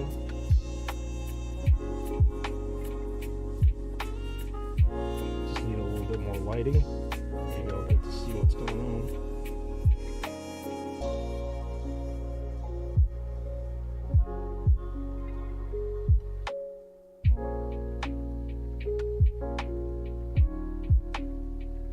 Okay. Bit sloppily done, but definitely we'll do in a pinch.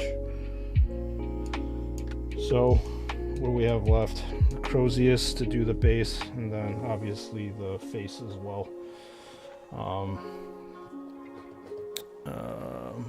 Let's see, with the face, we're gonna go with a darker shade. And I usually like to build up the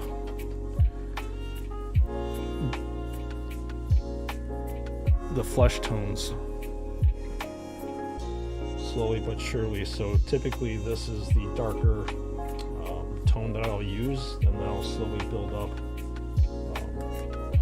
using this. So this is almost going to be like a shade type of color.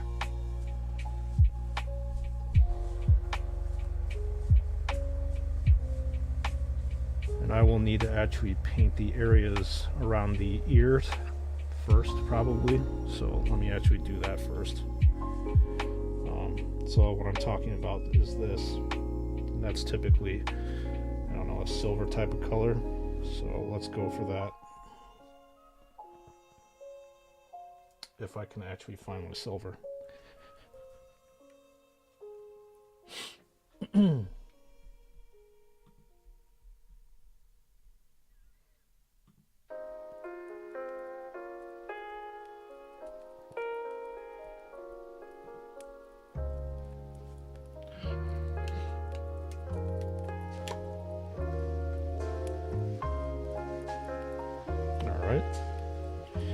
We've got the silver part, so I can paint that part around the ear, the right ear.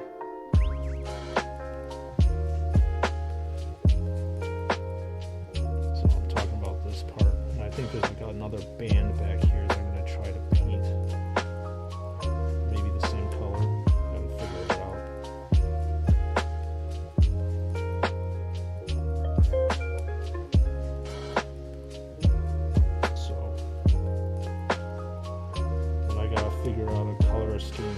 courteous. Not sure if I'm going to be doing something a little bit crazy or muted. So if you don't know, the courteous is a power weapon, and I usually like to paint power weapons blue, but that kind of goes against the whole grain of what this. So courteous is this. The whole entire aesthetic of, I suppose what you call it. It's almost like a base.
Go.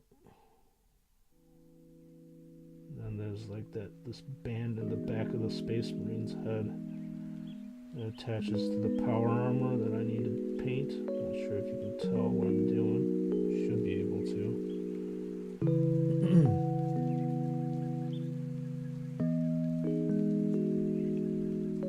So this is the band that I'm talking about here that I'm trying to paint.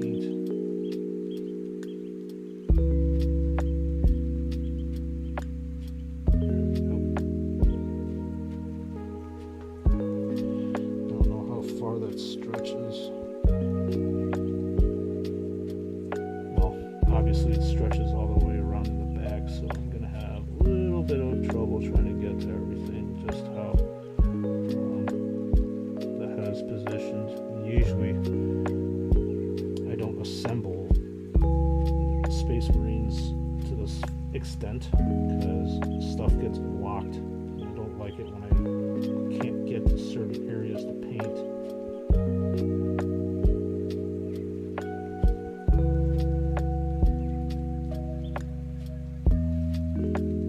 This guy probably a few years ago. And if I were to build him now, I definitely would not have done that, because I make my painting life a lot harder because I'm not able to access the certain areas that I want to access.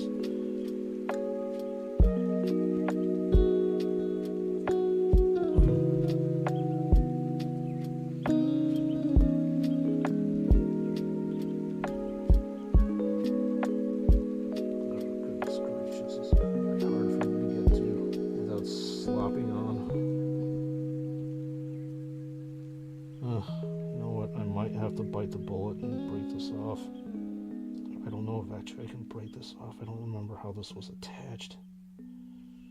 Shoot. Alright, well, I guess I'm gonna have to work around it, which sucks.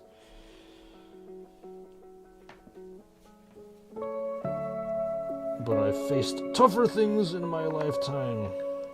I don't even know how to get to this. Just gonna have to probably repaint some of the gold parts. This is going to get slapped on as a silver. Alright, devil may care, be that as it may. That's what retouching up the model is for.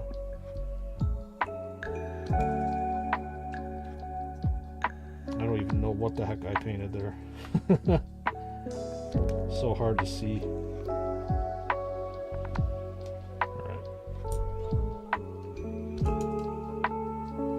I'm gonna have to bring my other pardon the light. This will only be there temporarily because I need to see what I'm doing.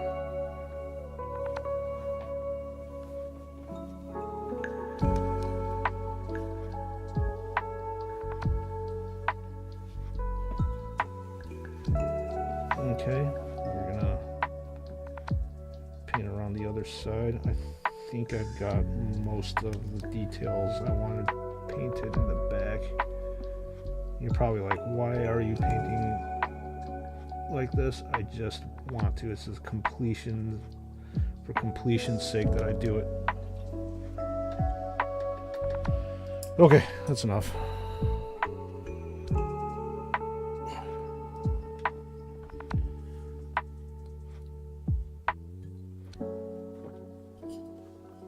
Oh, man. Okay, time for a stretch.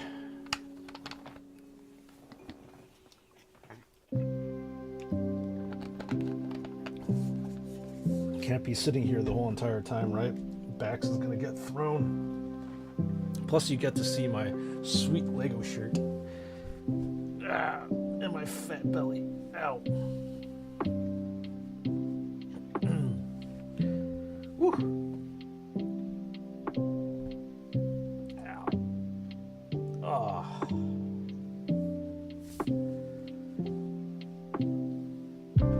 Okay.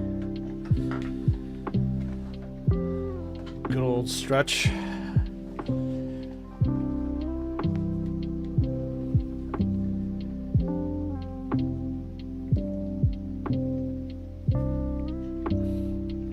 Good old stretch always does the body good. And you know what also does the body good? Sour candies. Sour candies always does a body good. Sour punch straws. Delicious.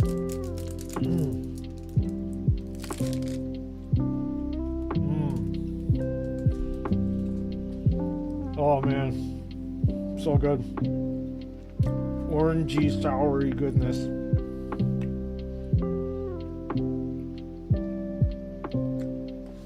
I love it.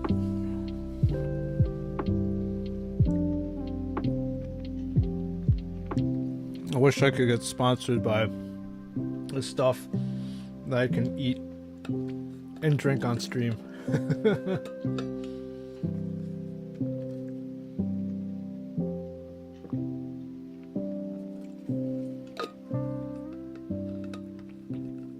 All right. Nice little break there.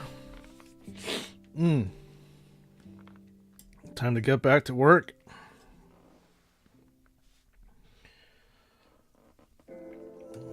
Don't remember if I actually used my vortex. I did. Okay. So as I said, this is my base tone. It's a fairly darker tone for a face. But I always like to work up the face. So this will be the recessed areas are going to be this color. Up the flesh tones later. I usually leave the face area for last because it always is the most challenging portion for me to try to figure out. And after that, it's pretty much smooth sailing. But as long as I can get this base coat on, which is not a problem, like I said, I can work my way up to painting the pupils and painting up the raised areas of the Space Marine.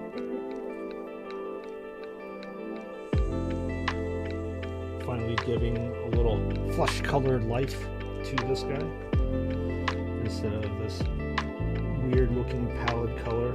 As I was joking before, this guy could almost pass for a Chaos Space Marine the way that he's looking right now. Not. He is a servant of the Emperor in the Blood Angels chapter. He is not chaos.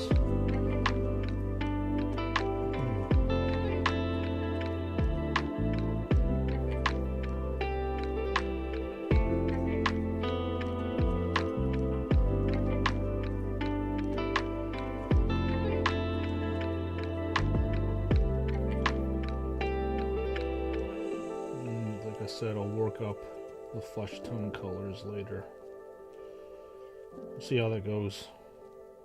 The last time I painted a face was like months ago. So I wonder if my skills got a little bit, a little rusty.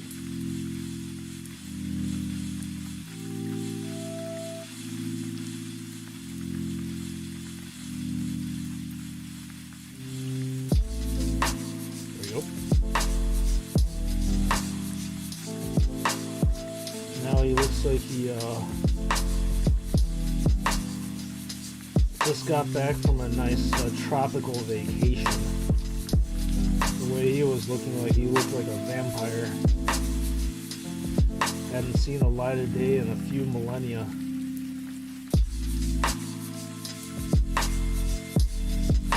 Now,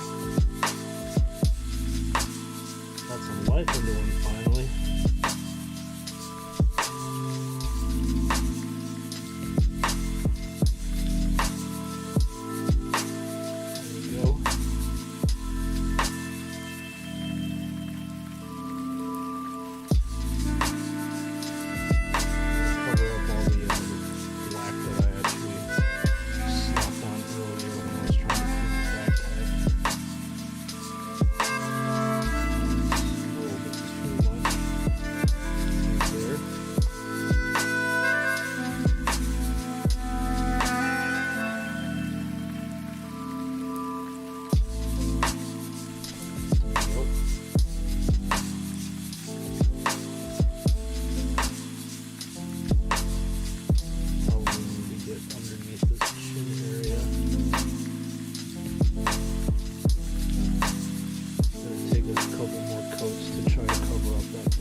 Kind of have to wing it with this part. It's hard because the shoulder or the pauldron is in the way. Can't really get a good clean read on that area.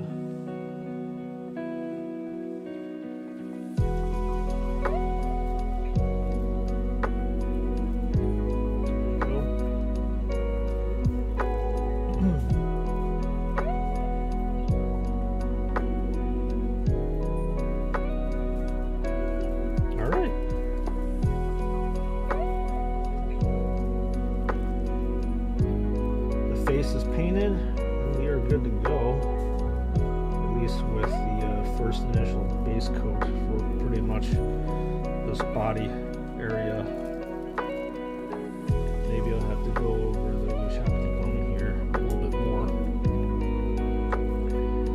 Alright, so the courteous. What am I going to do with the courteous? I have no idea what I'm going to do with the courteous.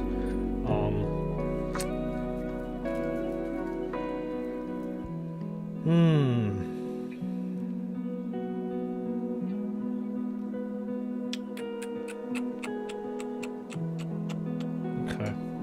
Thinking Screamer pink for this area here.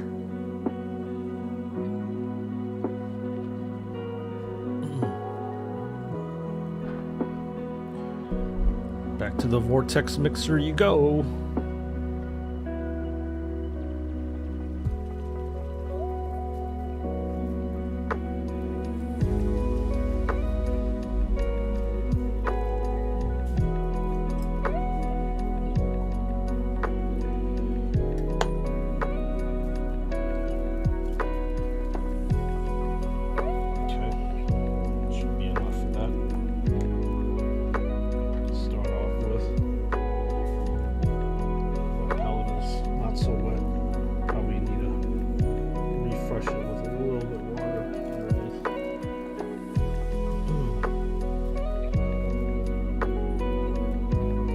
Thinking probably I'll start wet blending this part.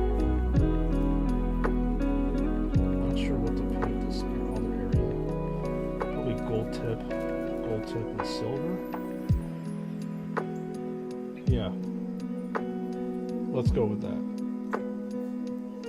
See how I feel about it in the end, how that looks.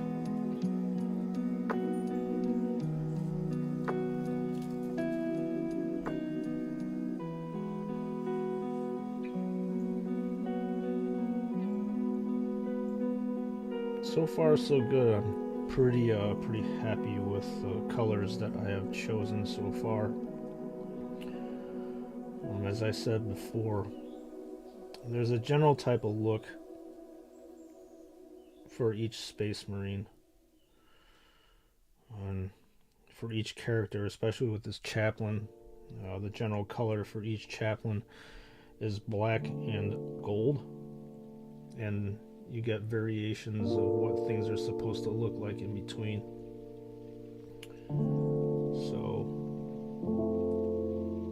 the devil's in the details, so they say. So I'm just trying to figure out what I'm gonna paint.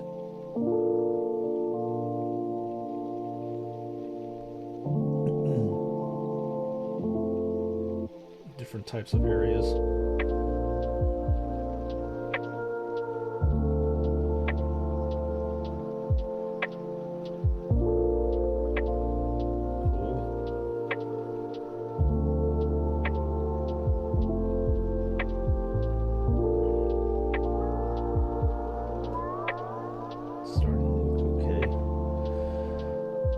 Coloring away the white. Only took like 4 or 5 hours to get to this point, and it will take a lot more time to get to the point in which I want this model to be.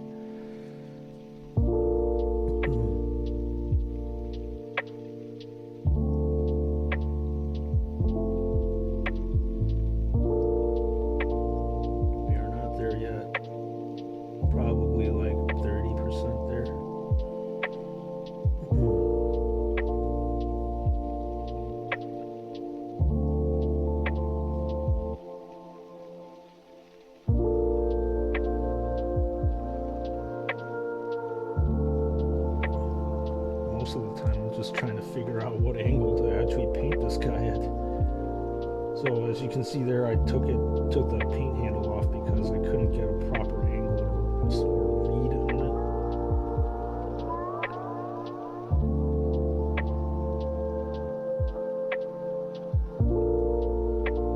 it. And a lot about the miniature painting is like you struggling to find a proper position to put these things in.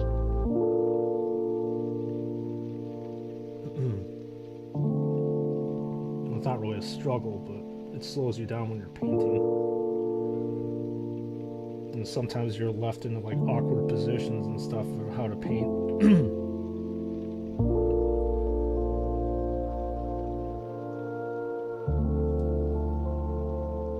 Okay, I think that's alright.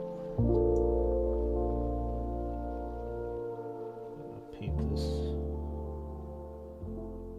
probably more than I should.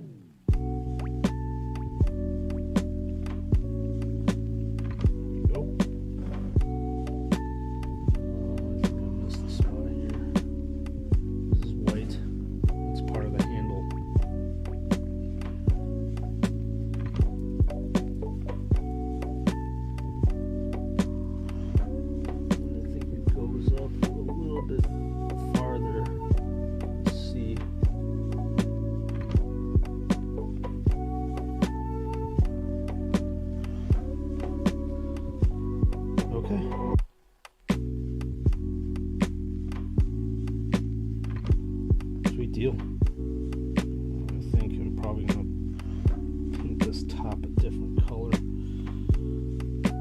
Again, not too sure what color to paint it. I have to find my inspiration somewhere.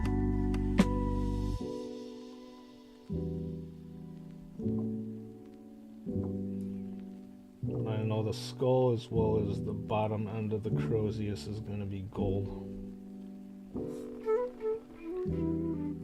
this topper part, I'm not too sure.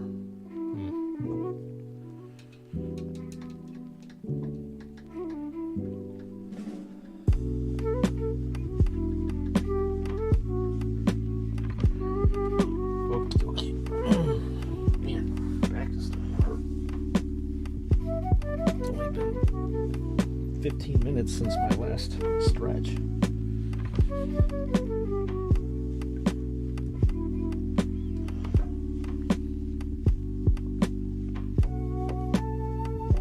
Go ahead and paint those areas gold that I just mentioned.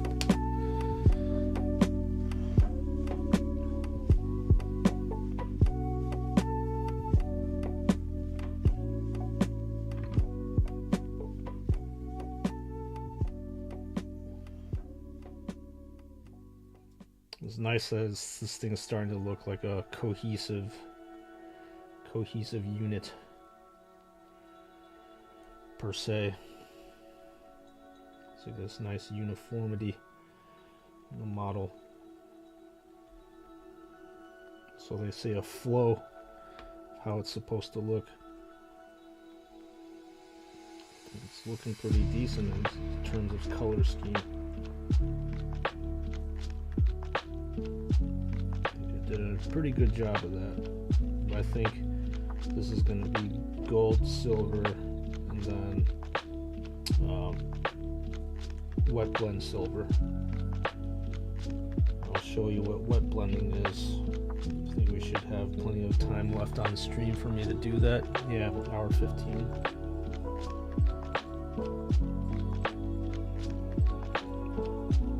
So yeah, wet blending is one of those techniques that I was very scared to do, but just like with anything in life, you know, the more you practice it, the more familiar that you get with it and comfortable you are with a certain technique. I mean, my wet blending doesn't look 100% great compared to some of the tutorials that you see on the YouTubes or what the professional painters do, but it definitely gets the point across when I need to get across. But obviously with wet blending you need a wet palette so you can literally mix the colors together. And I'm struggling again right now to try to paint the end of this courteous. And I can't really see that well, unfortunately, because the lighting doesn't get down to this area that I need to get it at. So, as I said before, I might have to like do some touch-ups like off camera, because it's like me painting at this distance is kind of a foreign thing to me. I usually like to have it like literally up front and close like this when I'm painting, so I can see all the errors that I made and where I need to put more effort into. So anyway, I'm going to paint the skull on the courteous gold, and then the wings silver, as well as the topper silver, I suppose. This topper, I mean this part right here. So yeah, and we're coming to the close nicely with this first base coat, but we are nowhere near completing this model. It is a far cry from where I need to be, or where it needs to be, in my opinion. It needs to be a lot better than what it is right now. But like I said before, I really like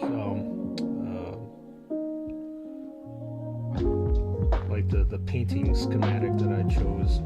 Like, part of it, I had an idea of what I wanted to paint it as, but some other areas I just kind of just like do it on the fly.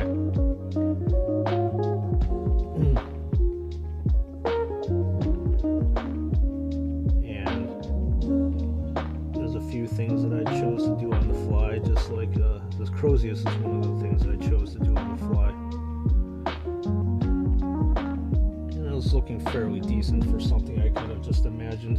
Then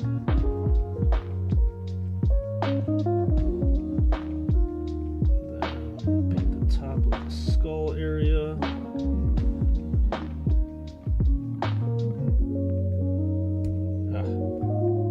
Okay. Paint the top of this area too. And then the fun will begin, doing some wet blending.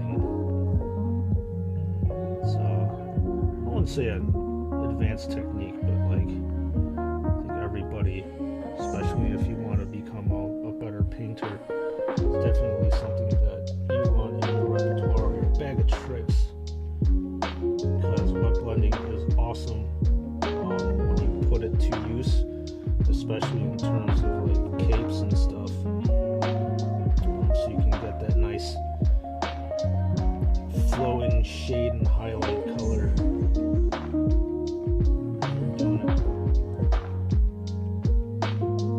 Really makes your model pop and look super professional looking. As I said before, you know, with character models, that's when you want to pull out all the stops and all the techniques that you've learned over time,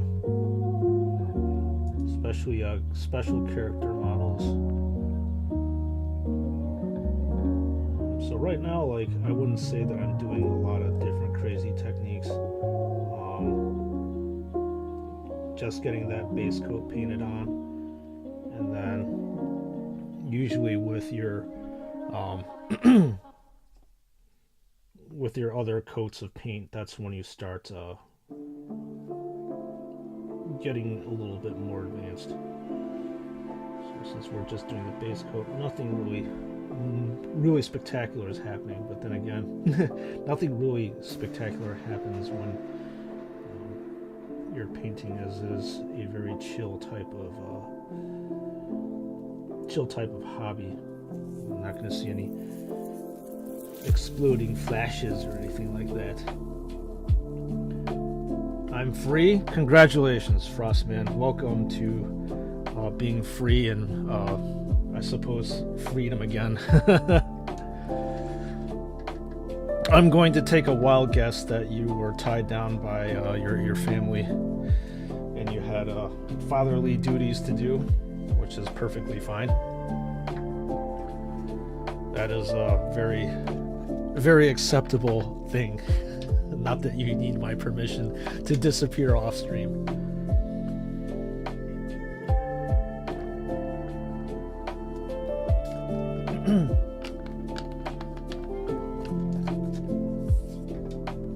Okay. Whew. Where were we?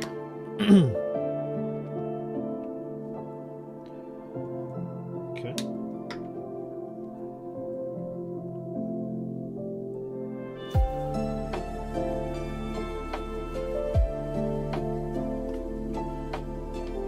All right.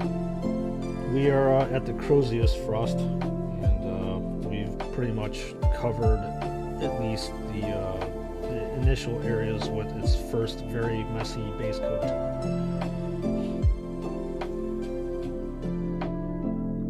So it's coming along as it should after 5 hours of being on stream painting.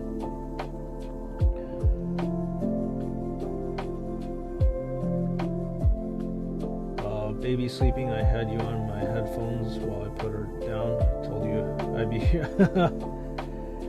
Hey, thanks, man. I appreciate you hanging out with me. It's as I said before, streaming is an interesting thing. You're almost like you're talking to yourself without knowing if anybody else is listening on the other line, but it's all good. You know, all streamers, they start off like that. They're not sure if another person, I know they're watching, but They may or may not be actively conversing with you, or not. He's looking better and better. Yes, he is. As long as we are progressing in a positive direction, that's all that really matters. Bro, I see it as you're hanging with me while I'm doing daddy daycare. Let's just say it's a mutually beneficial thing, Frost. You're hanging out with me, hanging out with you. It's all good.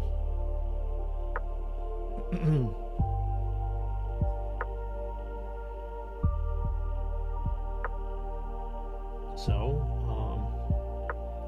yeah, we're just painting the area that connects the handle to the skull area silver, and then we will start getting into some sort of wet blending with the wings. Not sure how that's going to look, whether I'm going to wet blend down or wet blend out. What I mean by this, that is, I'll start off with like maybe a darker color around here, progressively go into a mid color tone and then a lighter tone here, or go from a darker tone up here to a lighter tone down here. I have no idea. Or dark to light.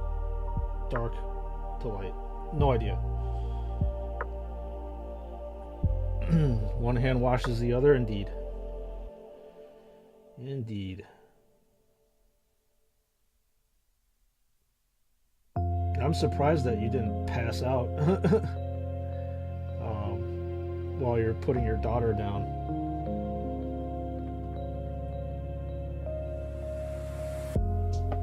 I had a lot of friends with kids.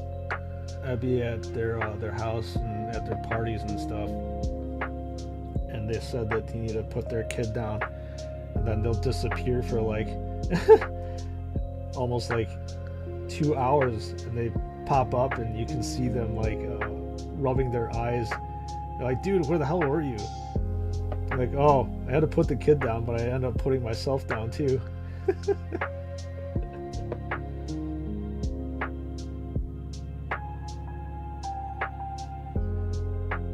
mean, especially with little kids, you just gotta catch a nap whenever you can, right? Especially when they're a newborn.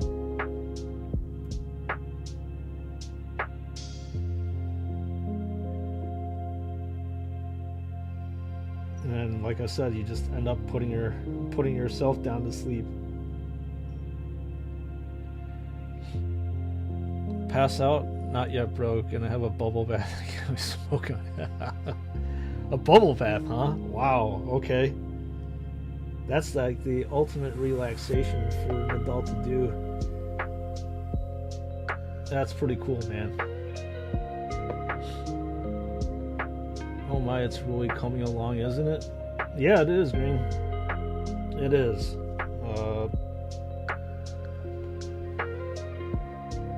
It's nice that, you know, you could see the progression here as things goes on. I'm again having a lot of issues with like placement of painting brushes and stuff, so that's why you see me struggling right now, because I want to paint these recessed areas, but I'm not sure how to get to them. And actually I would break this arm off, but I don't remember how it is attached, because with these special characters, they're not attached in a normal way. Typically this arm part you can just detach off on a normal Space Marine, but characters are kind of like they're put together a little bit different, so that's what my struggle is right now. I don't remember how this was put together, because I put them together years ago. The gold looks sick, yeah. I mean, like I said, I'm very comfortable with painting with gold, mainly because it is a secondary color for the Blood Angels. it's red, gold, and black are the primary colors, so I kind of know, thankfully, how to use it and not overwhelm the model with it. I don't know if you can tell, but like this area down here needs to be painted silver, but I'm having like a weird time trying to angle my brush to get at it. So I have to like curve my body around in like a different weird way to get to this area. And I'm probably going to end up painting areas that I don't want to paint.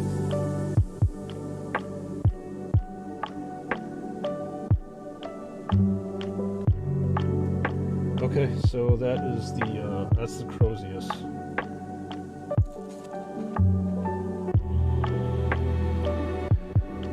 Okay, and I have a decision to make.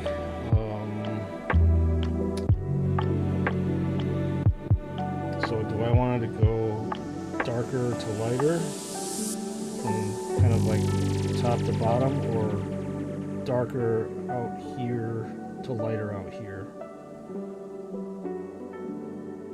Or do I want to just keep this white?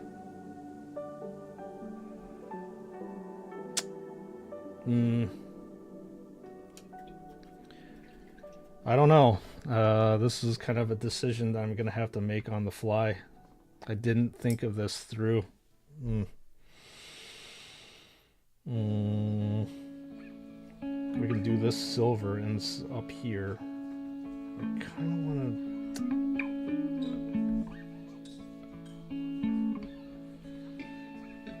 do something different.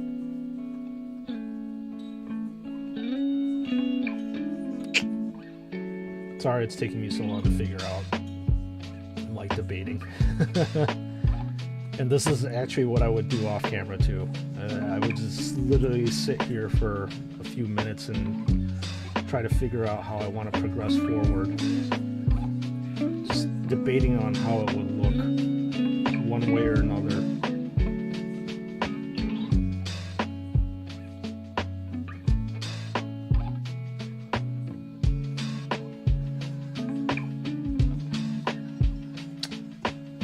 Sorry.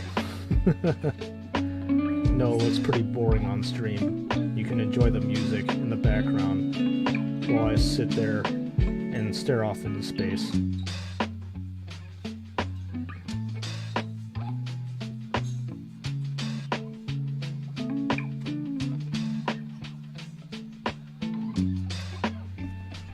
So I'm trying to recall. I used to have like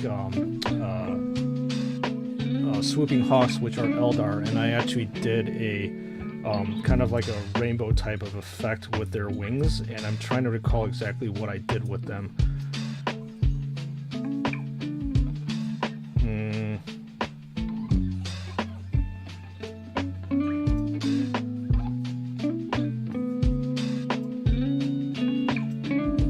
I think I started off with a darker to lighter. You know what? Fuck it, let's just do it. I don't know how this is gonna look, but that's the beauty of trial and error. I just hope that it's not gonna be too thick where I can't redo my mistakes or fix my mistakes. Okay.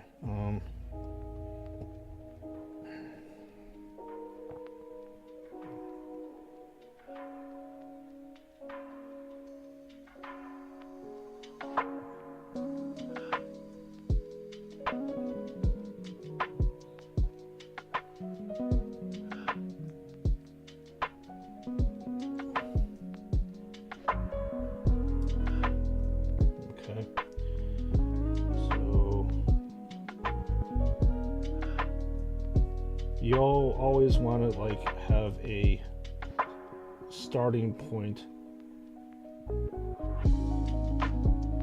of where you want to be blending, and then you That's what I'm doing. I'm starting off with a darker area, so I decided that I'm gonna do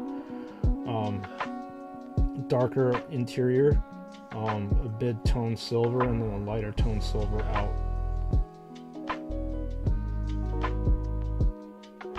Just to let you know what I'm doing and where I'm working towards.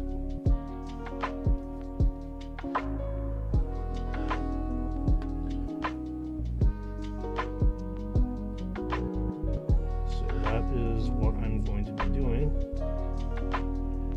and we shall see how that is going to look in the end. I do not know. Like I said, I am winging this. Literally winging this. But that's the beauty of things. Sometimes you don't really need a plan, although at times like these it does actually help if you did have a plan of what you wanted to do.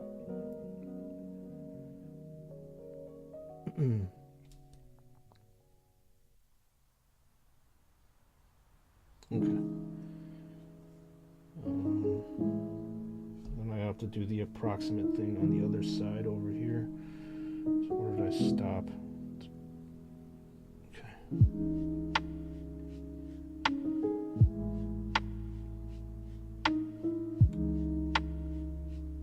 So I'm basically setting the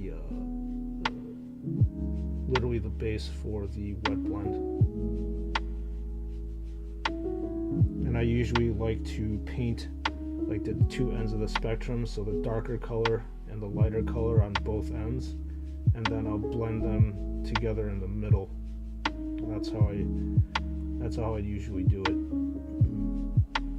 So it'll become like quite evident, probably up here, what I'm doing.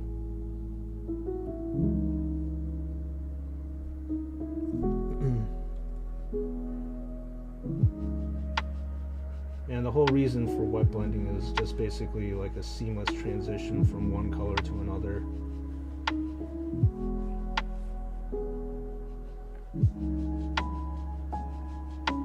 That's what you want to do when you wet blend, the ultimate goal of it. And obviously if you are using two very similar colors, the wet blending is very easy. But without getting into too crazy details, there's this thing called color theory where on a color wheel,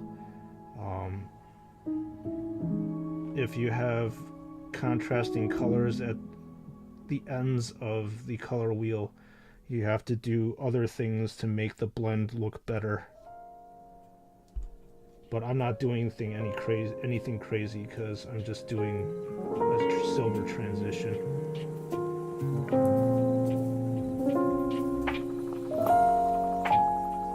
They call it color theory, and that really helps you kind of like determine how you need to paint your models, how to wet blend stuff together.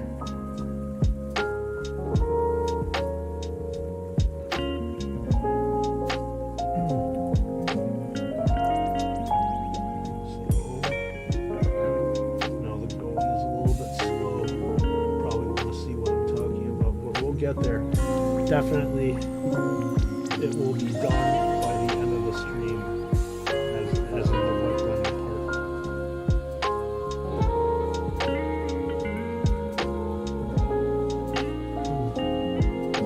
Courteous is fire. Yeah, I really like it. It's such a cool weapon though. Basically like a mace that can cut through things that only chaplains can use. Yeah, it's badass. Okay, so we've got the initial dark silver painted up, and at the ends I'm going to be using this stone post silver, which is a very light silver that you've seen me use before. And then what's going to happen is I'm going to make it all meet in the middle. Dominatrix, welcome back. Thank you. It looks like fire. We'll see how it turns out in the end.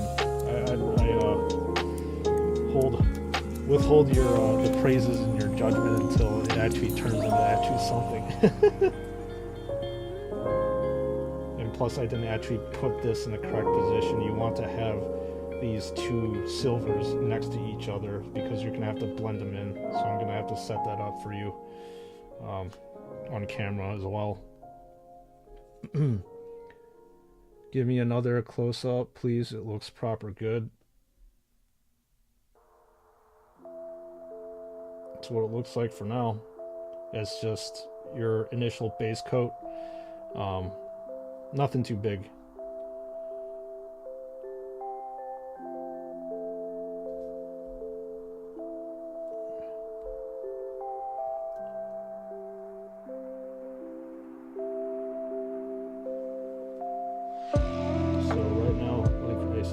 See me over here, I'm setting up the opposite end for blending,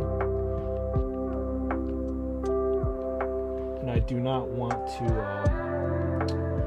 have the blend run into these areas. These are my I suppose absolute boundaries in which I want the blend to go.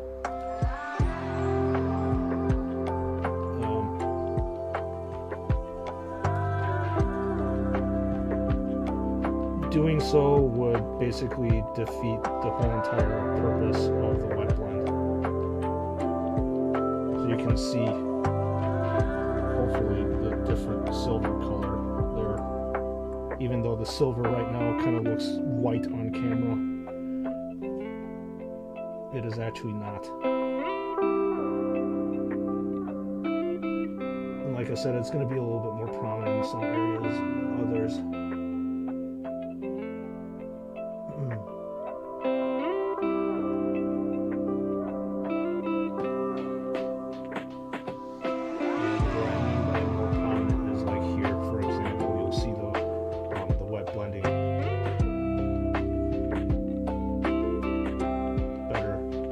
Basically I merge.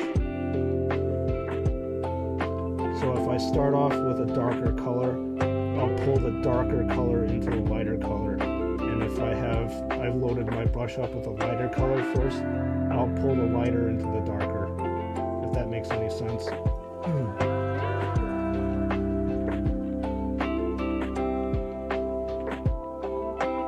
right now this is just set up. The payoff will come later.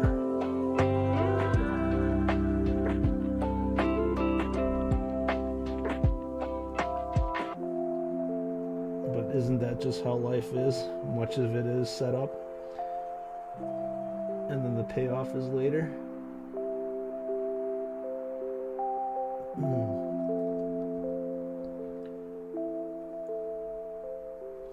we go. At the other side.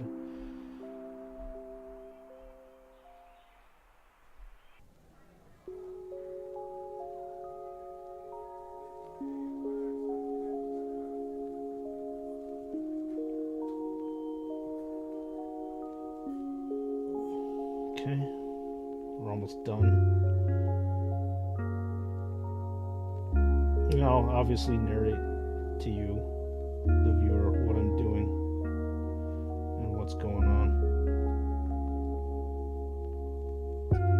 when I actively do the process.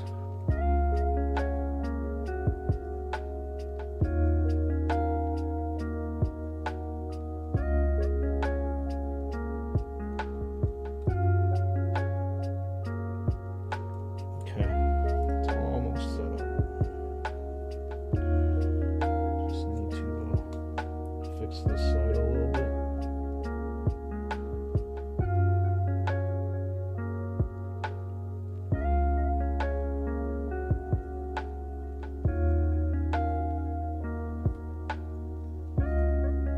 Just dipped my knuckle into paint.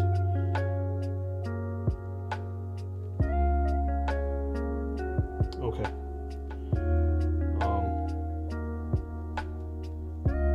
I think this is where I wanted to set up as. I think it's done for that part, so So I was complaining how my wet palette is a little dry. It is dry. You want to make sure your palette is obviously wet when you do this. And yes, I'm using a sake bottle. No, there's not sake in it. That's where I put my water. Okay.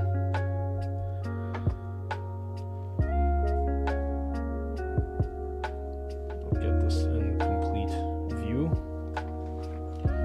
So you want to have your darker color or whatever color you're using on one side, and then the lighter color on another side.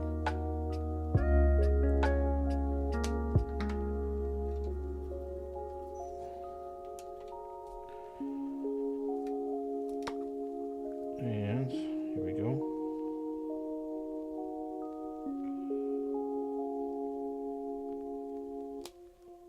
And you still need to thin your paints.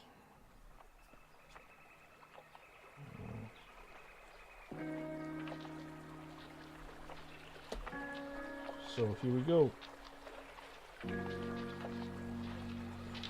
We blend one side with another and trying to make this thinner on purpose.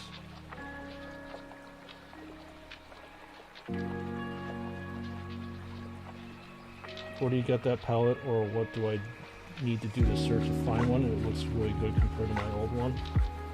This is from Army Painter. I'm sure you over in the UK, you have Amazon. That's where I got it from.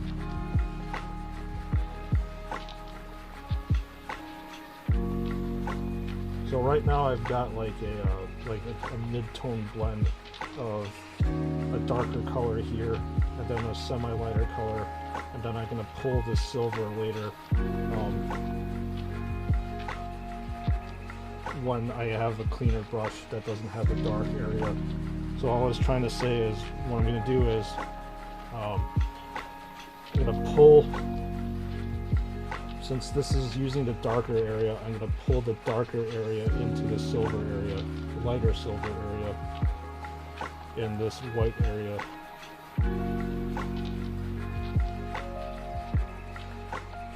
And that's exactly what I'm doing right now.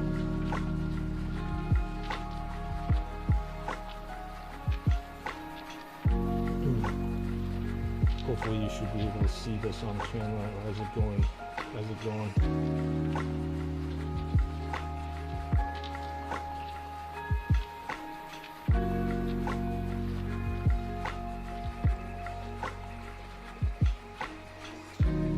But then it'll be a little bit more evident in this area here. Like I said, pull in the direction where the origin color came from. So it came from the dark area. Probably a little bit more evident over here. Thanks, you found it. Yeah, Army Painter is really good. They have really good quality products for a lot cheaper. Like Games Workshop products, they're really expensive for what they are. And Army Painter really has a decent bargain on a lot of the stuff for hobbyists like me.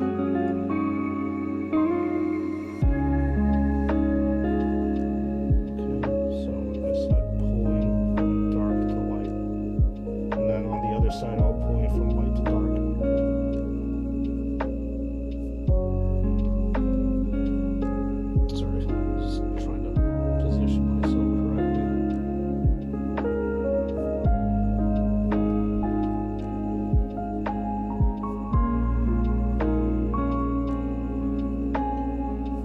Somewhere you meet in the middle. That's wet blending 101.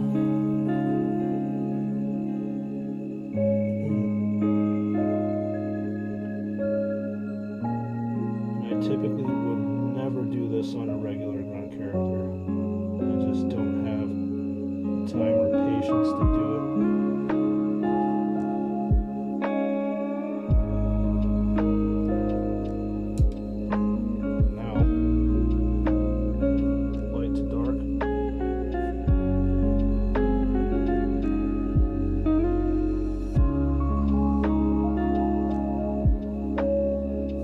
transitioning is happening.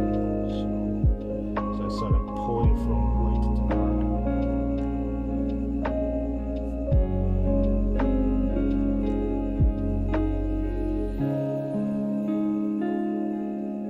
And then when you're meeting in the middle, you want to blend it together like I'm doing right now. Light to dark, dark to light.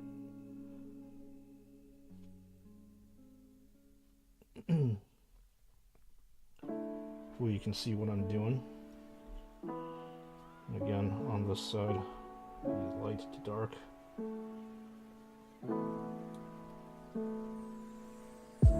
Light to dark, and you meet in the middle.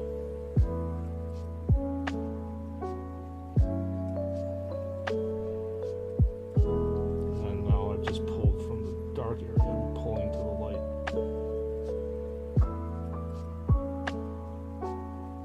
Again, the whole premise of this is you want a seamless transition. That's the reason why you're doing this.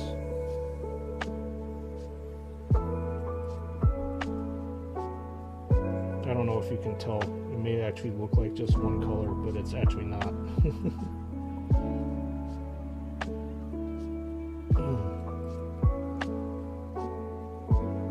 So this is the light on this side.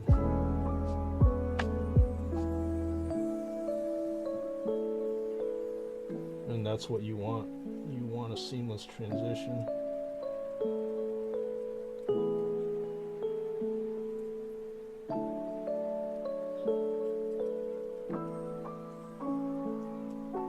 Let's turn it out pretty good. Now it's dark to light. So I'm going on the other side, pulling from this area and blending in where I just put the light area.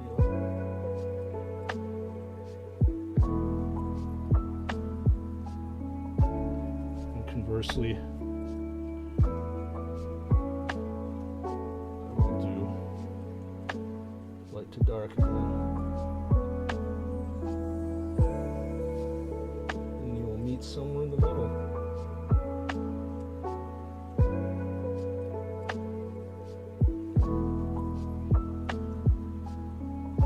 Does it look like just one color to you all? It may. Look at it off camera. No, it's actually two different colors. For how long have you been playing Warhammer? Because you seem to be really good at painting these tiny models. I've been playing Warhammer for a while. I don't know. Shoot, no need to do the other side. So I started off playing Warhammer in my teenage years, and I played for about 2 years before I went off to college, and I painted for about that long too. And then obviously in college, you ain't got time for that. You're basically studying, making friends, hanging out with the ladies. I was at least. And just hanging out with people, getting to know, just being acquainted with lifelong friends. And then, so I put it down for a long time. And then back in 2017 is when I started picking it up again. So I think I've been painting on and off for about 5 years in my kind of adult life.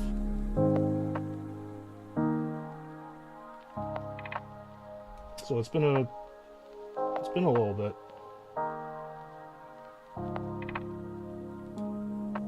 So you saw I want to blend this area in. There's a rough transition from the silver, light silver to the dark silver. So the whole point is to eliminate that.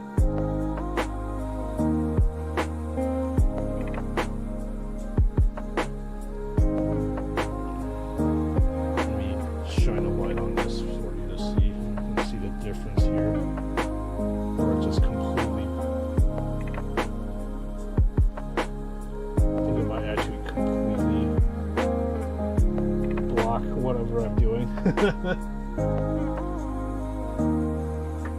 But yeah, that's the whole point of the wet blend, and I just completely gooed myself.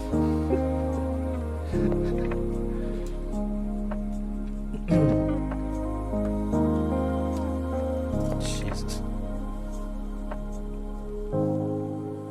Hopefully I didn't get it on my shirt.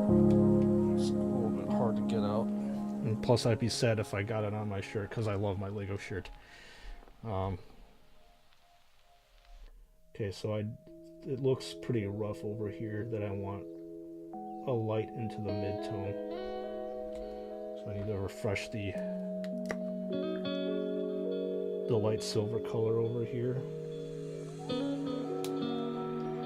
And then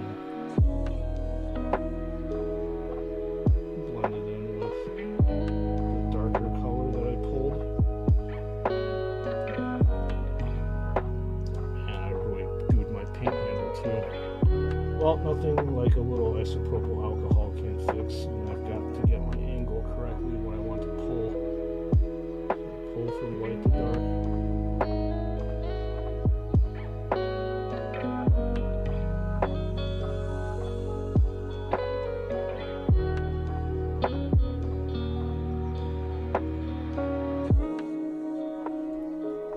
Conversely, I want to pull from dark to light.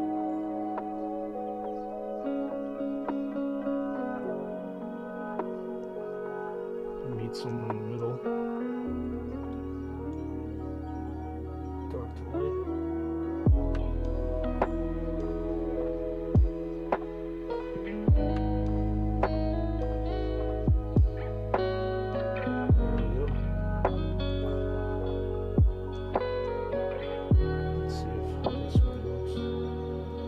Alright.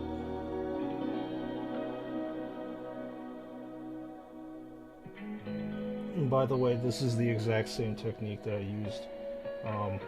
If you were looking at my painting my Blade Guard veterans again, this is the same exact technique that I used to paint my Blade Guard, the power sword on the Blade Guard.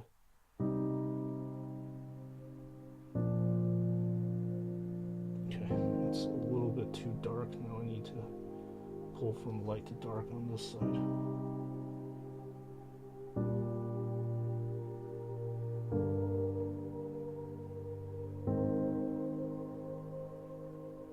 There we go.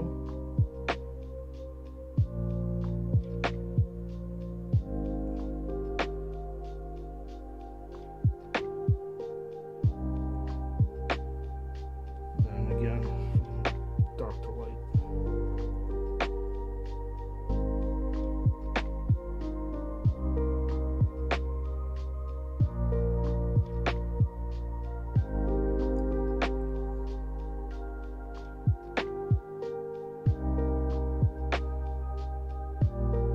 So yeah, I don't know if you can actually see on stream, but it actually looks pretty good.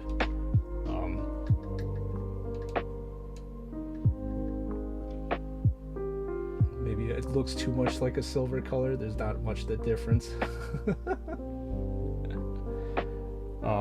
But I can tell, like, when I'm looking at this, there's a marked difference. You know, the dark does actually look pretty dark on the inner part of the courteous, and as you're flaring out to the areas, you do get to see the lighter part. So that is that's pretty much wet blending. It's a lot of literally blending back and forth from different areas, both on the palette as well as on the model. I'm sure that there are probably other tutorials out there that would do it better than me, that probably look at me and say, what the hell are you doing? You're doing it wrong. But for what I can do, it looks okay to me.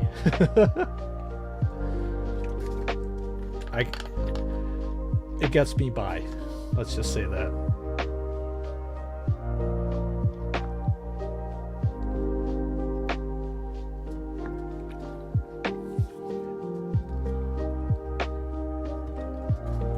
So that's one thing that I'm going to be doing a little bit more. You agree it looks amazing? Thank you. like for this plasma pistol, for example.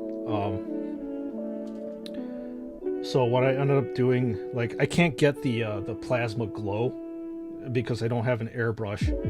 But what I'll end up doing is I will again wet blend. Thanks, Dominatrix, much appreciated. So it's going to be like a very, very narrow spectrum. So down here is going to be a dark blue, and then it'll transition to a mid-tone blue and like a very light blue here. So you only have a very small area to blend. So it's going to be like very micro type of movements when I'm doing this part. We'll see how it turns out. I've done it many a time before, and most of the time it turns okay. Most of the time, also, if it's just like a regular Space Marine, what I'll end up doing is just doing like a solid blue coat and then like a lighter,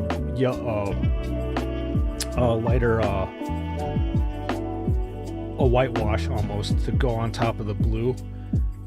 Yeah, it's gonna be techie. That's how wet blending is. It's an interesting technique.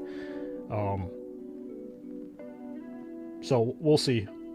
You'll get to see it live anyways, my fuck-ups or my triumphs, depending on how it goes.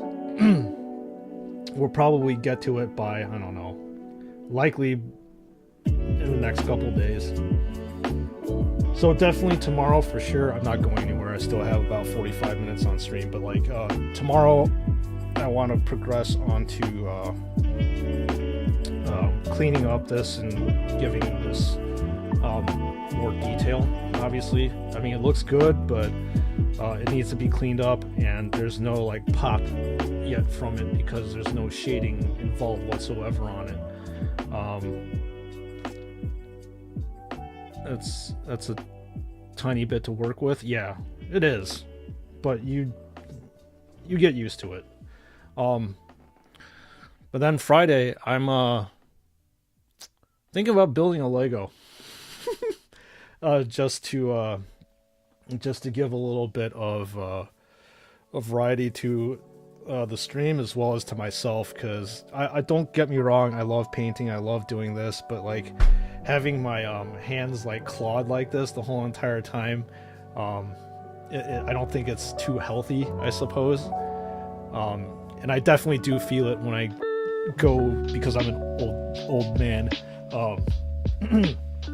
I definitely feel it when I have that pose the whole entire time. So I think being a little bit more mobile with stuff would be fun. So I don't know. I gotta figure out what I wanna build.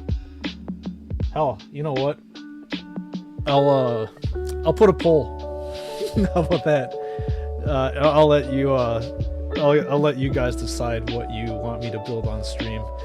It's probably better off with interactivity as well.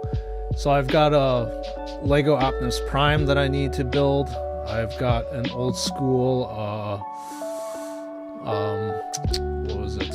Old school space classic space thing that came out not too long ago that I want to build. Horizon Zero Dawn. So there's a bunch of things that I've just like left there that I haven't gotten around to, that I really want to build. So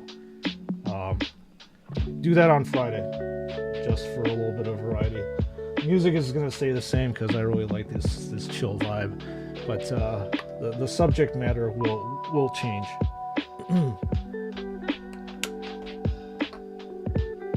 In terms of the streaming subject matter.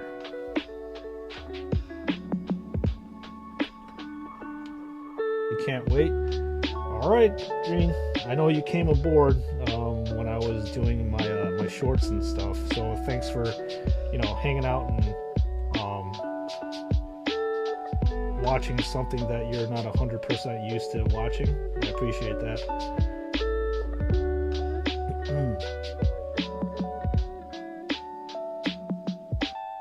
But yeah, I'm actually looking forward to Fridays because I really want to bust open one of my Lego sets, and then the one that I really want to do is the that new Lego castle, the classic Lego. That sounds a little bit weird. But it was that Lego castle that got released. I think it was in August or something like that, and it's a huge one that is still in its original brown box that I want to just bust open and build. So yeah, I'm looking forward to that. But I think we'll do that in a couple weeks. Hopefully. That's if I haven't found like another full-time job, but we'll see how it goes. But for the time being, I will definitely be streaming full-time. Okay. I think in terms of... Well, screwed up here. But in terms of like the first coat of paint, it's okay. Obviously, I still need to touch things up, as I said before. I think I'm pretty much ready for shading. It's usually after shading that I start touching things up, and then I'll do the highlights.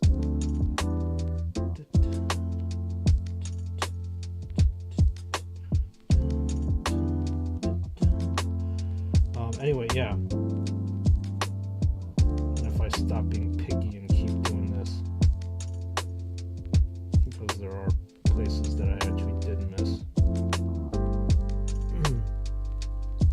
Yeah, it's fine. I love trying new things, and Warhammer is really interesting to me. So yeah, it's in terms of like the painting wise, it is really interesting. I'm not sure if you want to get into the tabletop game green, but it's something to be watched out for.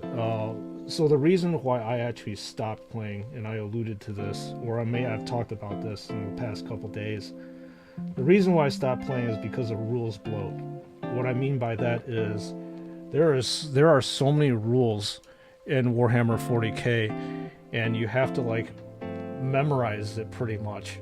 I mean, you have literally a book that basically tells you how much defense this guy has, how much attack this guy has, and then each and every single one of the weapons have a different attack profile. It's a lot of stuff to memorize. So the reason why I quit was mainly because it just wasn't fun to me, memorizing all this stuff.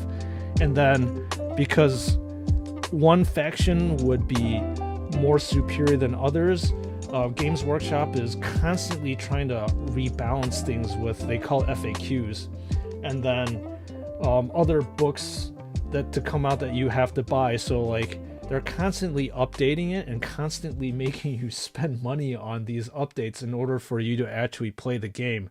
So it just got really annoying to me in the end. With all those updates that were going on, it's just driving me absolutely crazy. I just couldn't keep up with it. Maybe it's me whining right now, but when I play a game, I actually want to enjoy it, you know? That's the whole reason why you're playing a game. You don't want to be like, oh my god, I have to do this again, I have to remember this, I have to remember that. You have like opponents across the table like, dude, you totally forgot how to do this, man. It's not a 3-up save, it's supposed to be a 4-up save. Didn't you remember it's like a -2 armor penetration? It's like, yeah, you know what? Forget it. It's like, I don't memorize these things. I'm sorry. So that's what I mean by rules bloat. You just constantly have to like keep up with all the different changes, and I just couldn't, and I didn't want to. Because each of these books, they can be upwards of like $30-$40. I mean, FAQs that they release online are obviously for free, but it's just too much. So be careful. But if you're going into like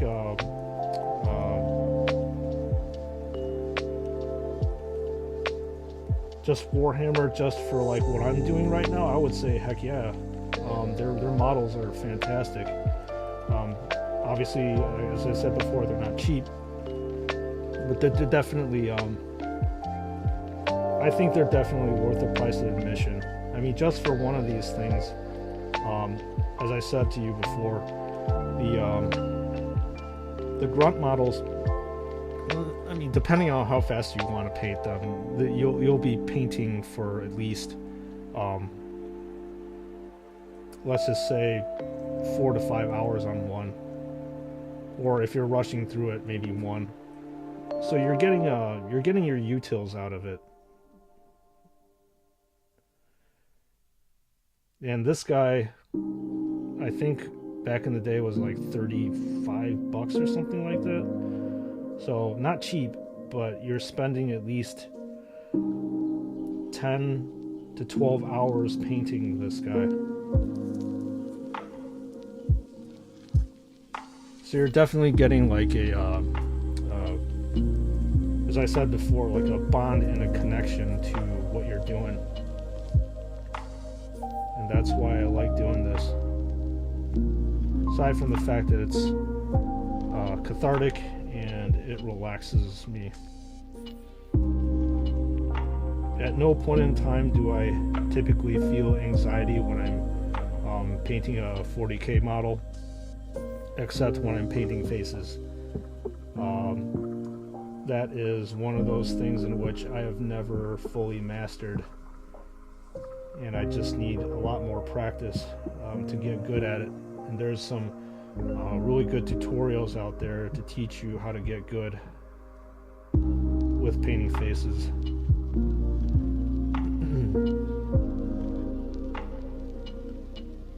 So in terms of the hobby part of this,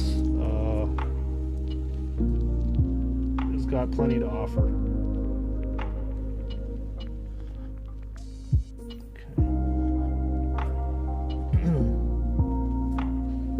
So right now what I'm doing is I'm shading. So for those of you who do not know, shading, you typically use it's something called a wash. So it's very liquidy, and it will naturally, as you're painting over it, settle into the recesses and pool, and give again a certain depth of color to what you're doing. See, it looks kind of plain right now with this eye symbol, but if you do this right now with it, you can see the depth come out, and you can see a little bit better. That's the whole point of shades. And right now you can't see like the shade, the indentations in this book, but as I do this, it'll settle in and you can start seeing it. See, as opposed to this, it doesn't really look like much, but when you do this, when you put the shade on, you do.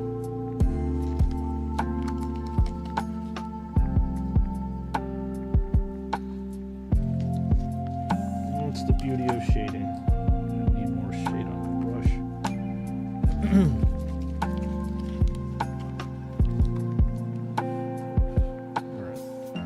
Got about 20 minutes left on the stream, I think, before other obligations are going to take me.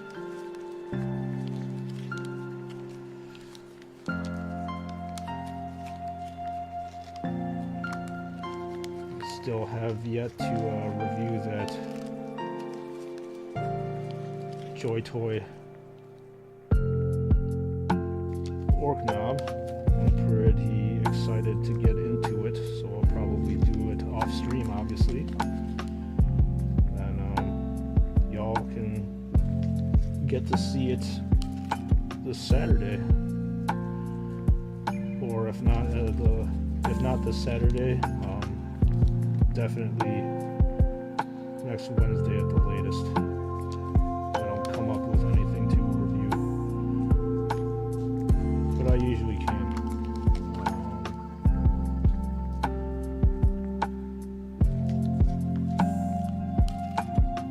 I've noticed you're very critical of yourself, brother. Don't be so hard on yourself. Your skills are very... I am, actually.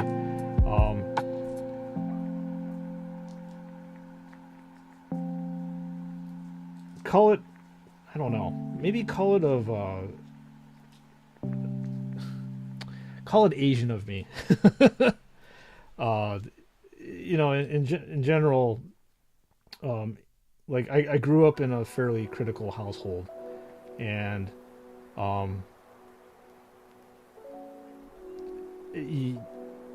that kind of stuff just sticks with you, whether it be good or bad. But I don't like whip myself over it, which means that what I'm trying to say is like I strive to better myself is what I say when I'm being critical to myself, because I know I can actually do better and be better. It's not like I, you know, totally get down on myself when I do that, but it's like a motivation, and I literally know that I can do better, because I have done better. But it'll get there, trust me. This Chaplain will get to a point in which I will be happy with it. It's just going to take time. Oh yeah, I'm gonna watch your Orc review after stream. Good, thank you. I appreciate your support. I'm funny. Thanks. I think it's just again this environment that makes me like really loose. Just being surrounded again by cool people and things that I love doing really brings out like the looseness in me. Because I can honestly tell you at work, listen to Frost Dude is wise. You're good and have the right to own it. Okay. All right, I'll try to tone it down. But I can say at work, my former work, yeah, I wasn't the nicest, and I would be funny every now and again, but it's just the environment that I was in, kind of muted who I really was. I don't think at work when I was a manager I was truly who I am, and maybe you know, maybe it was like a protection mechanism or something like that I didn't want to see people to see me that I was actually loose and funny, because, you know, I had to be an authority figure, and to be an authority you had to be mean. I don't know. But I don't have to be mean in this type of environment. I love being in this environment. In fact, if I was mean to everybody and told everybody to fuck off, I don't think I would have a lot of people on stream chilling with me. But then again, that's not my personality anyway, so I would never do that. Be wise, I didn't call many things, but thank you. Maybe, Frost, you don't give yourself enough credit where credit is due, right?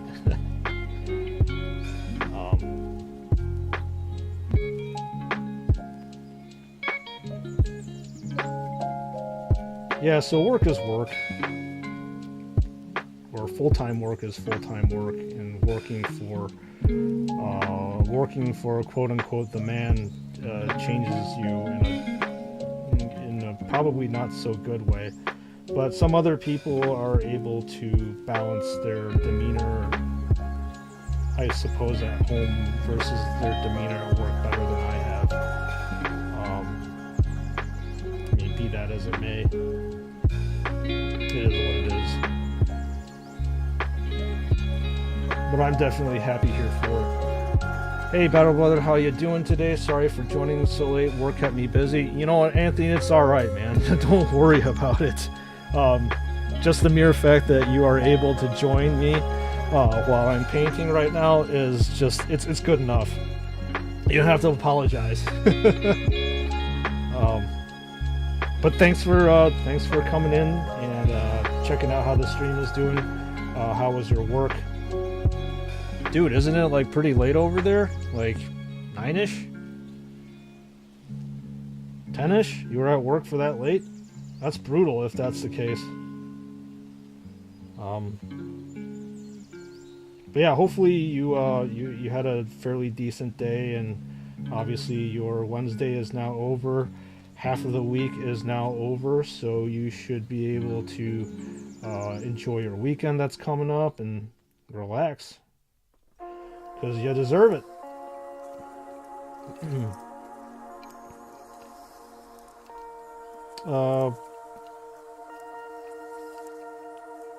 What did you miss out on? I would say that, yeah, didn't miss out on much. Just kidding. No. So we started off with a plain white Chaplain, and now we have a base coated Chaplain. I was going to be critical of myself there. I'm just going to say we have a base coated Chaplain, and right now we are shading different areas of the Chaplain and going to be doing extensive touching up. Let's just say that. Thanks, brother. The mini looks good. Yes, you good. Yes, need to get some stuff done. Yeah. So right now I'm just, like I said, shading and then giving more depth to the mini right now. Give more of a 3D flavor, I suppose. It's 2150. Okay, so that's what, 9, 10, 12, 8, 850. Okay, so it's at night. So your Wednesday is almost done, which is good to hear. 3 p.m. that fellow was naked. Now look at him. Yeah, he coming along slowly but surely. That's how painting is. You paint gradually up.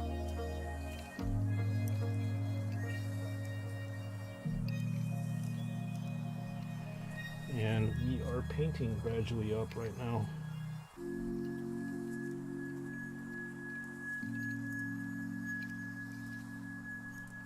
And these shades are really nice too. See how it hugs the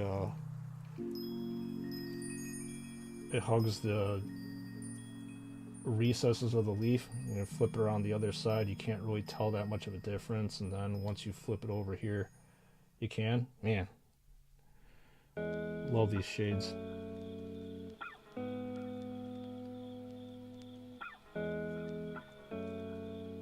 And then I get to highlight each and every single one of these leaf blades. If you can imagine me doing that, that's going to be pretty fun.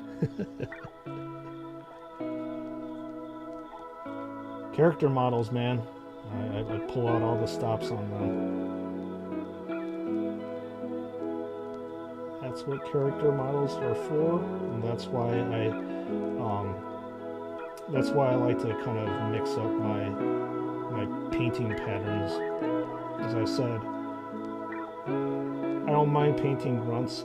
I don't mind painting anything, but when you're painting things over and over again, you want to have a little bit of variety of what you're trying to do. So those nice thing about painting those grunts, like the Death Company that I just was working on, and still need to work on, is that you don't really need to stress over all the details on them. You just need to get them done. However that you want them to get done. And well, that there is something to be said about that, but you're not really exercising any of your techniques and stuff. Battle Brother, thanks for this. I love this. It's quite cool coming home from work, watching you paint, talking about the stuff you do. Yeah. So like these grunt models, you can challenge yourself as much as you want with them. There are actually people out there that will spend hours on that, trying to get their grunts painted up. I don't like doing that at all. But I also like being challenged in what I do, and I don't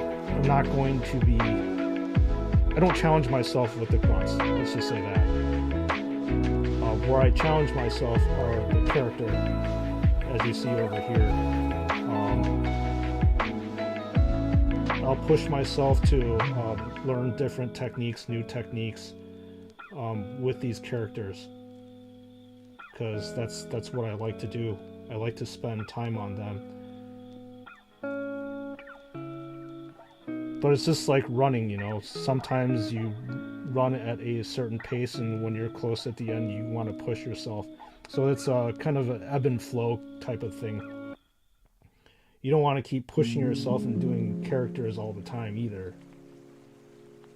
And somewhere mixed in there, I like doing like dreadnoughts and stuff. Vehicles are a whole different type of other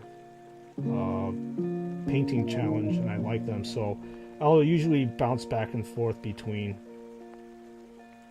This is actually supposed to be red. Whoops.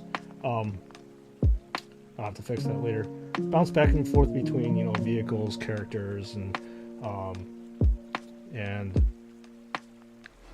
well, grunts. It gives a certain sort of variety, so you're not doing these things all the time. The same thing all the time. Even though you're painting, it's like different degrees of how you push yourself when you're painting. So the courteous, need to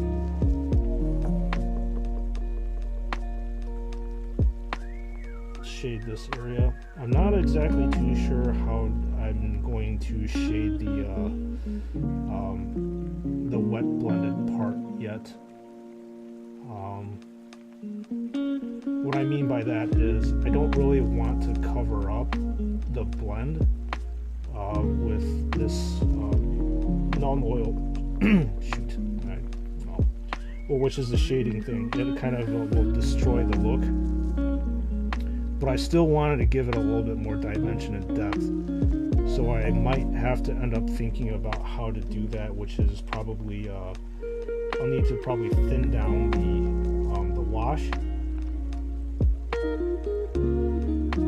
enough so that you could actually see the blades without kind of like covering it all up. So yeah, I got to figure out how to do that. Because these washes, if you put it on, you will basically kill everything, and you have to bring up the highlights and stuff. I don't know if a lot of you know the difference between like this Citadel, actually, or Games Workshop, they reformulated their shades. So this is the old shade and this is the new shade. This is a lot softer, as in like it won't completely obliterate the color underneath, but I also think that I have to thin this out a little bit more.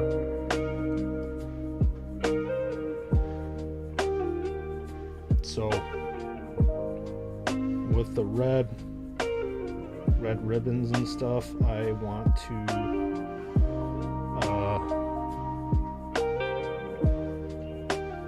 so I have a very important question. Did you enjoy your supper? I had a very good lunch, thank you.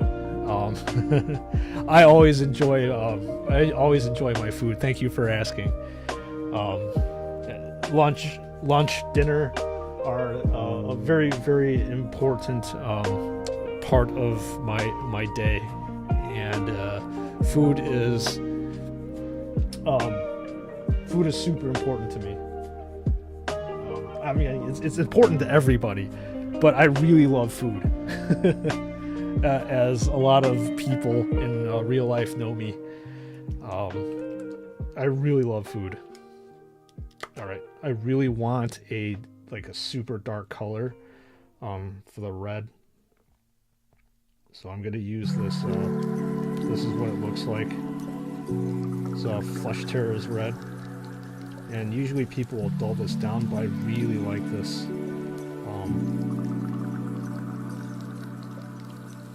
I really like the darkness of this thing, and it kind of obliterates the red underneath, but I just like the look of it.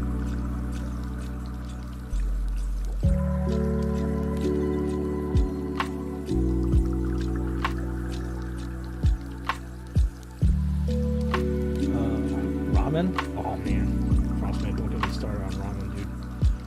I am craving that stuff like mad. Pepperoni pizza, because by blood you're Italian. Very nice. Yeah, pizza's good too.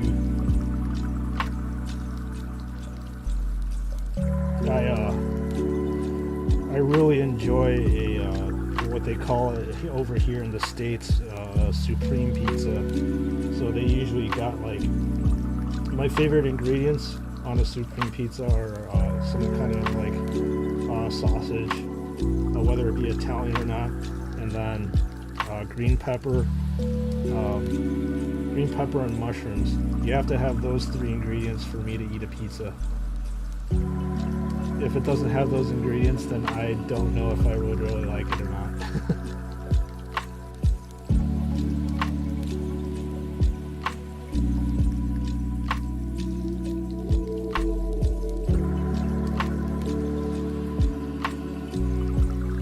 So the interesting about this paint, it's like a line that Games Workshop came out, probably like a couple years ago.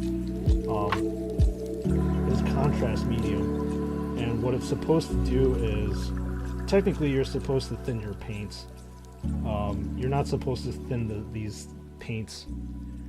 What it does is it's like fairly thick, and you're supposed to just like slop it on, and it'll run into the recesses of the mini, and then where it runs into, it will be super dark, and then in the raised areas, it'll look really thin. So it's supposed to give you what they say a contrast. Even with one color, it looks like it's multiple colors. So I actually I use it very liberally, not literally, conservatively in my painting, because I'm actually used to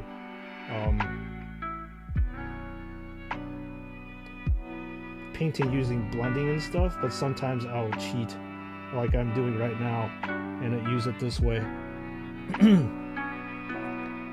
I can take or leave pizza. Okay, my wife loves it. In fact, everyone loves pizza in my family. You're strange because you don't eat it. Hey, you like what you like, man. Don't let anybody tell you otherwise. Sounds delicious. Now you got me hungry again.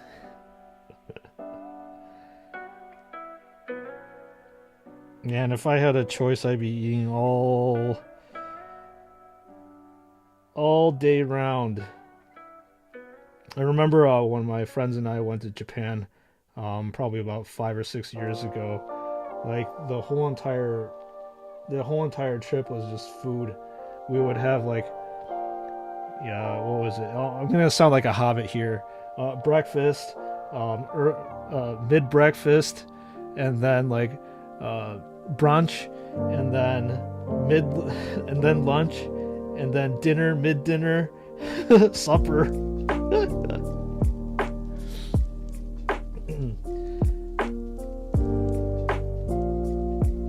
That's how I roll when I'm on vacation. I just keep eating and eating and eating to my lovely heart's content until I literally explode. Like, people are like, did you just finish eating? I'm like, yeah, and? I don't know what you're trying to get at.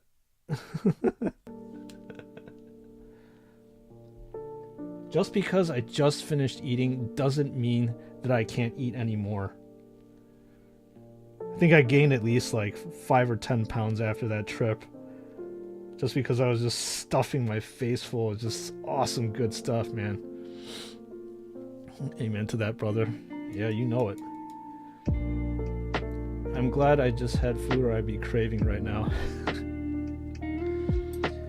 You know, Green, I told Frost earlier that it is not going to be a legitimate Sprues and Studs stream if we don't talk about food at least once. If we don't talk about food at all on stream ever, I swear to God, I'm gonna delete the VOD. It's not worth the stream if we don't talk about food. Okay, that's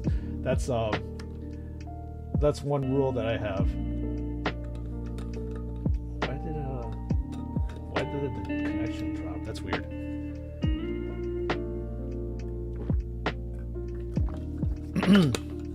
Yeah, it's not going to be a true stream without food. Or talk about food.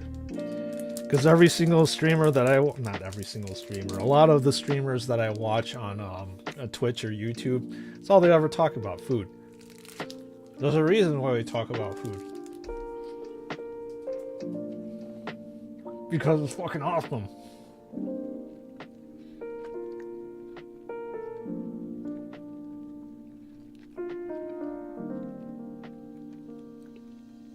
Food is amazing. What can you say? Nothing, because it is amazing.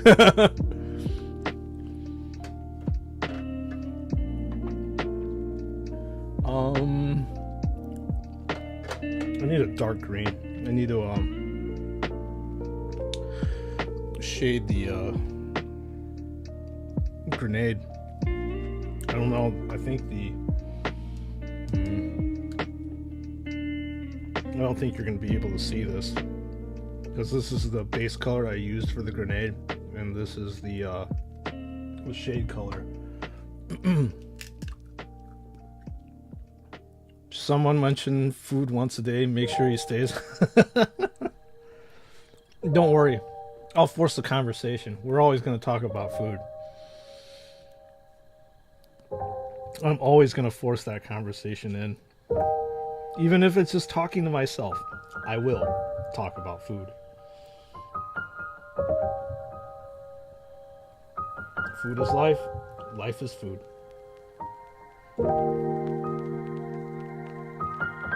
And no, I'm not going anywhere.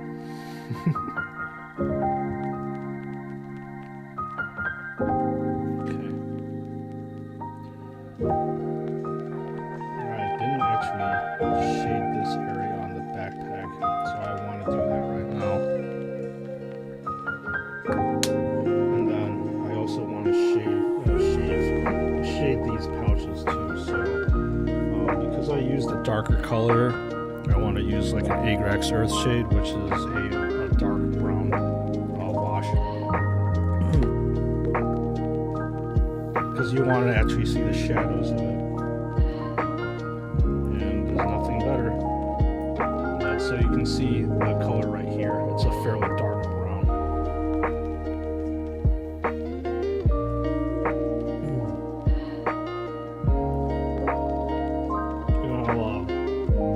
Basically stay on stream until I finish shading these parts, and I'm almost actually done shading these. I just need to retouch it up tomorrow.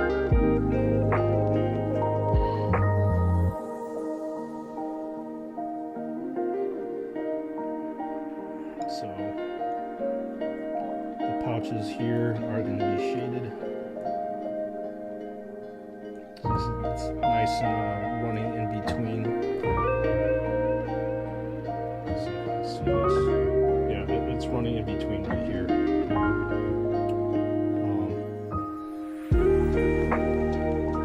That's what you want.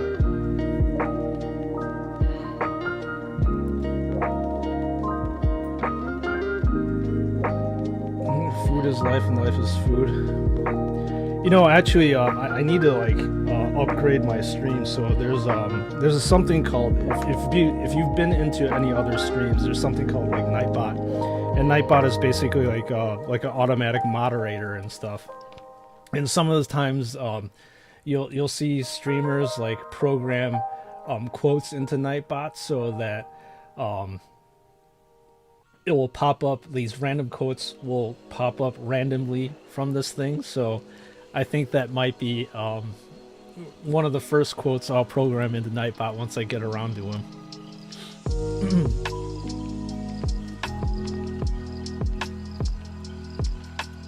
So I think I'm gonna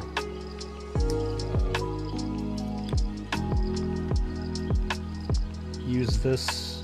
So this is a reformulated Nuln Oil, and I don't know if you can, hopefully you can be able to tell the difference, but like when I brush this on, it's a lot more subtle than the old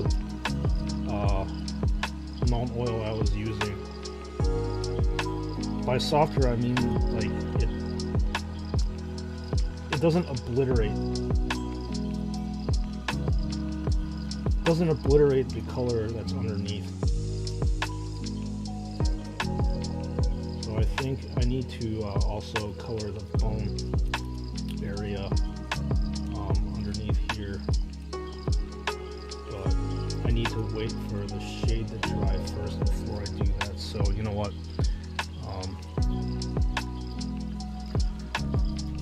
I'm gonna use this Reikland Flesh shade on the bone first, and I have to let it dry, and then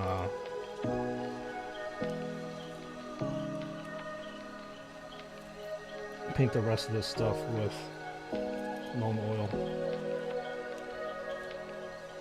when it dries, because I'm gonna actually use that Nuln Oil in these small recesses in there to actually cover up the painting inside, or lack thereof. That's a trick that a lot of the painters use. They just let gravity and the paint flow in.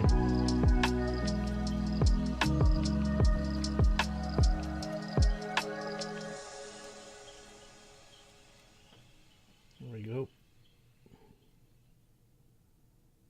So I have to wait for this part to dry.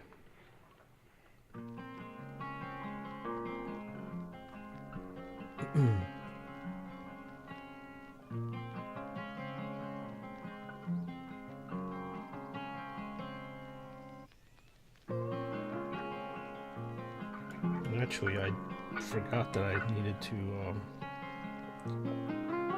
shade this area too, so I'll do that too before I bounce off. Should I use Opus Pink? Didn't I have like Magus Purple or something like that? I don't remember. Yeah, you know what? Let's use this.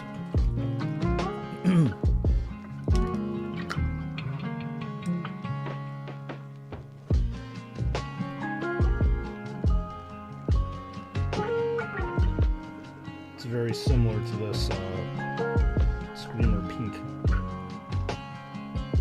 but it'll flow right into the recesses over there.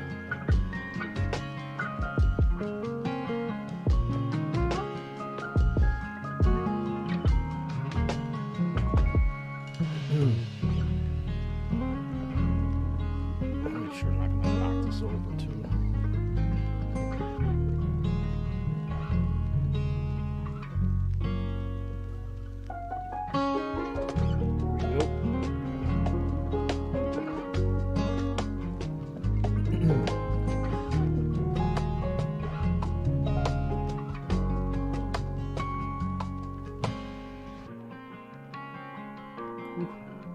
It's starting to look pretty good.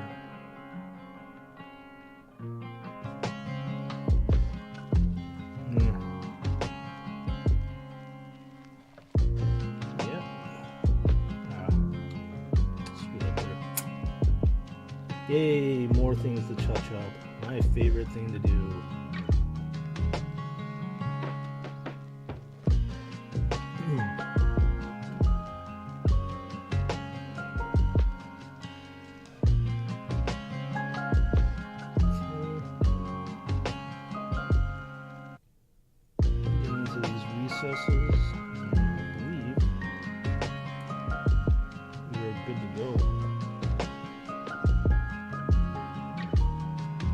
Whew. That's been a day, folks. It has been a fun day as usual.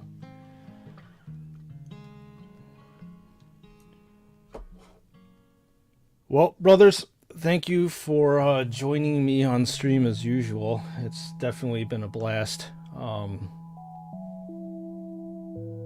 Yeah, it just blows my mind that I'm able to sit here, paint, do the things I love, be surrounded by cool battle brothers. I appreciate you all. But yeah, I got to end the stream. I have other obligations that I need to attend to. So again, thank you all for joining.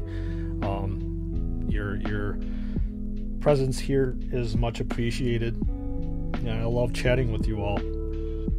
So hope everybody has a good rest of your day, whatever's left of it. And then I will catch you on stream at the same time tomorrow. Okay? All right. I am signing off. As I say in my videos, I'll see you all in the next one.